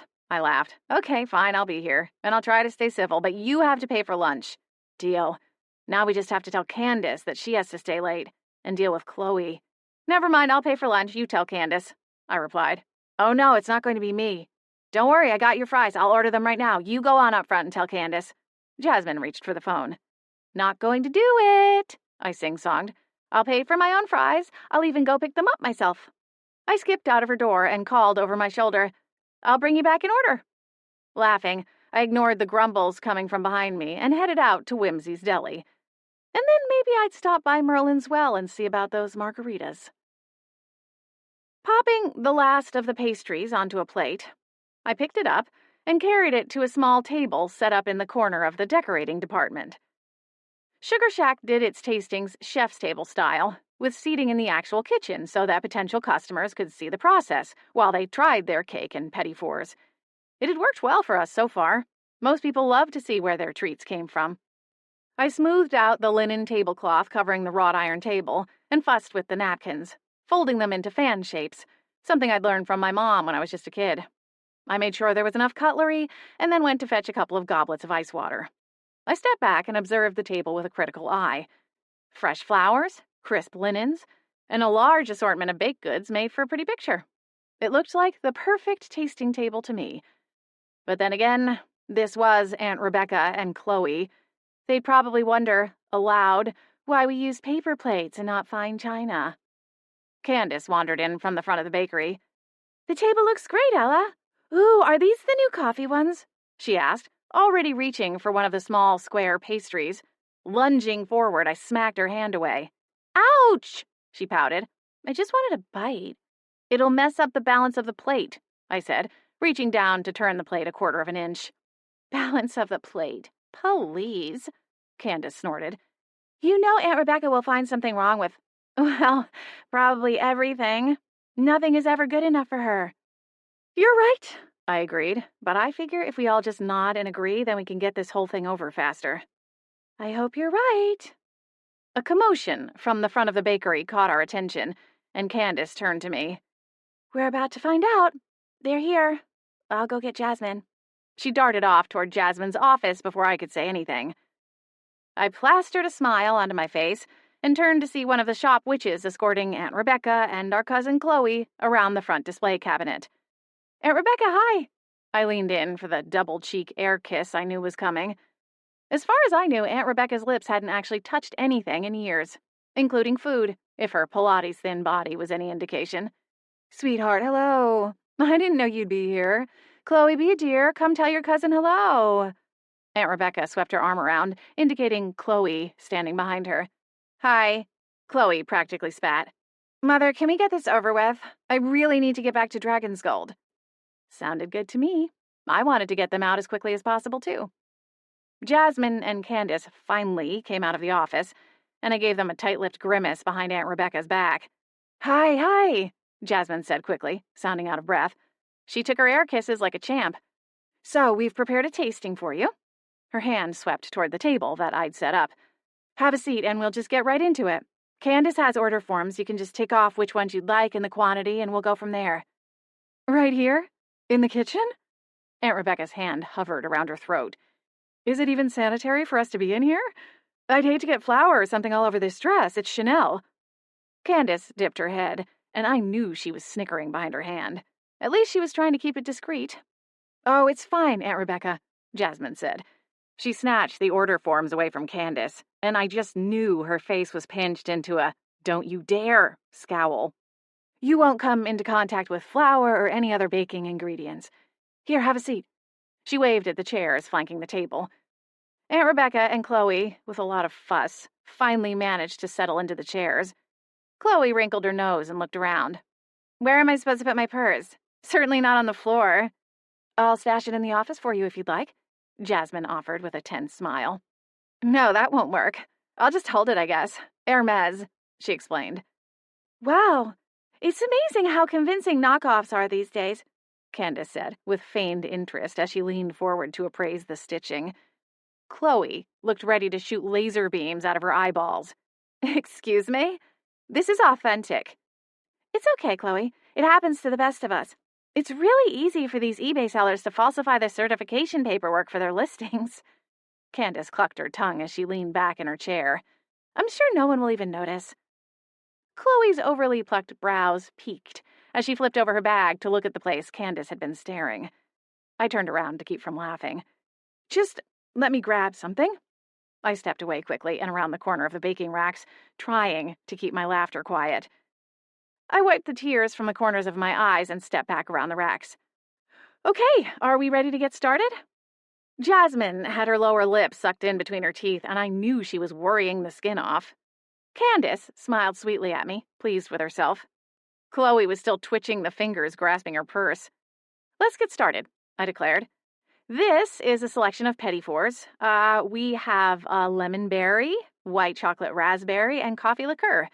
We also have a full selection of macarons, salted caramel and pistachio being the most popular. If you want something more fruity, there is a selection of tarts, too.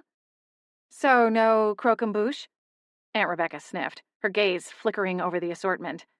Well, Aunt Rebecca, as I said earlier, it's not something we're really set up for. You know, I really expected that you'd be married by now, Jasmine, Aunt Rebecca interjected, her fingers hovering over the petit fours. Maybe then you'd understand the importance of getting everything just so for the big day. Jasmine's mouth closed, her cheeks burning crimson. You shouldn't wait too long, Aunt Rebecca continued. The older a woman gets, the fewer eligible men are available. If you wait too long, you'll have to deal with whatever's left. She plucked a macaron from the middle plate and turned it sideways, studying the filling, before tossing me a glance. You too, Rosella. You're even older than Jasmine. Now, I know you girls think career should come first, and that's all well and good. I mean, just look at my Chloe. Runs one of Winterspell's most successful establishments and still made time to find a suitable husband. Chloe grinned in a way that reminded me of the evil stepsisters from Cinderella. And it finally paid off, she said, inspecting the rock on her left hand. What do you think? Should I have gone bigger? You'd think 3 carats would be big enough, but I don't know. She flicked her eyes over Candace's beaded bracelets. And while it may only be 3 carats, they are flawless. I won't even tell you what it cost. Chloe giggled. She actually giggled, which is something I didn't think I'd ever see. Poor Robert. About fainted in the jewelry store when we picked it out. But he knows I'm worth it. A girl knows what she wants, Aunt Rebecca purred. And my Chloe really knows her own mind. What do you think of that macaron? Jasmine asked through gritted teeth. Aunt Rebecca glanced down as though she'd forgotten she was holding the cookie in the first place. Neither she nor Chloe had made any move to actually taste any of the food. You know, I think we'll just take the lot. She wiggled her fingers at Jasmine, who quickly handed her an order form. Oh, no, dear, I'm not doing this. She held the form between 2 fingers gingerly, like it might bite her. Just make sure it's enough for 200. 250? Chloe interrupted. Right, Aunt Rebecca nodded. Just give us a good assortment. The petit fours, fresh fruit tartlets, macarons.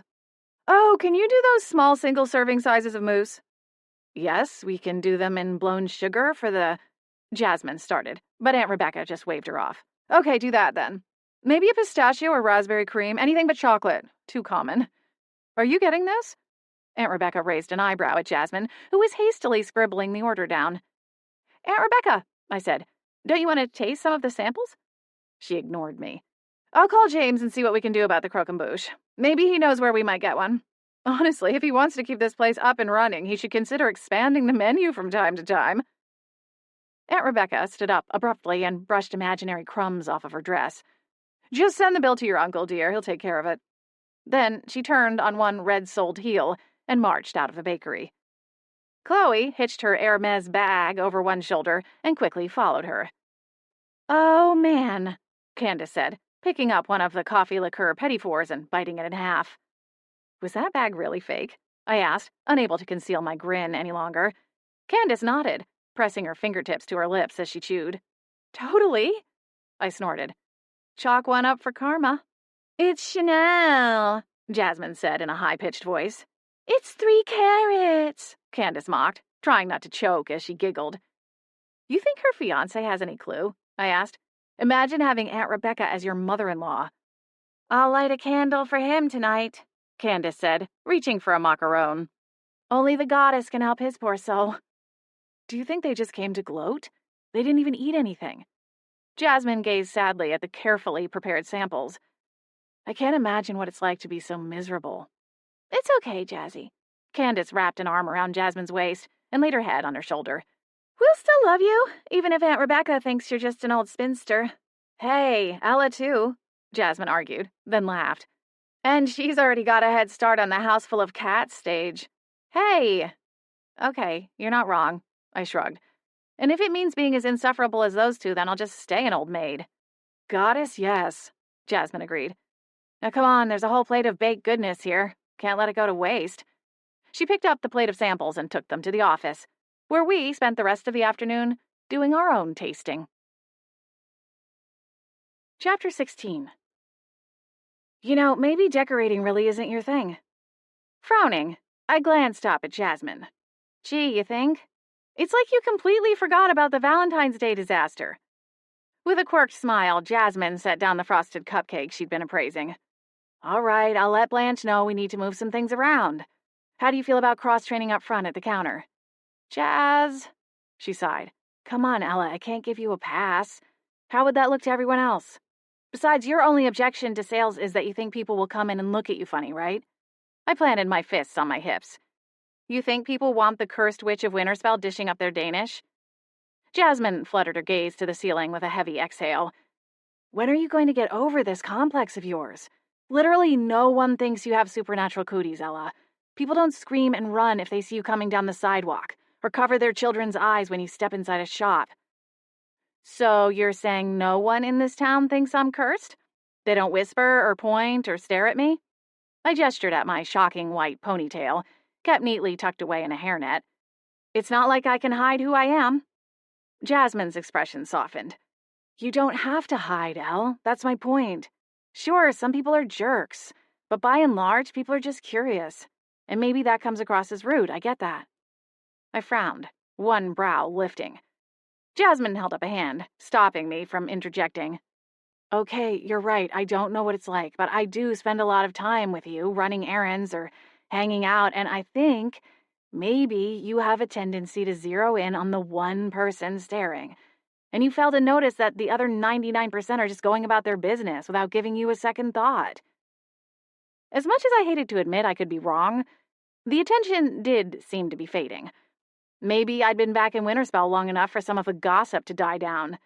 And aside from the woman who'd accosted me at the town hall meeting a few months back, no one had openly harassed me or tried to incite a mob. But still, there were whispers. I wasn't imagining them. Can I just do custodian duty? I asked with an exhale.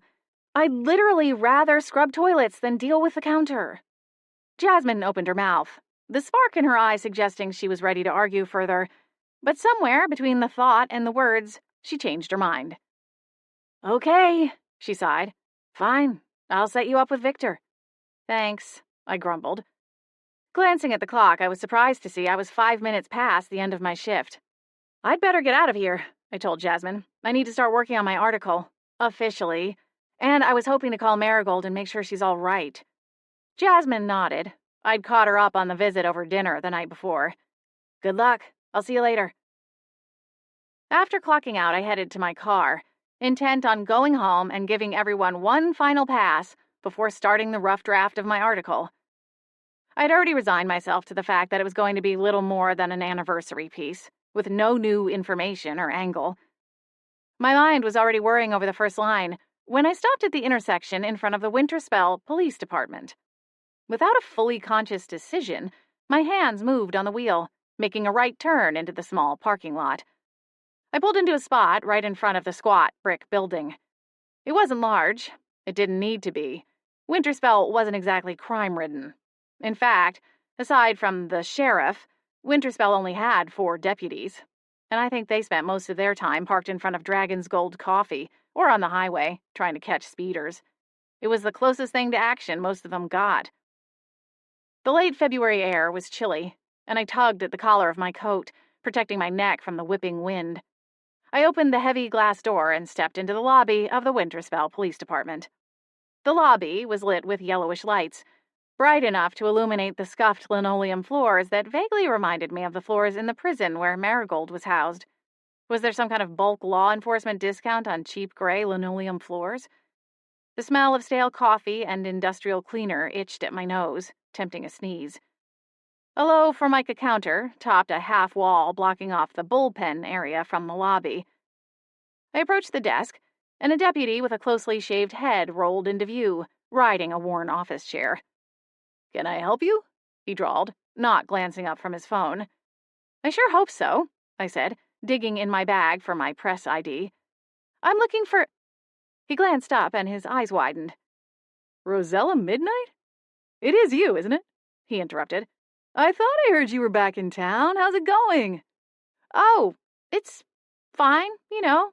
I peered at his name tag, hoping it would jog my memory. "I'm sorry, I'm so bad with names," I finally said. "That's okay. I didn't expect you to remember me. It's Sam Cornish. I was a couple years ahead of you in school, but my sister Trish was in your class." Sam leaned forward, abandoning his phone as he rested his elbows on the counter. "I guess I haven't seen you since your graduation." "Yeah, it's been a long time," I replied with a nervous smile. "So, have you seen Trish around? She's got a couple of kids now, all boys. And are they ever a handful? You should stop out and see them sometime. Her and her husband live out past the chalet." Sam shifted in his chair, like he was settling in for a nice chat with a long-lost friend. "I've been at the department almost 10 years now. What have you been up to?" I lived in Portland for a while." Say, Sam, is there someone I could talk to about a specific case? I tried to keep my tone upbeat and even. Probably. What were you doing in Portland? I knew you'd moved. You back for good? He nabbed a coffee cup off the counter and sipped at it. Journalist. Am, a journalist. My smile stiffened. Sam's chattiness was starting to wear on me. But like I was saying, is there... Journalist? I thought I saw you at your family's bakery the other day. He leaned forward and sniffed. And you smell like vanilla. That was some top-notch sleuthing there. Side hustle, hitting that grind every day. If there was such a thing as rolling your eyes without rolling your eyes, I just perfected it. I hear you. There's a few of us from high school that get together down at Merlin's Well most Friday nights. We have a few drinks, toss some darts. Jerry won't allow any spelled ones. That sound like something you might be interested in? Sam's face started to redden. The blush spread down his cheeks and across his nose. And that's when I realized he was asking me out. Like, on a date. Sweet goddess, what was I going to do about this? I could sick Orion on him. That might be entertaining. But no, the poor guy was clueless, but he meant well. I don't have much time. Having 2 jobs keeps me pretty busy. I smiled at Sam. I'll keep it in mind, though. I might get bored one night and drop in down at the well. Inwardly, I flinched as his face fell. Yeah, sure. No worries. He nodded. Like I said, most Fridays. Anyhow, what are you doing in here? You need to register your bike or get a license for your dog or something? He sat back and crossed his arms, obviously over his earlier chattiness. Not quite. I was wondering, you'd be doing me a huge favor if you could tell me who worked on the Prince case? Marigold and Vincent Prince? My smile was still plastered on my face. Sam's eyebrows pulled together. Why do you want to know about that case? I'm working on an article for the Gazette. The anniversary of Vincent's death is coming up soon, and the paper wants to print a follow-up. I produced my press ID, passing it through the window to Sam. He glanced at it and passed it back. It would be really helpful for my article if I could talk to the officer who worked the case. I don't suppose I'm lucky enough that it's you. Yeah, right. He laughed. No way the sheriff would have let me handle something that big. No, you'll want to talk to David. He handled all that. Is David around by any chance? I braced my hands on the counter and leaned forward. It would be such a huge help. Let me check real quick. Sam lumbered up from the desk, and I realized how tall he was. A snippet of a memory came back. Had he been on the school basketball team? Or maybe a swimmer? Sam returned a few moments later, waving a sheet of paper he held pinched between 2 fingers. You're in luck. David's on today. He's not in right now, but he should be pulling through pretty soon if you want to wait. He indicated a couple of hardback chairs on the other side of the lobby. Do you think it will be soon? I asked. I can always come back, or maybe make an appointment. The idea of spending the rest of my afternoon in the dingy lobby didn't hold much appeal. Shouldn't be very long, Sam replied, glancing up at the large clock on the wall above the chairs. He usually checks in around 4. Okay, I guess I'll wait then. You want some water or anything? Coffee? Sam offered. Oh, I'm okay, I replied with a smile. Thanks, though. Somehow I got the feeling the coffee here was as thick as mud, and probably about as tasty. I'm just going to work on some notes while I wait. I dug my phone out and waved it at him. All right, then. I'm right here if you change your mind. He flashed a smile as he lowered himself back to his chair. As I took a seat, I thought I heard him say my name to someone on the other side of the wall and wondered who he was talking to. His sister? Hopefully he wasn't cluing in Sheriff Templeton to my presence. That would not go over well. With a sigh, I settled in as comfortably as I could and waited for the deputy to show up. I checked the time on my phone and suppressed a sigh. I'd been waiting for 20 minutes already. No one had come in through the front doors, but there had to be a side or back entrance. Frowning, I stuffed my phone back into my purse and rose from my chair. Sam, is there a way you could check on David for me? Does he radio in or something? Nah, not usually. He'd only radio in if he needed something. Sam reached forward and snagged a chip out of the bag now sitting on the desk in front of him. He tossed it in his mouth, crunched, and wiped his fingers on his uniform pants. His fingers left a streaky oil smear in their wake. Seriously, though, he shouldn't be much longer. Tell you what, if he hasn't come in by 5, I'll give him a call. He nodded and smiled at me like he'd just given me a prize. There wasn't much else I could do. in hindsight, maybe I should have played along a little bit with Sam's invitation to go on a date. If he thought there was a chance, he might have been a little more proactive. But then, manipulating people wasn't my game. Right, thanks. I offered a tiny smile, then returned to the hard chairs. I'd barely sat down when the door opened, and a man walked through the door. My heart dropped. It wasn't a deputy. No, it was a heavy-set man with a white mustache and a hard glint in his eyes. The one and only Sheriff Templeton. Sam jumped to attention, wiping the lingering evidence of his afternoon snack off on the back of his pants. "Sir!"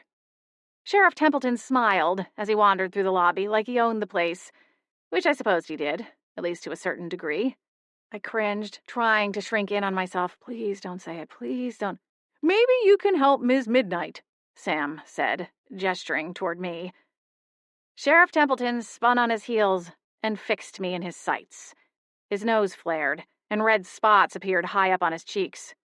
"Rosella Midnight," he grumbled. To say he wasn't exactly my biggest fan would be an understatement. We'd already had one public showdown when I all but accused his nephew of murdering women who'd gone missing in Winterspell. I was probably the last person he'd want to see sitting inside his station.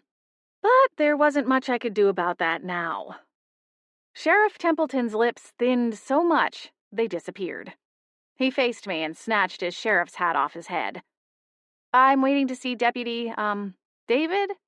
I realized I'd never gotten a last name from Sam. "No, you're not. I don't know what you're up to, but you're not going to harass my deputies." Heat prickled at the back of my neck as I got to my feet.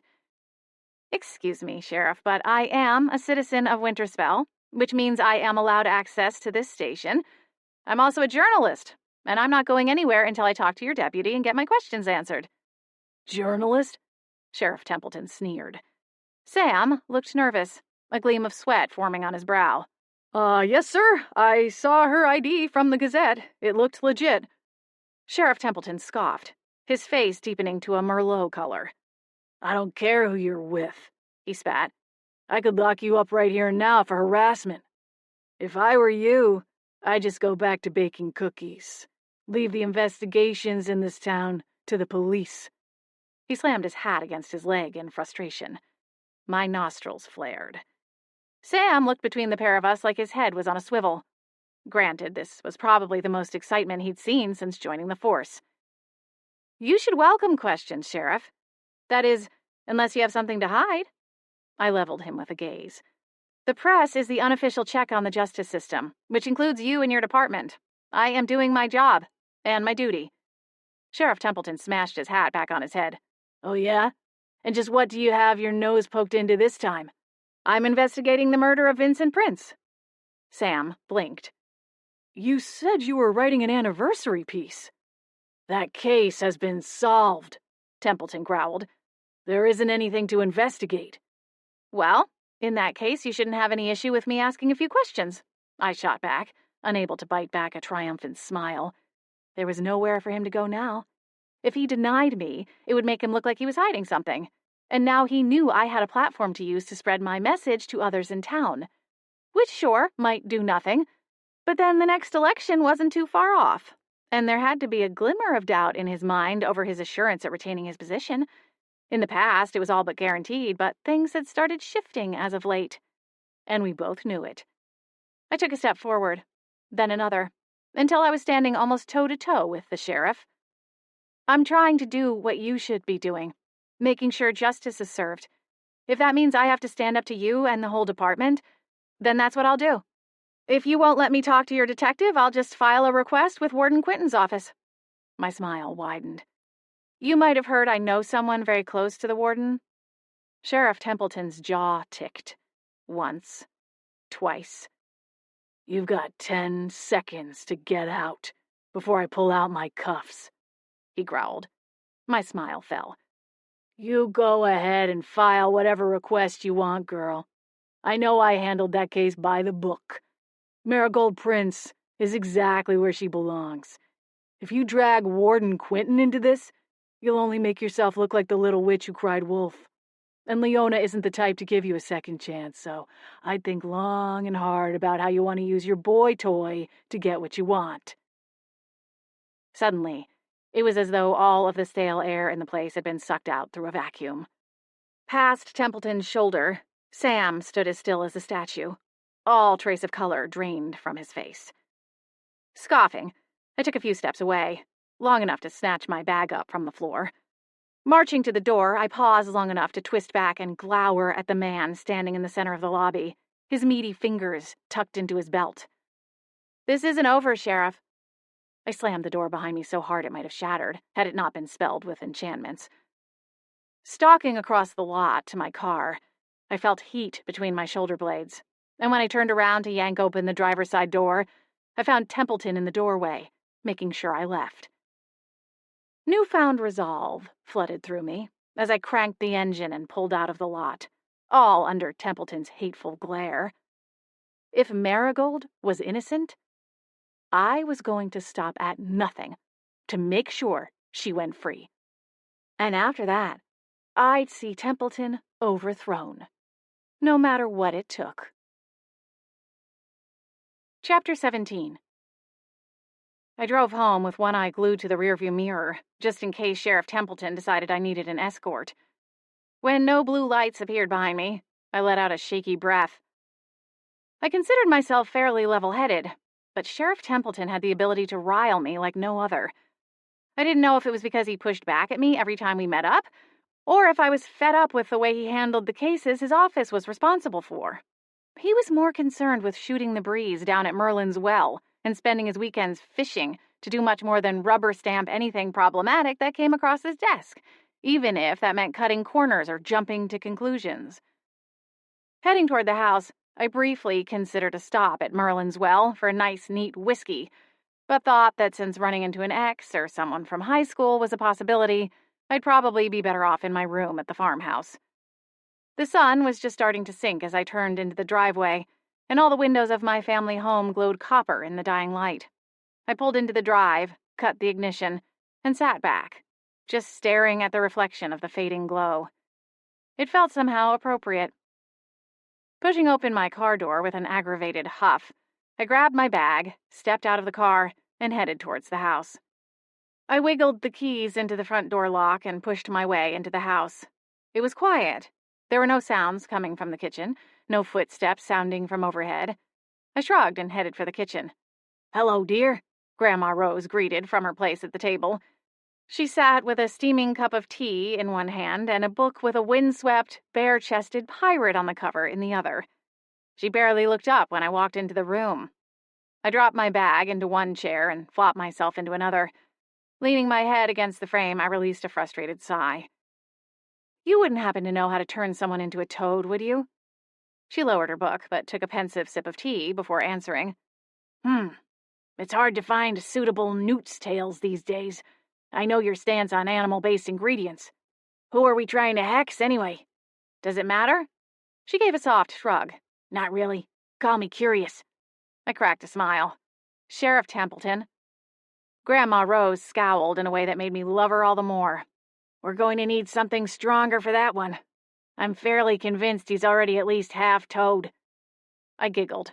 "I'm open to suggestions. We just have to act fast before he busts in here and slaps the cuffs on me. I may have just ripped him a new one in the middle of the station." Grandma Rose slid a conspiratorial smile at me. "I suppose I should scold you or offer some grandmotherly advice." "I could actually use the advice," I said, my smile fading. "Just not about Templeton." Grandma Rose closed the book entirely and set it down on the table, the glossy cover showcasing the oiled-up man chest. I flipped it over. Grandma quirked a brow. "His nipples were staring at me," I explained. Grandma Rose snickered into her tea. "All right, tell me what's going on." "Well, I appear to be epically failing at everything," I said, unable to control the slight whine that tinged the words. "Oh, is that all? I thought it was something really bad, like the bookstore stopped carrying romances." She shrugged and took a sip of her steaming tea. "I'm just frustrated, I guess. I spent so much time at the Tribune waiting for a chance to be a real writer, and then this catty girl sabotaged me because she wanted the promotion. So then, not only did I not get to write, I got fired altogether. and wound up back here, living in my childhood bedroom.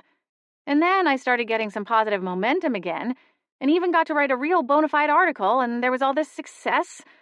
I thought it was finally going to happen for me. Pausing, I chewed the corner of my lip. I want my next article to be just as successful, but here I am, a week later, and I still don't even have a good opening line. Mainly because there's no real story to write about, or if there is, I haven't found it yet, and I'm running out of time.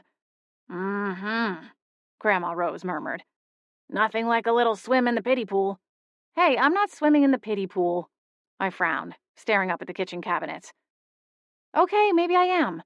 But don't I get to every once in a while, considering how my life has been going the past few months? Absolutely, dear. Take a nice long swim.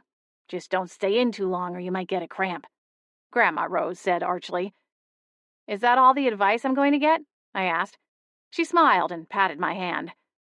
I'm afraid I'm not going to be much use, but I know you'll be able to figure it out on your own. You're too much like me. What does that even mean? I covered her hand with my own. You're smart and tenacious. Why else do you think you're named after me? She gave me a cheeky grin. This is true, I grinned. Now leave me to my smutty pirate adventures before your father comes in here yammering on about his new idea for a crystal-powered engine. She shooed me away, already finding her place in her well-loved paperback. Back in my bedroom, I called the correctional facility, hoping to check in on Marigold, but was quickly told she'd been placed in isolation and wasn't approved for incoming phone calls. The dread forming in the pit of my stomach twisted and swirled all the more as I hung up and began pacing my bedroom, muttering to myself. Without the police records, there was no way to verify Weston's alibi, assuming he had one. My threat to ask Orion to intercede and put me in touch with Warden Quinton was hollow, as Sheriff Templeton assumed. Even if I could get a hold of Orion, he and Warden Quinton both had more important things on their plate right now. If only I knew what those things were. I could go and ask Weston myself, but something told me he wouldn't take kindly to my poking around. I needed more leverage. Frowning, I glanced over at my desk, to where the trial transcripts sat in a neat stack. I'd need to return them to the records office soon. Petunia, as sweet as she was, wouldn't hesitate to send a collection squad after me if I forgot to bring them back. Trolls, most likely. I didn't need the aggravation. But maybe I'd take one more look before sending them back. Weston hadn't been called as a witness, seeing as he wasn't in the wine shop on the day of the murder. But maybe I'd missed something, some clue. Lowering into my chair, I flipped through the first few pages and started reading with fresh eyes. Weston's name was only mentioned once, by the wine shop employee who had helped Vincent. But that wasn't what set my heart racing. There was another detail. A snippet of a line near the middle of the stack. Something I'd overlooked. There were 2 witnesses who saw Marigold and Vincent on that trail. And other than the killer, they were likely the last people to see Vincent alive, aside from Marigold herself. The defense, inexplicably, hadn't opted to cross-examine them, leaving many of my questions unanswered. A plan was already forming in my mind as I stacked the papers once more and reached for the sweater draped over the back of my chair.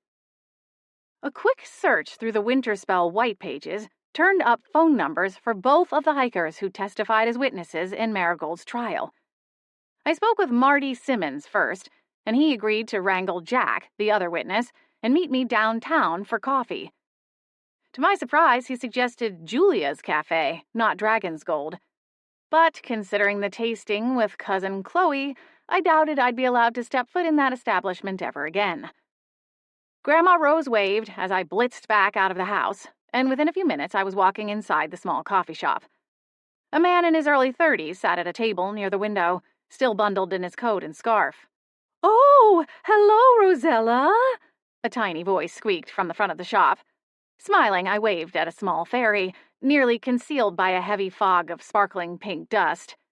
Just cleaning up, Julia added, gesturing wildly as more fairy dust swirled to move a broom across the floor. Julia's Cafe was known for its terrible coffee, which was a real shame. I wanted to support Julia's business, but for as warm and upbeat as the small fairy was, she had some rather unconventional ideas about what people wanted when it came to their food and beverage choices. She often whipped up nonsensical specials, ranging from the offbeat to downright revolting. And even her house brew wasn't always safe, as she sometimes liked to add secret ingredients to the grounds. "I'll be right with you," Julia called. "No problem," I replied, smiling as I strolled across the shop. "Excuse me, but are you Marty?" I asked the man. The man jolted from his daydream and looked up at me with wide eyes. He was a handsome man, with warm brown skin, a strong jaw, and thick, dark hair. "Oh," he exclaimed, stretching out one hand. "You must be Rosella." He gestured at the tail end of my long braid, which was slung over one shoulder. I'd mentioned the white hair on the phone for identification purposes. "That's me." I smiled and shook his hand. "Thank you for meeting me on such short notice. Were you able to reach Jack?" Marty nodded and indicated the chair across from his. "He should be here soon. He lives a little further out of town than I do, so it might be a few more minutes." "Sorry about that wait," Julia chirped as she soared over to our table, an impossibly tiny notepad clasped between her hands. "What'll it be, Rosella?" My gaze flitted to the specials board. Hot chocolate made with cherry-flavored milk. My stomach churned. Peppermint tea would be nice," I said, forcing a smile. "Thanks, Julia." "Another cup for you?" she asked Marty. Marty slid a hand over his cup and shook his head, a note of fear in his eyes, as though he thought she might try to pour him one anyway. No, thank you. I'm all set here." "Okay." The fairy twinkled her fingers and flew back behind the counter. Marty glanced up at me as he slowly removed his hand from the top of the mug. "I'm so sorry. I've never been here before. I just thought it might be quieter than Dragon's Gold. It's trivia night, and you know how that can get." I smiled. No worries. She can't ruin tea, can she? Marty didn't look so sure. Julia buzzed back over, a normal-sized cup floating along beside her on a wave of fairy dust. It settled carefully on the table in front of me, and Julia beamed. "I'll leave you to it," she said. "Holler if you need anything. I've got banana blueberry muffins on special today." Marty's brows peaked. Julia leaned in, one hand cupped to the side of her mouth. "The secret ingredient is minced ham. I find a bit of savory really brings out that pop of sweet." I pressed my lips together to keep from laughing as Marty's face turned gray. "We'll think about it, Julia." "Okay." She sailed away, leaving the lingering bits of fairy dust to settle on the seat beside me. "She means well," I told Marty. We chatted a little as we waited for Jack to arrive. I discovered that Marty and Jack were co-workers in the sales department for an outdoor sporting goods company, a job that suited him perfectly as it gave him a hefty discount on gear. He and Jack hit it off and became hiking buddies, often traveling around the Pacific Northwest and beyond for excursions. He was in the middle of telling me about their Everest plans when the chime on the door sounded. Marty smiled, raising one hand to wave, and I twisted around as a man entered the shop. He looked similar in age and build to Marty, and while the colors were different, they may as well have been wearing the same outfit. "Hey," the man said, approaching the table. He sat down in the chair beside Marty and offered me a wide smile. "Rosella?" I offered my hand. "That's me." "Nice to meet you," he said. Julia fluttered over, and Jack ordered a cup of coffee before either Marty or I could find a way to warn him. A cup floated over before Julia even flew all the way back to the counter, and Jack took a gulp. His eyes widened for a moment as he considered the mug. Then he shrugged. "It's not single origin, but it works." Marty grimaced as Jack took another swig. "Now," Jack said, oblivious to his friend's disgust, "you wanted to discuss our testimony at the Prince trial, is that right?" Yes, that's right," I nodded. "If you don't mind talking to me about it, I do have a few questions." "Fire away," Jack declared, leaning back in his chair, his hand wrapped around the coffee mug. He casually crossed one leg over the other, resting the opposite ankle on his knee. "Okay, do you mind if I record this?" I asked, holding up my phone. Marty and Jack both shook their heads, so I tapped the record icon and set the phone in the center of the table. "I've read the transcripts from the trial," I began after clearing my throat. "You said you were coming down the trail when you saw Vincent and Marigold arguing at the overlook spot, correct?" They both nodded, in sync with one another. "That's right," Jack said. "I mean, we didn't know who they were at the time. We came forward to the police after we saw the report on the news." Any idea what they were arguing about? I asked. Well, for starters, the guy, Vincent, he was wearing a suit, which is something you don't see every day. And certainly not twice in one day, Jack interjected. My brow furrowed. What do you mean, twice? Did you see him on your way up the trail, too? No. Marty shook his head. No, there was another guy in a suit on the same trail. I blinked and gave my head a slight toss, as though worried my ears were clogged. I'm sorry, but there were 2 hikers wearing suits on the same trail at the time of the murder? Jack nodded as he took another sip. Yeah, kind of hard to miss. Anyway, Vincent seemed to be upset about his shoes, Martin continued, among other things. He was screaming at his wife and kind of sarcastically said she should get a real job, and then something about her not appreciating how hard he works and how she was just wasting his time. Jack nodded. It got pretty ugly. We booked it down the trail just to get away from them. And that's when we saw the second guy, Marty added. He was kind of off to the side, maybe taking a leak or something, but we spotted him, and his fancy Lexus in the parking lot. It didn't quite fit in with Jack's Subaru. The pair chuckled. Why didn't this come up at the trial? Did you tell the police, the deputy, about the second man? Jack nodded, his smile fading. We did. To be honest, I was surprised the defense opted not to question us about it, Marty said, glancing at his friend. But the prosecutor's team grilled us and said we weren't allowed to bring it up unless asked. They said it wasn't relevant and would only confuse the jury. I halfway wondered if the defense didn't have our full statements, Jack said, his voice low. Templeton, I whispered. The sheriff? Jack asked. This guy. I snatched my purse from the seat beside me and dug through the contents until I found my wallet. Would you recognize him if you saw him again? Oh, yeah, Jack answered. I'd know him again if I saw him. His hair was short, very neat, kind of lightish brown color. But what I noticed was that his shirt was purple. Not only was he on a trail in a suit, but his shirt was purple. Marty snickered a little. More like lavender, Jack corrected. Oh, okay. What are you, an interior decorator now? Marty rolled his eyes, and the two started a friendly bicker over what constituted purple or lavender. Finally, I found what I was looking for, a small white card with embossed lettering. Turning it around, I tapped the front. Is this him? Marty and Jack both nodded in unison. That's him. Drew Benson, Vincent Prince's business partner, and his killer. Chapter 18. Who is he? Marty asked. Drew Benson? Jack said, reading from the card. Nodding, I shoved the card back into my wallet, fighting back the rising wave of panic rushing up from my stomach. He was Vincent's business partner. Marty and Jack exchanged a dark glance. Jack swallowed hard. Do you think he has a motive? I opened my mouth, then realized I wasn't sure. I'd been so fixated on the mental tug-of-war between Marigold and Weston, I hadn't given Drew much of a second thought after speaking with him. I don't know, I finally admitted, but I intend to find out. Rising from my seat, I grabbed my phone and shoved it into my purse, then realized I hadn't paid for my tea. We've got it, Marty said, as I began rummaging for a few dollar bills. Thank you, I said, hoisting my purse onto my shoulder. So much. Of course, they said. Good luck. Rushing out of the cafe, I barely missed knocking into an older witch who was headed down the sidewalk. She wrinkled her nose at me, and I mumbled a hasty, sorry, as I scrambled to my car. I fished my keys out of my pocket, unlocked the car, and tossed my stuff inside. Jumping into the driver's seat, I rammed the key into the ignition. Then stopped short. Where was I rushing off to? My mind was moving at light speed ahead of my body, flooding my system with adrenaline that had no outlet, no direction. The most logical thing would be to head back to the police station. Sure, Sheriff Templeton might toss me into a jail cell, but in that case I'd have the undivided attention of at least one officer.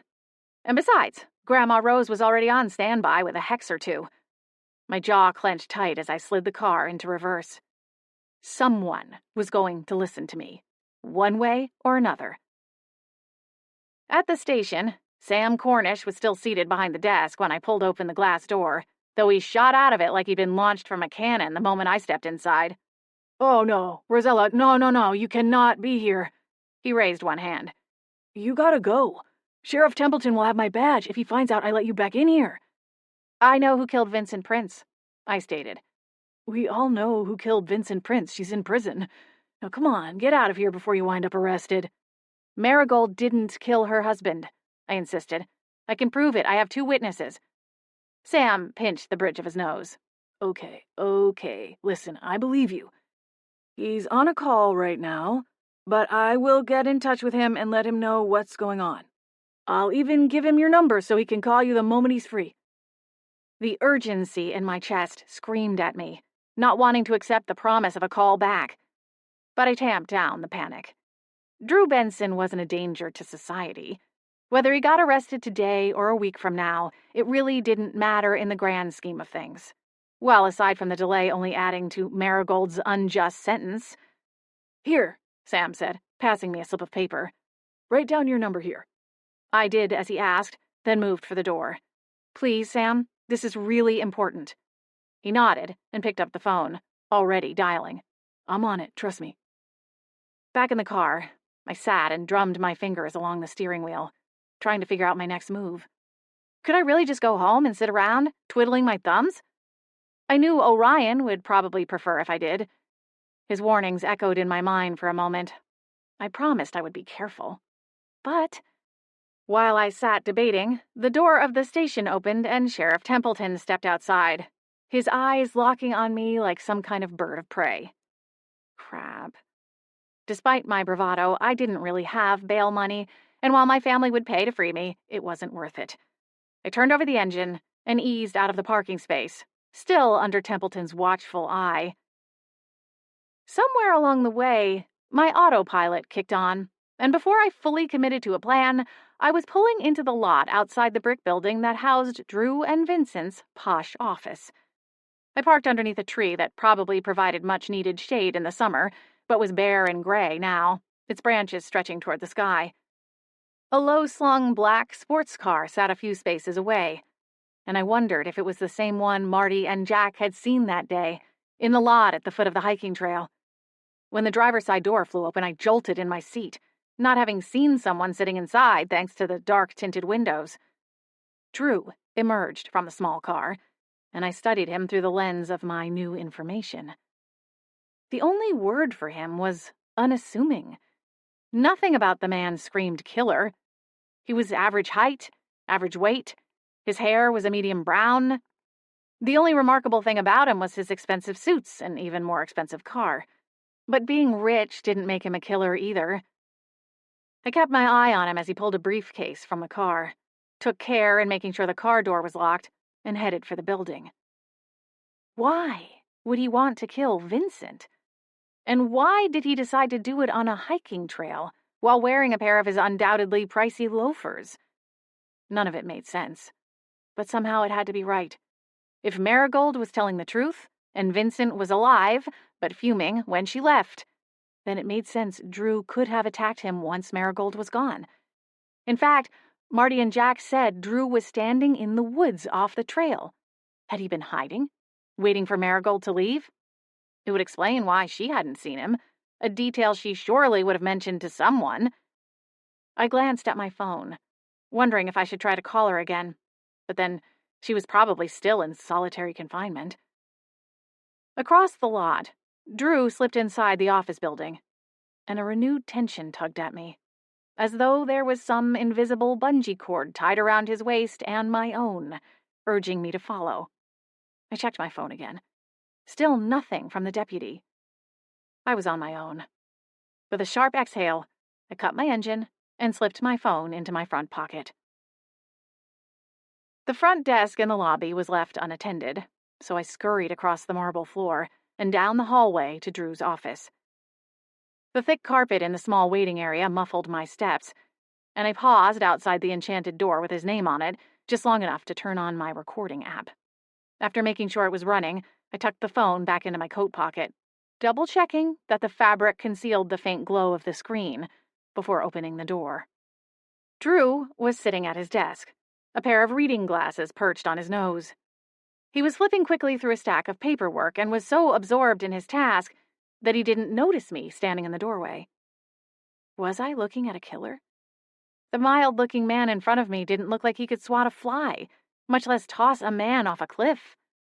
But I'd learned long ago not to be deceived by a person's looks. I cleared my throat. Drew's head jerked up, and he whipped his glasses off his face, quickly shoving them into his pocket. Ms. Midnight, you're back. What can I help you with today? He didn't offer me a seat. I walked across the room and took one anyhow. Please, call me Rosella, I said, struggling to keep my voice from wavering. All right then. Rosella, what can I do for you? His eyebrows pulled together. Is it something with your article? Article? I seemed to have lost my train of thought. But the article was a good excuse as any as to why I was back in his office. Yes, I had a few more questions, if you don't mind. Ms. Midnight, Rosella, I really wish you'd make an appointment to come in and see me. I'm really very busy. He scrubbed his hand nervously across his chin. I'd love to make an appointment, but you still seem to have a problem keeping your receptionist at the desk. And you did say I could contact you if I needed anything. You gave me your card, remember? He gave a grudging nod. Besides, I continued, I'm here now. Can you take just a few minutes to talk to me? Drew gave a hefty sigh. Fine, since you're already here. But I'm going to have to insist on an appointment if you need to speak with me again after this. Of course, I nodded. I wanted to ask you about your relationship with Marigold. How well did you know her? Confusion flashed over his face. Pretty well, I'd say. The three of us, Vince, Marigold, and I, all met in college. I believe I already told you this, no? Can you tell me about Vincent and Marigold's relationship when they first started dating? I mean, was it love at first sight? Were they friends first? Drew frowned. I was losing him. Flashing a smile, I leaned closer. I've decided to turn the article into more of a human interest piece. You know, tell a story rather than just rattle off a bunch of facts. As you said, the case itself isn't complicated, so I thought I might try a new angle. And who better to ask than you, seeing as you knew them both from the beginning of their relationship? Some of the tension in Drew's jaw ironed out, and he relaxed back in his chair ever so slightly. Right. Well, let's see. If I'm being honest, I was caught off guard when they started dating. At first glance, they didn't appear to have much in common. Marigold was sweet and reserved, while Vinny was, well, not. He glanced up, his eyes hooded. I don't mean to speak ill of the guy, and he was a good business partner, but when it came to women... He broke off and shook his head. Did you know about Haley then? Drew scoffed. Haley was just one of about half a dozen. We travel a lot for work, and Vinny never got lonely on the road, let's say it that way. He rubbed the back of his neck. At least he finally stopped hitting on our receptionists. We've gone through so many. Drew stopped short and leveled me with a cold stare. I shouldn't be saying any of this. Marigold doesn't deserve to have to read about this in some puff piece. My nerves rankled at his assumption of my writing, but I let it slide. There was something more important in the statement, and I pounced. You cared for her then? Marigold, I mean. Drew blinked. Of course. Like I said, we were longtime friends. It couldn't have been easy then, seeing her hurt by Vinny's infidelity. Thunder rolled through Drew's eyes. I tried to stop him, but he never listened to me. Even when he was putting our business in the path of his personal hurricane, the least he could have done was gotten a prenup, Drew muttered, almost as an afterthought. A puzzle piece clicked inside my mind, and the full picture snapped into view. Drew, did you kill him? Drew's jaw clenched tightly, and the vein along the side of his neck bulged from the tension. What did you just say? Vincent's antics were going to cost you a chunk of the business, I said, my voice low and calm. You told me that if Marigold filed for divorce, she could wind up with a nice payout, potentially one large enough it cut away from the business itself. Vincent wouldn't listen to you, wouldn't heed the warning flags, and with a new girlfriend, a local, it was only a matter of time. We both know how the people in this town can talk. The office went deathly quiet. The thud of my pulse hammering in my ears the only sound as we stared at each other. A myriad of emotions swirled in Drew's eyes. Even as his expression remained so still, it may as well have been etched in stone. "He deserved far worse," he finally growled, the words rumbling up from somewhere deep inside himself. "And Marigold?" His voice hitched, and he looked away. "Well, she deserved far better." My body froze, all the way to my lungs, not daring to draw a full breath. "She was always too good for him," Drew added, still fixated on a painting hanging on the wall to my right. "For a time, I thought he'd turn things around once they got married. You should have heard his wedding vows. The prick had the nerve to tear up, standing there at the altar as he promised her the world." An ugly snarl peeled away Drew's upper lip. "Instead, he put her through hell. The public fights, the cheating. He belittled her in front of people. He was controlling. The list goes on and on." Drew stopped. His breathing labored as regret filled his eyes. "I should have warned Marigold before they ever got that far. Instead, I stood up beside Vinny, watching him slip that ring on her finger." "You were in love with her, weren't you?" I asked softly. Drew flicked his gaze to me. His eyes glossed over. "Yes, I was." He sniffed. "There's so many things I should have done. Asked her out first, or told her how Vinny really was.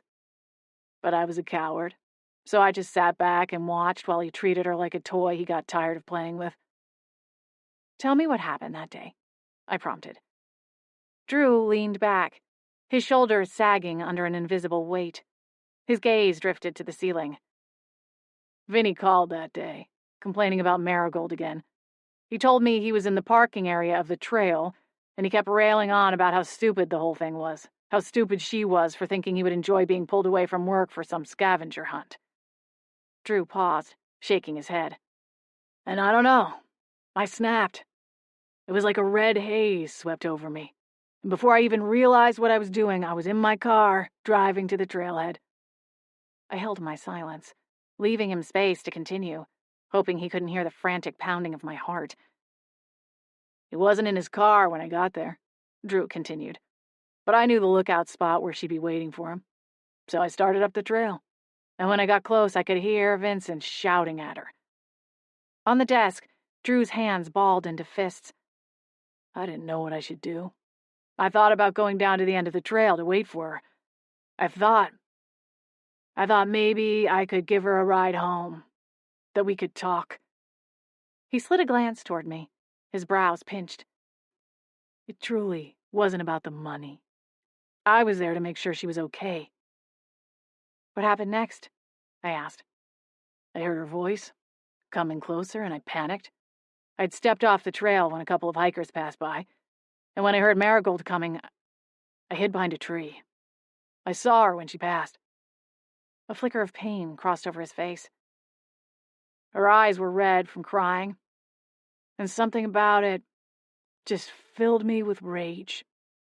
His eyes narrowed, his voice picking up speed. "Instead of following her, I went up to confront him.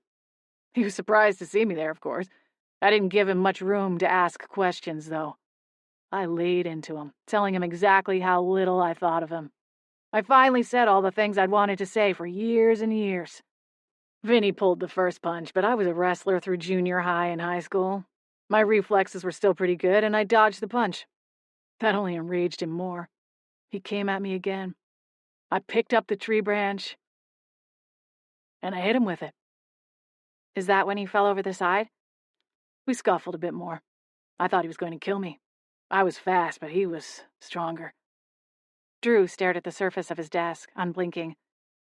"I pushed him off of me, but the adrenaline of it all, the shove, was harder than I'd intended, I guess. Vinny hit the guardrail and fell back." He paused, a haunted look in his eyes.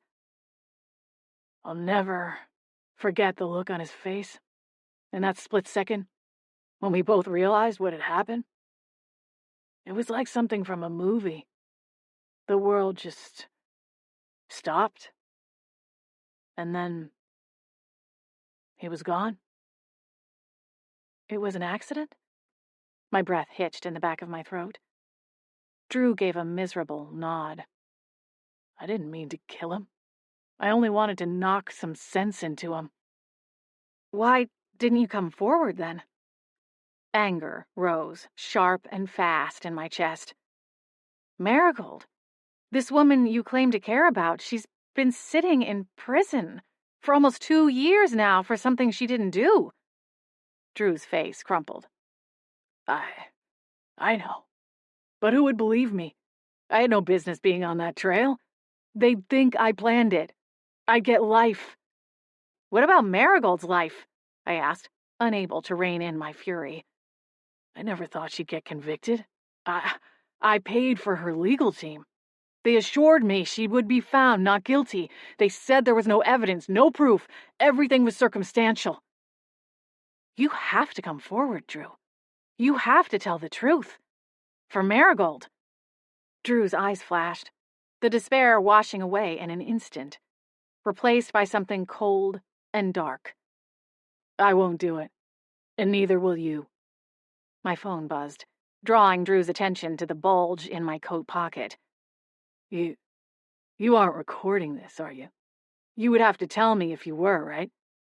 Scrambling up from my seat, I covered my phone with one hand, the other raised in warning. You need to do the right thing here, Drew. He lowered his chin, glowering at me with eyes that flashed gold as flames appeared on his fingertips. Perfect. Another fire mage. And here I was, without my bodyguard/boyfriend. Drew, please. You don't want to do this. And why not? He growled. Behind me, the door burst open, slamming against the wall in a flurry of wind, and a voice boomed, "Because you're already in enough trouble." Drew's head snapped up, and the flames dancing along his open palms were snuffed out. Whipping around, I found Sam, jaw clenched, weapon drawn. "Winterspell PD," he barked. "Now hands on your head and come out from behind that desk nice and slow." Sam, what are you doing here? He ignored my question long enough to snap a pair of magical cuffs around Drew's wrists, then radioed in to dispatch. When a crackling voice announced backup was en route, he turned to me and shrugged. "Templeton sent me to tail you, so I followed you here. And since I figured you wouldn't risk getting yourself thrown in the pokey unless you had a real good reason, I decided to see what you were up to. I heard most of the confession from the other side of the door." Glaring at Drew, I pulled out my phone. Well, I've got the full thing on tape. Drew swore at me as he wrestled with his cuffs. "Hey," Sam snapped, "that's enough. If you don't like those things, you really won't like the gag." As I exhaled, the rush of adrenaline started to ebb. "Thank you, Sam. I don't want to think about what would have happened if you weren't here to bail me out." I shuddered. He gave me an easy smile. "No problem. Just doing my job. Although you're on your own once Sheriff Templeton gets here." I frowned. "Gee, thanks." He chuckled and marched Drew through the door. Chapter 19. Something smells good in here. Mom beamed at me from the stove. "Blueberry pancakes," she said. "How'd you sleep?"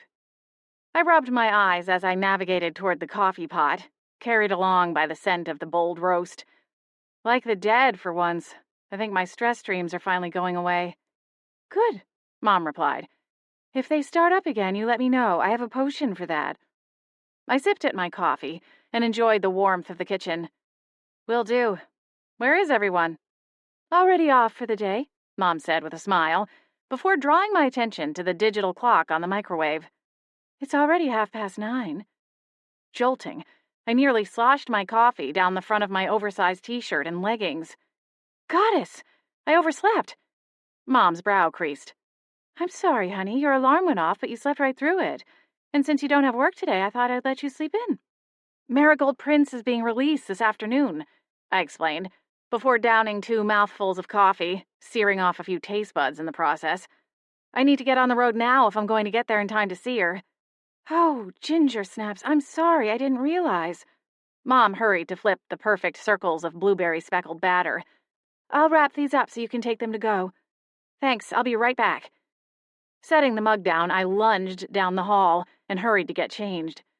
I combed my hair with my fingers, tugging it into a ponytail, slipped on my shoes, and darted back to the kitchen just as Grandma Rose toddled in, wearing her plaid robe and a pair of fuzzy slippers that made little shushing sounds against the floorboards. "Oh, pancakes. Don't mind if I do." "I'll call you when I'm on my way back," I told my mom, kissing her on the cheek before accepting the paper towel-rolled bundle of hot pancakes. "Now where are you going in such a hurry?" Grandma Rose demanded, as she eased into one of the chairs around the kitchen table. "Rosella is going to see that Marigold woman," Mom explained, already pouring batter onto the skillet. "Well, that's wonderful, Ella," Grandma Rose beamed. "I'm sure it's going to be nice for that poor woman to see a friendly and familiar face when she walks out of that horrible place she's in. Penelope, dear, start the kettle for me, would you?" Mom nodded. "Of course." "You should be proud of yourself," Grandma Rose told me. "You did a good thing." "Thanks. Tell that to Templeton next time you see him. He's still salty I embarrassed him once again, as if that's what he should be worried about and not the fact that he rushed this case through just to get a conviction." I tossed my head, still every bit as disgusted as I'd been a week ago when Drew was arrested. Grandma Rose frowned. "The only thing Templeton is getting from me is a swift kick in the backside," she crowed. "Mother?" "Oh, hush, Penelope." Grandma Rose flapped a hand at Mom. "I said what I said." I hid my smile behind a bite of pancake. "I'd better get going. Try not to get yourself arrested while I'm gone, Gram." "No promises, dear," she replied, waving as I sped from the kitchen. By some small miracle, or blessing from the goddess, I arrived in time to get a coffee and a donut from the shop outside the motel where I'd stayed on my first visit to the correctional facility. I sat in the car, keeping an eye on the time, and ate my fritter. The sugary kick was just what I needed, and I bought a few extras to give to Marigold. It had to be light years ahead of the food quality of whatever was served inside the prison. When I finished, I wiped my hands with a wet wipe from the pack I kept in the glove compartment, checked the clock again, and decided it was time to go. I pulled into the visitor's lot and parked. According to the woman at the information desk, Marigold would be released after lunch, and would simply be let go through the pair of enormous steel doors near the visitor's entrance. A cluster of people, all bundled in winter gear, began to gather just outside the doors. Some looked to be shedding tears as they embraced and comforted one another. A gaggle of kids of varying ages worked to hold up a poster board sign, all decorated with markers and glitter that sparkled in the midday winter sun. Marigold's family. Since Drew's arrest, I'd spoken with Marigold almost daily for a few minutes at a time. She spoke excitedly about seeing her family, some of them for the first time since her trial, as they lived out of state and hadn't yet been able to visit her at the prison. Tears welled up in my own eyes as I watched the group bustling ever nearer to the doors. At last, one of the doors swung open, and Marigold stepped outside, a free woman. She took a few steps forward, timid at first, but was quickly engulfed by her family members in a group hug, like something at the end of a feel-good sports movie. A tear splashed onto my cheek, and I swiped it away as I got out of my car. I hung back, watching with a wide smile as she embraced her family and friends. One of the small girls clung to her leg, as though afraid she might be taken away again. When there was a slight break in the excitement, Marigold turned and spotted me. "Rosella!" she cried, wiping at her eyes. She gently extracted herself from the small child, then broke into a jog, moving quickly down the sidewalk and to the edge of the parking lot. "You made it," Marigold said, throwing her arms around me. She squeezed hard before letting me go. "Please, come meet my family. They're all dying to meet my guardian angel." "Well, I don't know about all of that, but I'd be happy to meet your family." I smiled. Marigold led the way and made the introductions, and before I knew it, I was in the midst of the excited huddle as though I'd made the winning shot of the game. When the chatter finally died down, Marigold's family loaded back up in their vehicles, her little niece only agreeing to get back in her parents' minivan after being assured Auntie Marigold would sit with her. "I can't believe this is all happening," Marigold said, once it was just the two of us left on the sidewalk. She turned and smiled up at me. "I only wish I knew how to thank you. You gave me back my life." She sniffed and rubbed at her nose. "There's nothing I could ever do to repay you." "There's nothing to repay," I replied, as tears clouded my own eyes for the umpteenth time. Seeing you free, meeting your family, that's all the thanks I need. I promise. It all feels like a dream, Marigold said, looking down at her plain white sneakers. I still just can't believe Drew would do this to me. That he would let me take the fall. Try not to think about it too much, I advised her. You'll only drive yourself crazy. Sometimes there's no way to understand someone else's thoughts or decisions. Drew made his bed, and now he's lying in it.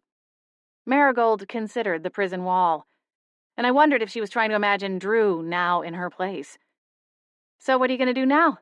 I leaned back against my car and pulled my jacket around me. Marigold pulled her gaze from the prison and squinted up at me, the sun glowing on her face. I have to start over, I guess. This has all moved so quickly, I haven't had much time to prepare. I'm staying with my sister and her family for a while until I get back on my feet. Well, if you need a job, I'm sure we can find something at Sugar Shack for you, I offered. That's really kind of you to offer, but I'm not going back to Winterspell. There are too many bad memories there now. And I'd always be that woman everyone stared at in public. I can't imagine it would be fun to know everyone in the market is whispering behind my back while I'm just trying to buy eggs, you know? Marigold gave a low laugh. Trust me, I do, I replied with a grimace. It's tough to go unnoticed in Winterspell. Marigold pressed her lips together and gave a short nod. I remember hearing about you, actually. The girl who can control animals. I frowned. The rumors of my ability, my curse, were largely untrue. But there was no need to correct her. It was a common mistake. I have a love-hate relationship with Winterspell myself, I told her instead. It will always be my hometown, but I don't know how much longer I'll stay. Well, for what it's worth, your work at the paper is what led to all of this, to my freedom. So please, Rosella, remember that the work you're doing is important and it matters. A lot. Auntie Marigold! The small girl whined, leaning out the open sliding door of the minivan. Marigold and I both chuckled. Guess that's your cue, I told her. Guess so. She wrapped me in one more hug, then dashed away her fresh tears. Thank you again, Rosella. I hope we see each other again someday. I'd like that. She turned then and ran across the lot to her waiting niece, her arms waving over her head and joy in her laughter. Her whole family waved as their caravan made their exit, and I inhaled a breath of crisp afternoon air that smelled all the sweeter. Then I put the prison in my rearview mirror too, hoping to never see it again as long as I lived. My drive home was uneventful, which gave me plenty of time to chew over the words Marigold had said about my work and its impact. It was stories like hers that drew me to journalism in the first place. I'd always loved writing, and the idea of using my passion to help others was the ultimate dream. But after trying unsuccessfully for so long, it still felt surreal that it was finally happening. That just maybe, after all this time, I was right where I was meant to be. In Winterspell, of all places. I arrived home again just as Mom was packing up the dinner leftovers. Oh, Rosella, you made good time. Smiling, I wrapped her in a tight embrace. It's good to be home, Mom. She laughed softly as she embraced me in return, one hand stroking my long ponytail. Well, you know we are always happy to have you back safe and sound, she said.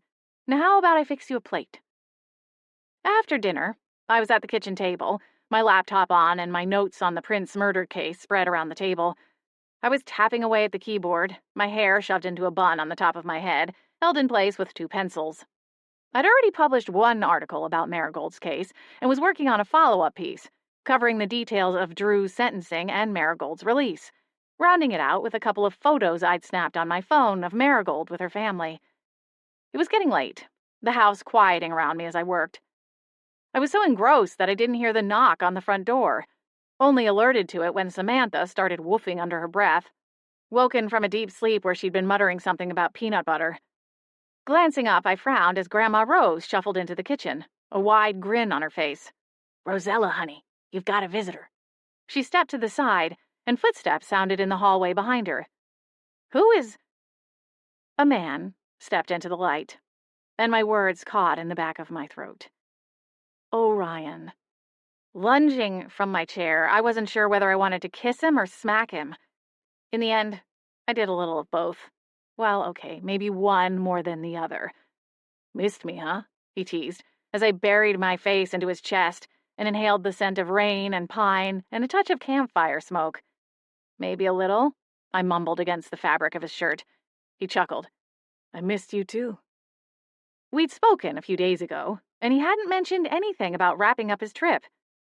I can't believe you're really here. Why didn't you tell me you were coming back? Because he's a rascal, just like your grandfather, Grandma Rose interjected. I jolted, having completely forgotten she was still in the room. She grinned at me. But then all the good ones are. Night-night, you two. I'll leave you to your catching up. With a soft giggle, she shuffled down the hall toward her room. I shook my head. That woman. Orion chuckled. Come on, let's go someplace we can talk. There are things I need to tell you. Glancing down at my leggings and oversized hooded sweatshirt, I cringed, thinking of what a state he'd found me in. Let me change first. Don't dress up on my account, he teased. I certainly didn't get gussied up for you. He had shaved, I noted, but then with men, that was essentially all there was to it. A tragically unfair fact of life. A guy could shave and throw on a clean shirt and look like he put effort in. Whereas I didn't feel put together without at least a swipe of mascara and lip gloss, and with hair as long as mine, anything beyond combing it into a low ponytail required a Herculean effort. A few minutes later, we were in Orion's truck, our hands interlocked on the center console, driving around the lake at a relaxed speed. Orion turned off at the lot for one of the larger visitors' areas and pulled into a spot facing toward the water. He kept the engine idling but killed the headlights before glancing over at me. We need to talk. Chapter 20. Are you finally going to tell me what the heck is going on in Alaska? I asked, looking down at where our interlocked hands rested on the leather-wrapped console. It's hard to know where to start, he said, his tone suddenly serious. You remember the case I told you about, involving cursed wolves in BC? Vaguely, I replied. That was the case you worked before being sent to Winterspell, right? Orion nodded. It's still unsolved. The Order doesn't know who was behind the hex, and since no one was injured and the wolves were contained, they didn't spend much time on it. I frowned. That seems short-sighted. Someone powerful enough to hex an entire pack of wolves should be on the Order's radar, I'd think. The pulse of tension that flexed in Orion's jaw told me he agreed with my assessment. Not my call, unfortunately. I know. He glanced over at me, his eyes searching. Ella, I'm trusting you with classified information. None of this can leave here. Understand? My pulse quickened. What had changed? He'd spent weeks being cagey and borderline broody about his work, and now he was willing to spill his secrets? The Order's secrets? Of course, I said, with a firm nod. The reason I was sent to Alaska was because the same curse cropped up, this time in a brown bear. I was tasked with tracking it down, and... He stopped short, his eyes darting to mine. Well, anyway, I was supposed to find it and capture it before someone could get hurt, just like with the wolves. Was that the bear that attacked? The one from the news report? Orion nodded, his expression turning grim. I wasn't fast enough this time, he said. I was on the trail, but an agent got in the way. What were they doing there, if this was your assignment? Being an idiot, Orion growled. He's a young recruit.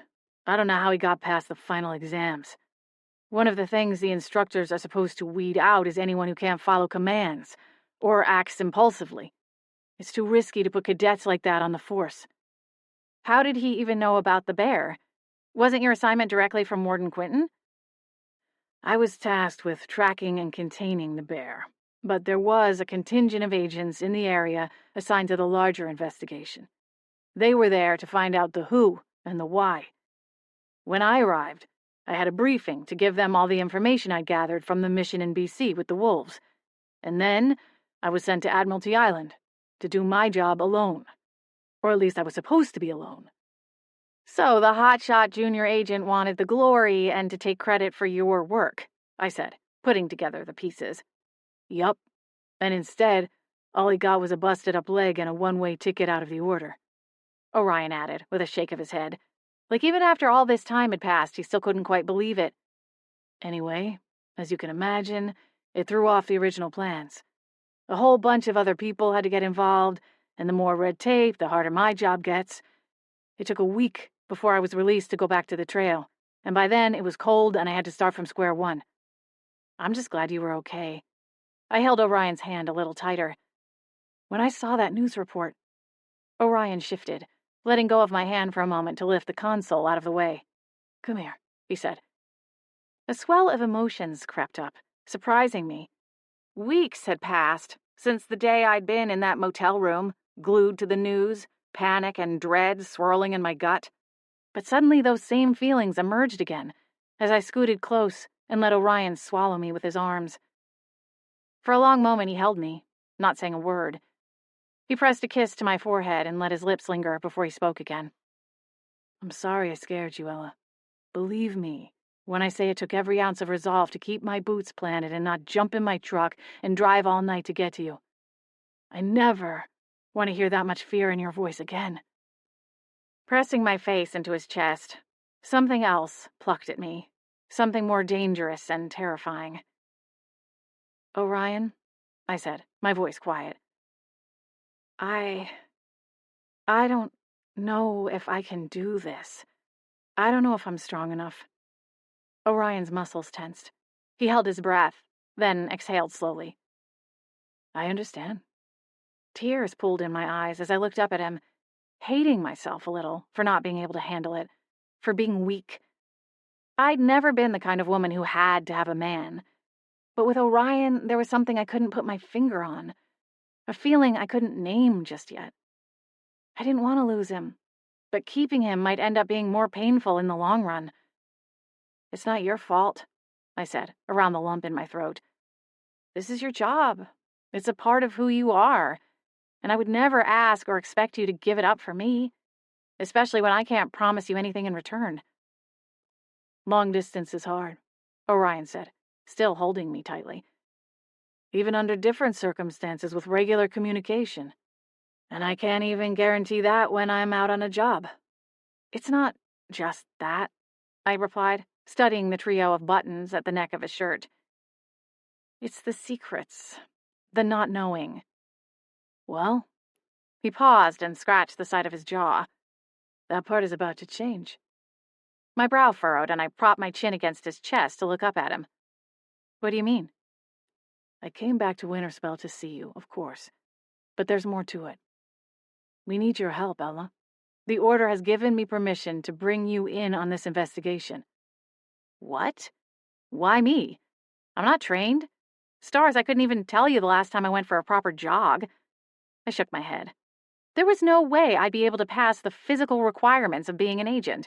Not after a winter filled with my mom's cooking and a smorgasbord of treats from the bakery. A hint of a smile crossed Orion's face, but it faded quickly. Because we think that whoever is out there, doing all of these hexes, is an animal mage. Pulling out of his arms, I straightened, bringing my line of sight level with his. What are you talking about? The wolves, the bear. He paused, then added, Valkyrie. My eyes widened. The image of the powerful sea serpent flashed in my mind. What? She told you she was put in Winterspell Lake by a sorcerer, right? I nodded, my mind spinning faster. Yes. They wanted to use her as some kind of weapon. At least that was what she thought. But she didn't want to fight or kill, so she was dumped. But why in Winterspell? Orion asked. Why not put her somewhere remote and abandoned, like where she is now? There are bodies of water all over the place, most of which are rarely disturbed by humans. Well, technically, she could have traveled from one of the springs that flow into the lake, couldn't she? There are little channels, rivers.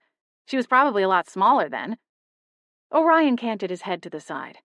Either way, there was no reason to put her this close to civilization, unless it was deliberate.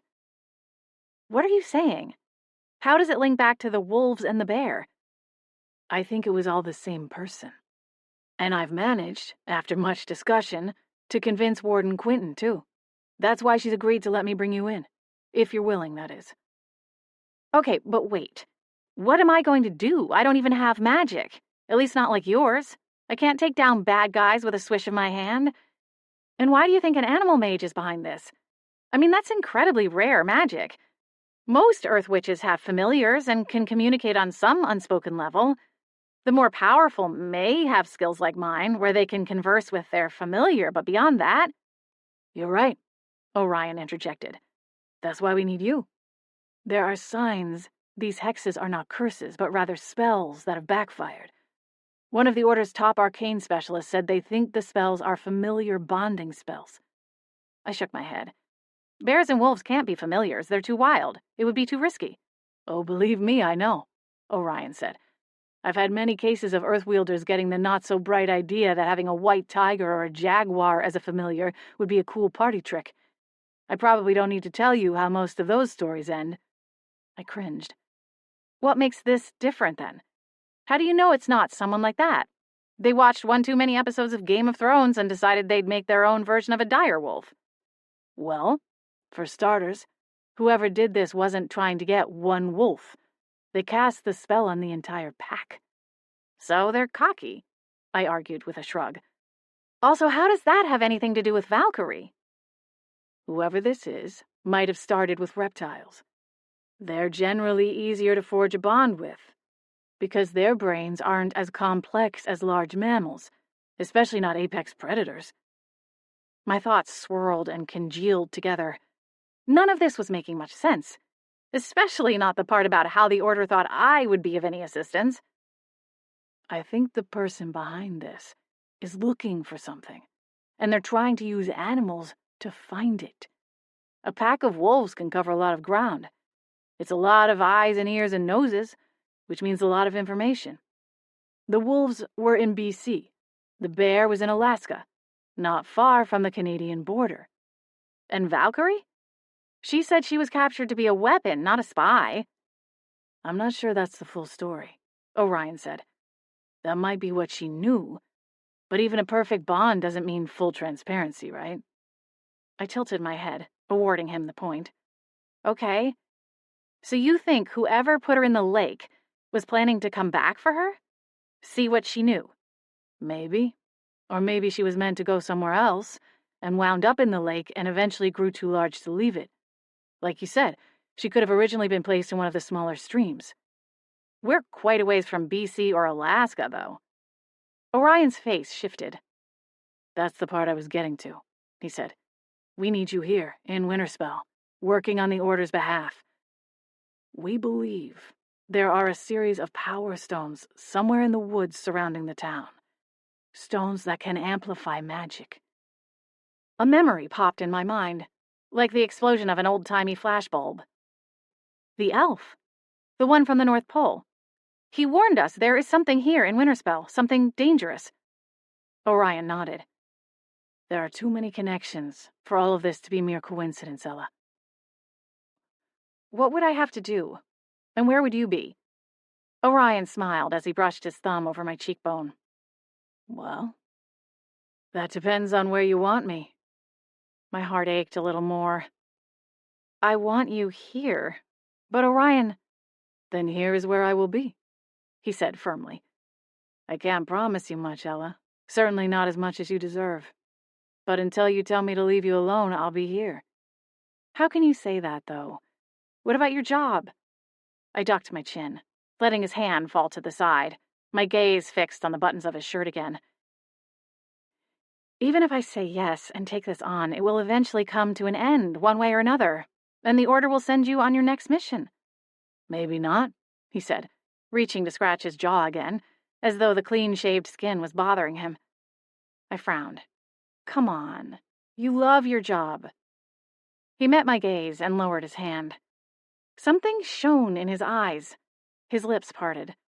Then his eyes darted away, out to the lake for a long moment. Ryan? You remember the guy we met at the New Year's party? He was with your cousin. I groaned. They're engaged now. Orion bobbed his head once. Well, I didn't tell you this at the time, because it happened when you were in the middle of all your press stuff for your article. But apparently he mentioned me when speaking to one of the high-ups in his department. and I've been offered an open invitation for an interview, should I ever grow tired of roughing it in the mud, is how they put it." "Really?" He chuckled. "Come on now. Don't sound so surprised. I'm quite the catch." He wiggled his brows, and I laughed. "So, wait. Are you actually thinking about it? A civilian job?" He held my gaze, the lingering smile playing at his lips. Leaning in, he wove a hand through the hair that fell around my shoulders in fluffy waves after being tucked in a bun for the better part of the evening before he'd arrived. "I'm thinking about you, Ella. All day, every day. If I didn't know any better, I'd think you put some kind of spell on me." My heart fluttered like there was a wild hummingbird flitting about inside my chest. "I'm not going to give you up without a fight," he told me. "But Orion, I couldn't ask you to give up your job." "You didn't," he replied simply. "Call it a shuffling of my priorities. It's not giving something up, it's changing directions. Setting my sights on something even better." My fingers quivered slightly as I reached up to trace the lines of his face. The face I'd spent so much time missing over the past few weeks. It was wild to think that just a few months ago I'd never even heard his name. "I've been doing some thinking too," I said, my fingertips pushing into his hair. "Oh yeah?" "I've decided to stay in Winterspell a little longer. See things through." He smiled and captured my hand, pressing a kiss to my palm. "Well, then, it seems that at least for now our paths overlap." "I'll need some time," I told him, "to think about the order's offer." "Of course." He tucked me closer against his side, his breath whispering against my cheek. "Anywhere you want to go? I've got all night," he asked, a smile in his voice. Smiling, I glanced up at him. "Well, you do know this is where all the kids go to make out, right?" He chuckled and brought his lips to mine, stopping just shy to say, "When in Rome." Rosella and Orion will return in the seasonal novella Leprechauns and Lemon Bars,